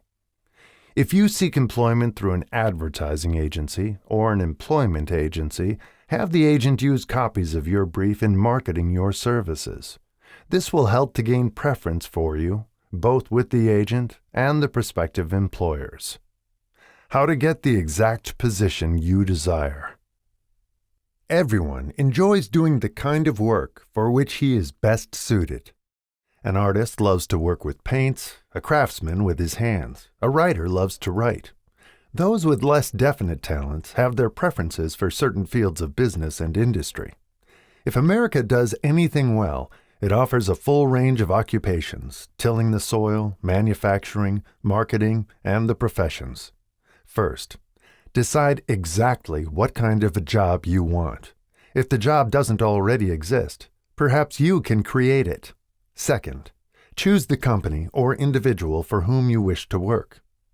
Third, study your prospective employer as to policies, personnel, and chances of advancement. Fourth, by analysis of yourself, your talents, and capabilities, figure what you can offer and plan ways and means of giving advantages, services, developments, ideas that you believe you can successfully deliver. Fifth, forget about a job. Forget whether or not there is an opening. Forget the usual routine of, have you got a job for me? Concentrate on what you can give. Sixth, once you have your plan in mind, arrange with an experienced writer to put it on paper in neat form and in full detail. Seventh, present it to the proper person with authority, and he will do the rest. Every company is looking for men who can give something of value, whether it be ideas, services, or connections. Every company has room for the man who has a definite plan of action, which is to the advantage of that company. This line of procedure may take a few days or weeks of extra time, but the difference in income, in advancement, and in gaining recognition will save years of hard work at small pay. It has many advantages, the main one being that it will often save from 1 to 5 years of time in reaching a chosen goal. Every person who starts or gets in halfway up the ladder does so by deliberate and careful planning, excepting, of course, the boss's son. The new way of marketing services. Jobs are now partnerships. Men and women who market their services to best advantage in the future must recognize the stupendous change which has taken place in connection with the relationship between employer and employee. In the future, the golden rule, and not the rule of gold, will be the dominating factor in the marketing of merchandise as well as personal services. The future relationship between employers and their employees will be more in the nature of a partnership consisting of A, the employer, B, the employee, C, the public they serve. This new way of marketing personal services is called new for many reasons. First, both the employer and the employee of the future will be considered as fellow employees whose business it will be to serve the public efficiently. In times past, employers and employees have bartered among themselves, driving the best bargains they could with one another, not considering that in the final analysis they were, in reality, bargaining at the expense of the third party, the public they served. The Depression served as a mighty protest from an injured public, whose rights had been trampled upon in every direction by those who were clamoring for individual advantages and profits. When the debris of the Depression shall have been cleared away, and business shall have been once again restored to balance, both employers and employees will recognize that they are no longer privileged to drive bargains at the expense of those whom they serve. The real employer of the future will be the public. This should be kept uppermost in mind by every person seeking to market personal services effectively. Nearly every railroad in America is in financial difficulty. Who does not remember the day when, if a citizen inquired at the ticket office the time of departure of a train, he was abruptly referred to the bulletin board instead of being politely given the information? The streetcar companies have experienced a change of times also. There was a time not so very long ago when streetcar conductors took pride in giving argument to passengers. Many of the streetcar tracks have been removed and passengers ride on a bus whose driver is the last word in politeness. All over the country, streetcar tracks are rusting from abandonment or have been taken up. Wherever streetcars are still in operation, passengers may now ride without argument, and one may even hail the car in the middle of the block, and the motorman will obligingly pick him up. How times have changed! That is just the point I'm trying to emphasize. Times have changed. Moreover, the change is reflected not merely in railroad offices and on streetcars, but in other walks of life as well. The public be damned policy is now passé. It has been supplanted by the "we are obligingly at your service, sir" policy. The bankers have learned a thing or two during this rapid change which has taken place during the past few years. Impoliteness on the part of a bank official or bank employee today is as rare as it was conspicuous a dozen years ago. In the years past, some bankers, not all of them, of course, carried an atmosphere of austerity, which gave every would-be borrower a chill when he even thought of approaching his banker for a loan. The thousands of bank failures during the Depression had the effect of removing the mahogany doors behind which bankers formerly barricaded themselves. They now sit at desks in the open, where they may be seen and approached at will by any depositor, or by anyone who wishes to see them, and the whole atmosphere of the bank is one of courtesy and understanding. It used to be customary for customers to have to stand and wait at the corner grocery until the clerks were through passing the time of day with friends, and the proprietor had finished making up his bank deposit before being waited upon. Chain stores, managed by courteous men who do everything in the way of service, short of shining the customer's shoes, have pushed the old-time merchants into the background. Time marches on. courtesy, and service are the watchwords of merchandising today, and apply to the person who is marketing personal services even more directly than to the employer whom he serves, because, in the final analysis, both the employer and his employee are employed by the public they serve. If they fail to serve well, they pay by the loss of their privilege of serving. We can all remember the time when the gas meter reader pounded on the door hard enough to break the panels. When the door was opened, he pushed his way in, uninvited, with a scowl on his face, which plainly said, "What the hell did you keep me waiting for?" All that has undergone a change. The meter man now conducts himself as a gentleman who is delighted to be at your service, sir. Before the gas companies learned that their scowling metermen were accumulating liabilities never to be cleared away, the polite salesman of oil burners came along and did a land office business. During the Depression, I spent several months in the anthracite coal region of Pennsylvania, studying conditions which all but destroyed the coal industry. Among several very significant discoveries was the fact that greed on the part of operators and their employees was the chief cause of the loss of business for the operators and loss of jobs for the miners. Through the pressure of a group of overzealous labor leaders representing the employees and the greed for profits on the part of the operators, the anthracite business suddenly dwindled. The coal operators and their employees drove sharp bargains with one another, adding the cost of the bargaining to the price of the coal, until finally they discovered they had built up a wonderful business for the manufacturers of oil-burning outfits and the producers of crude oil. The wages of sin is death.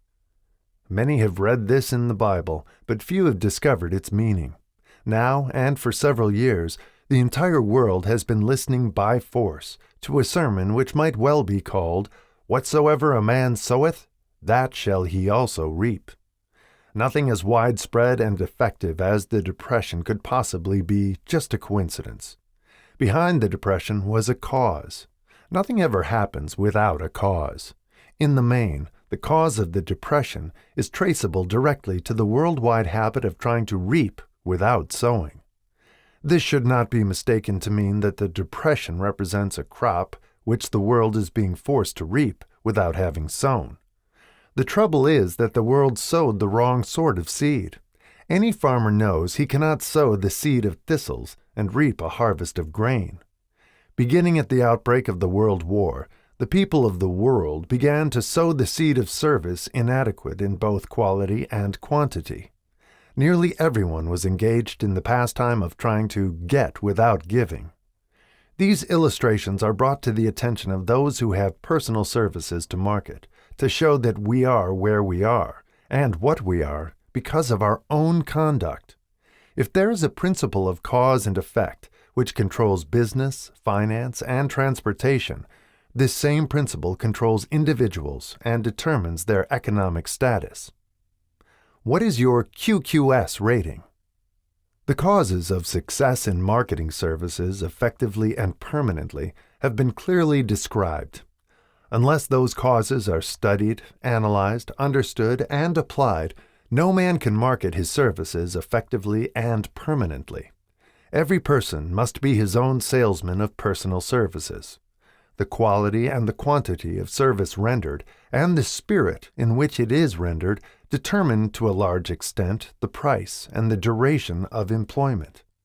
To market personal services effectively, which means a permanent market at a satisfactory price under pleasant conditions, one must adopt and follow the QQS formula, which means that quality plus quantity plus the proper spirit of cooperation equals perfect salesmanship of service. Remember the QQS formula, but do more. Apply it as a habit. Let us analyze the formula to make sure we understand exactly what it means. 1. Quality of service shall be construed to mean the performance of every detail in connection with your position in the most efficient manner possible, with the object of greater efficiency always in mind. 2. Quantity of service shall be understood to mean the habit of rendering all the service of which you are capable at all times, with the purpose of increasing the amount of service rendered as greater skill is developed through practice and experience. Emphasis is again placed on the word habit. 3. Spirit of service shall be construed to mean the habit of agreeable, harmonious conduct, which will induce cooperation from associates and fellow employees. Adequacy of quality and quantity of service is not sufficient to maintain a permanent market for your services. The conduct, or the spirit in which you deliver service, is a strong determining factor in connection with both the price you receive and the duration of employment. Andrew Carnegie stressed this point more than others in connection with his description of the factors which lead to success in the marketing of personal services. He emphasized again and again the necessity for harmonious conduct. He stressed the fact that he would not retain any man, no matter how great a quantity or how efficient the quality of his work, unless he worked in a spirit of harmony. Mr. Carnegie insisted upon men being agreeable. To prove that he placed a high value upon this quality, he permitted many men who conformed to his standards to become very wealthy. Those who did not conform had to make room for others. The importance of a pleasing personality has been stressed because it is a factor which enables one to render service in the proper spirit. If one has a personality which pleases and renders service in a spirit of harmony, these assets often make up for deficiencies in both the quality and the quantity of service one renders. Nothing, however, can be successfully substituted for pleasing conduct. The capital value of your services. The person whose income is derived entirely from the sale of personal services is no less a merchant than the man who sells commodities, and it might well be added, such a person is subject to exactly the same rules of conduct as the merchant who sells merchandise. This has been emphasized because the majority of people who live by the sale of personal services make the mistake of considering themselves free from the rules of conduct and the responsibilities attached to those who are engaged in marketing commodities. The new way of marketing services has practically forced both employer and employee into partnership alliances, through which both take into consideration the rights of the third party, the public they serve. The day of the go-getter has passed. He has been supplanted by the go-giver. High-pressure methods in business finally blew the lid off. There will never be the need to put the lid back on because, in the future, business will be conducted by methods that will require no pressure. The actual capital value of your brains may be determined by the amount of income you can produce by marketing your services. A fair estimate of the capital value of your services may be made by multiplying your annual income by 16 2/3, as it is reasonable to estimate that your annual income represents 6% of your capital value. Money rents for 6% per annum. Money is worth no more than brains. It is often worth much less. Competent brains, if effectively marketed, represent a much more desirable form of capital than that which is required to conduct a business dealing in commodities, because brains are a form of capital which cannot be permanently depreciated through depressions, nor can this form of capital be stolen or spent. Moreover, the money which is essential for the conduct of business is as worthless as a sand dune until it has been mixed with efficient brains. The 30 major causes of failure. How many of these are holding you back? Life's greatest tragedy consists of men and women who earnestly try and fail. The tragedy lies in the overwhelmingly large majority of people who fail, as compared to the few who succeed.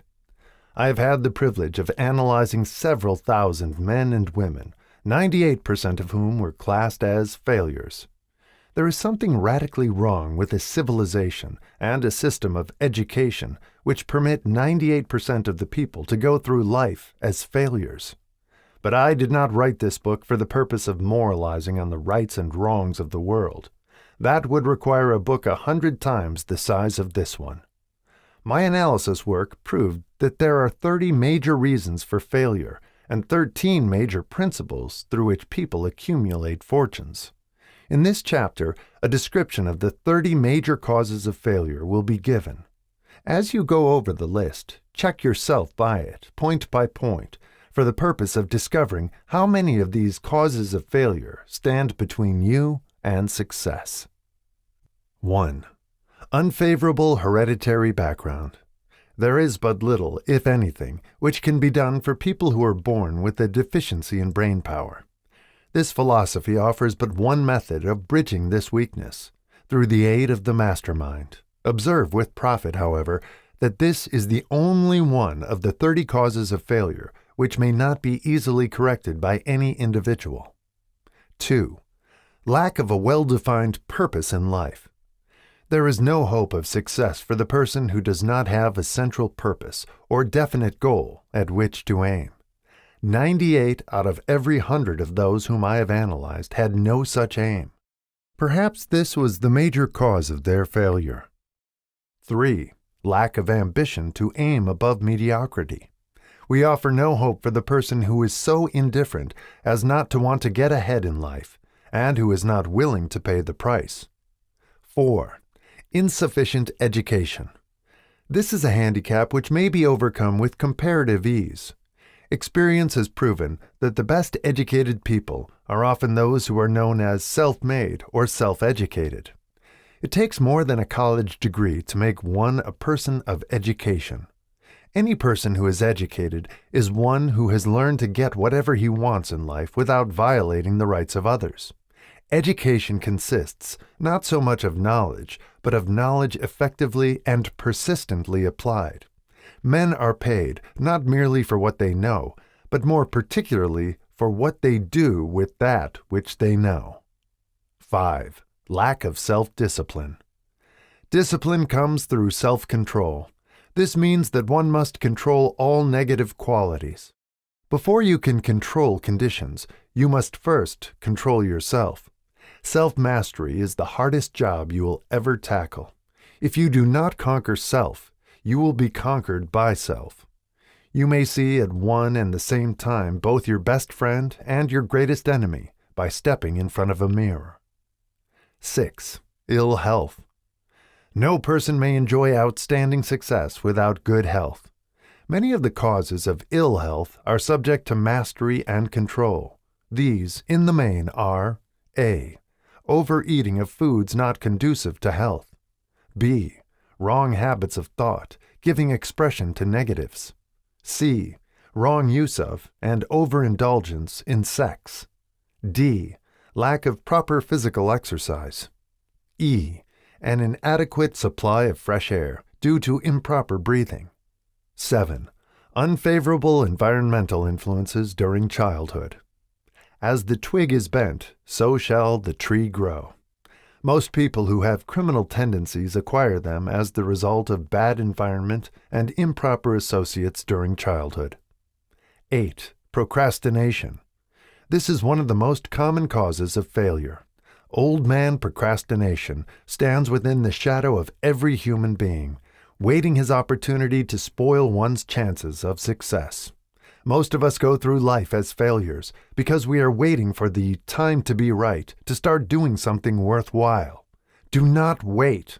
The time will never be just right. Start where you stand and work with whatever tools you may have at your command, and better tools will be found as you go along. 9. Lack of persistence. Most of us are good starters but poor finishers of everything we begin. Moreover, people are prone to give up at the first signs of defeat. There is no substitute for persistence.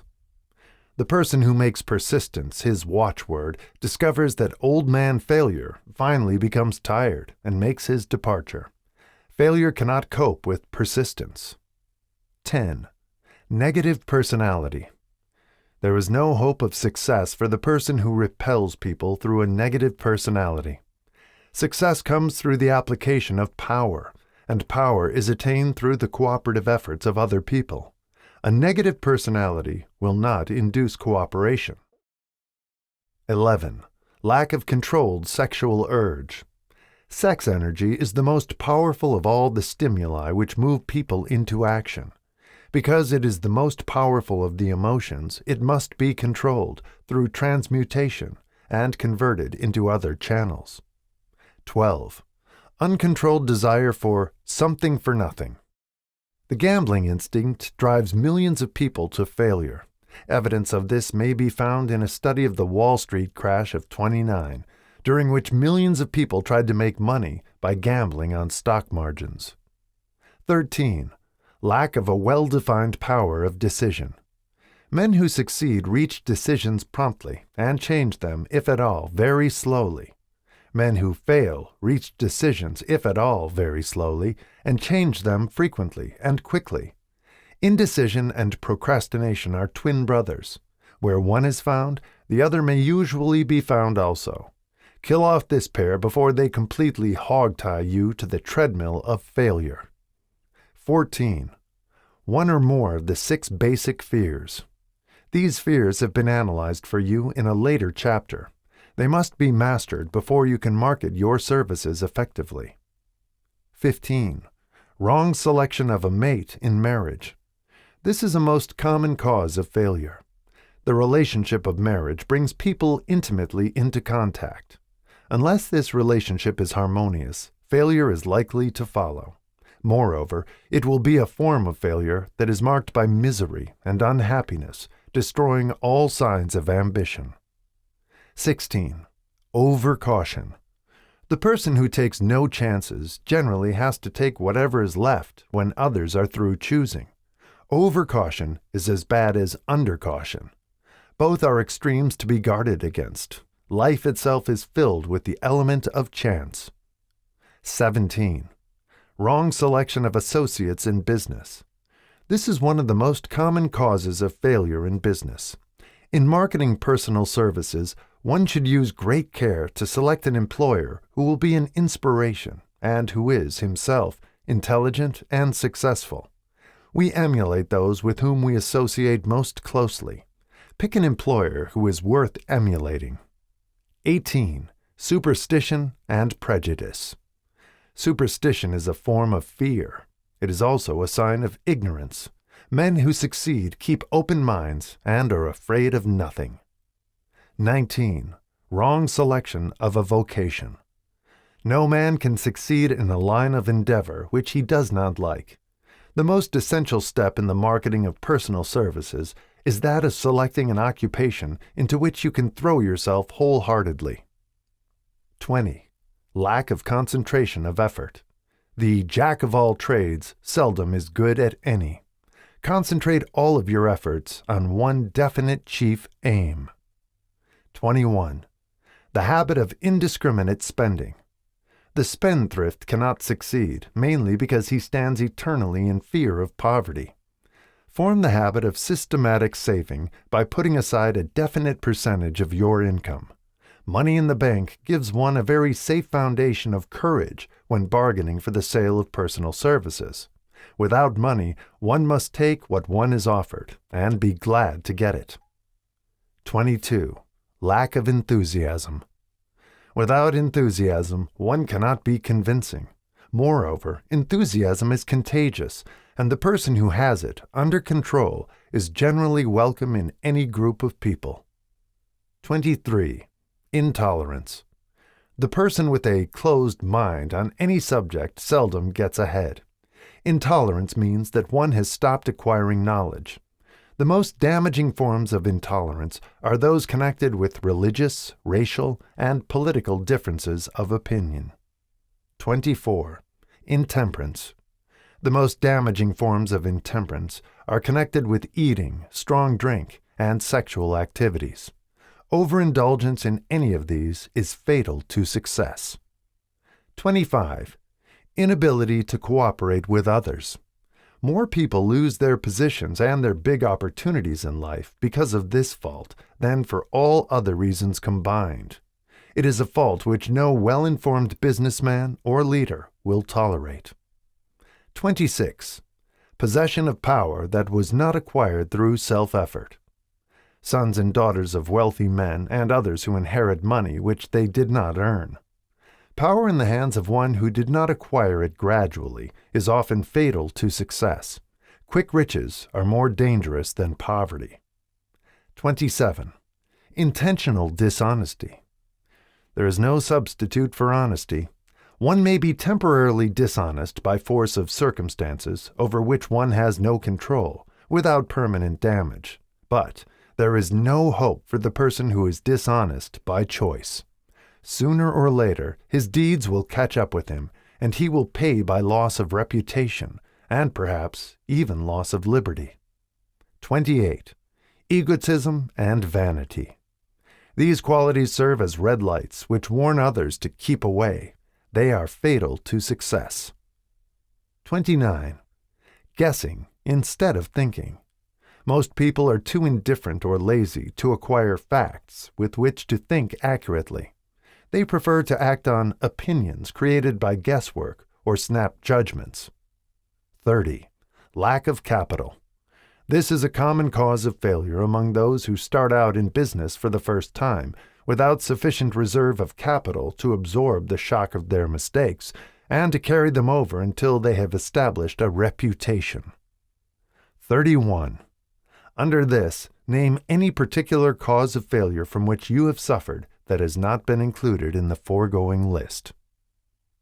In these 30 major causes of failure is found a description of the tragedy of life, which obtains for practically every person who tries and fails. It will be helpful if you can induce someone who knows you well to go over this list with you and help to analyze you by the 30 causes of failure.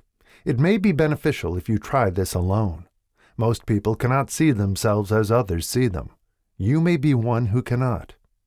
The oldest of admonitions is, "Man, know thyself." If you market merchandise successfully, you must know the merchandise. The same is true in marketing personal services. You should know all of your weaknesses in order that you may either bridge them or eliminate them entirely. You should know your strength in order that you may call attention to it when selling your services. You can know yourself only through accurate analysis. The folly of ignorance in connection with self was displayed by a young man who applied to the manager of a well-known business for a position. He made a very good impression until the manager asked him what salary he expected. He replied that he had no fixed sum in mind, lack of a definite aim. The manager then said, "We will pay you all you are worth after we try you out for a week." "I will not accept it," the applicant replied, "because I am getting more than that where I am now employed." Before you even start to negotiate for a readjustment of your salary in your present position, or to seek employment elsewhere, be sure that you are worth more than you now receive. It is one thing to want money. Everyone wants more. But it is something entirely different to be worth more. Many people mistake their wants for their just dues. Your financial requirements or wants have nothing whatever to do with your worth. Your value is established entirely by your ability to render useful service or your capacity to induce others to render such service. Take inventory of yourself. 28 questions you should answer. Annual self-analysis is an essential in the effective marketing of personal services, as is annual inventory in merchandising. Moreover, the yearly analysis should disclose a decrease in faults and an increase in virtues.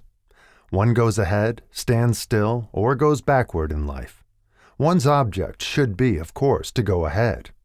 Annual self-analysis will disclose whether advancement has been made, and if so, how much. It will also disclose any backward steps one may have made. The effective marketing of personal services requires one to move forward, even if the progress is slow. Your annual self-analysis should be made at the end of each year, so you can include in your New Year's resolutions any improvements which the analysis indicates should be made.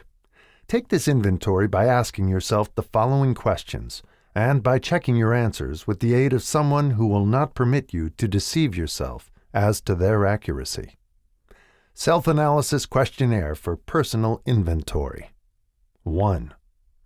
Have I attained the goal which I established as my objective for this year?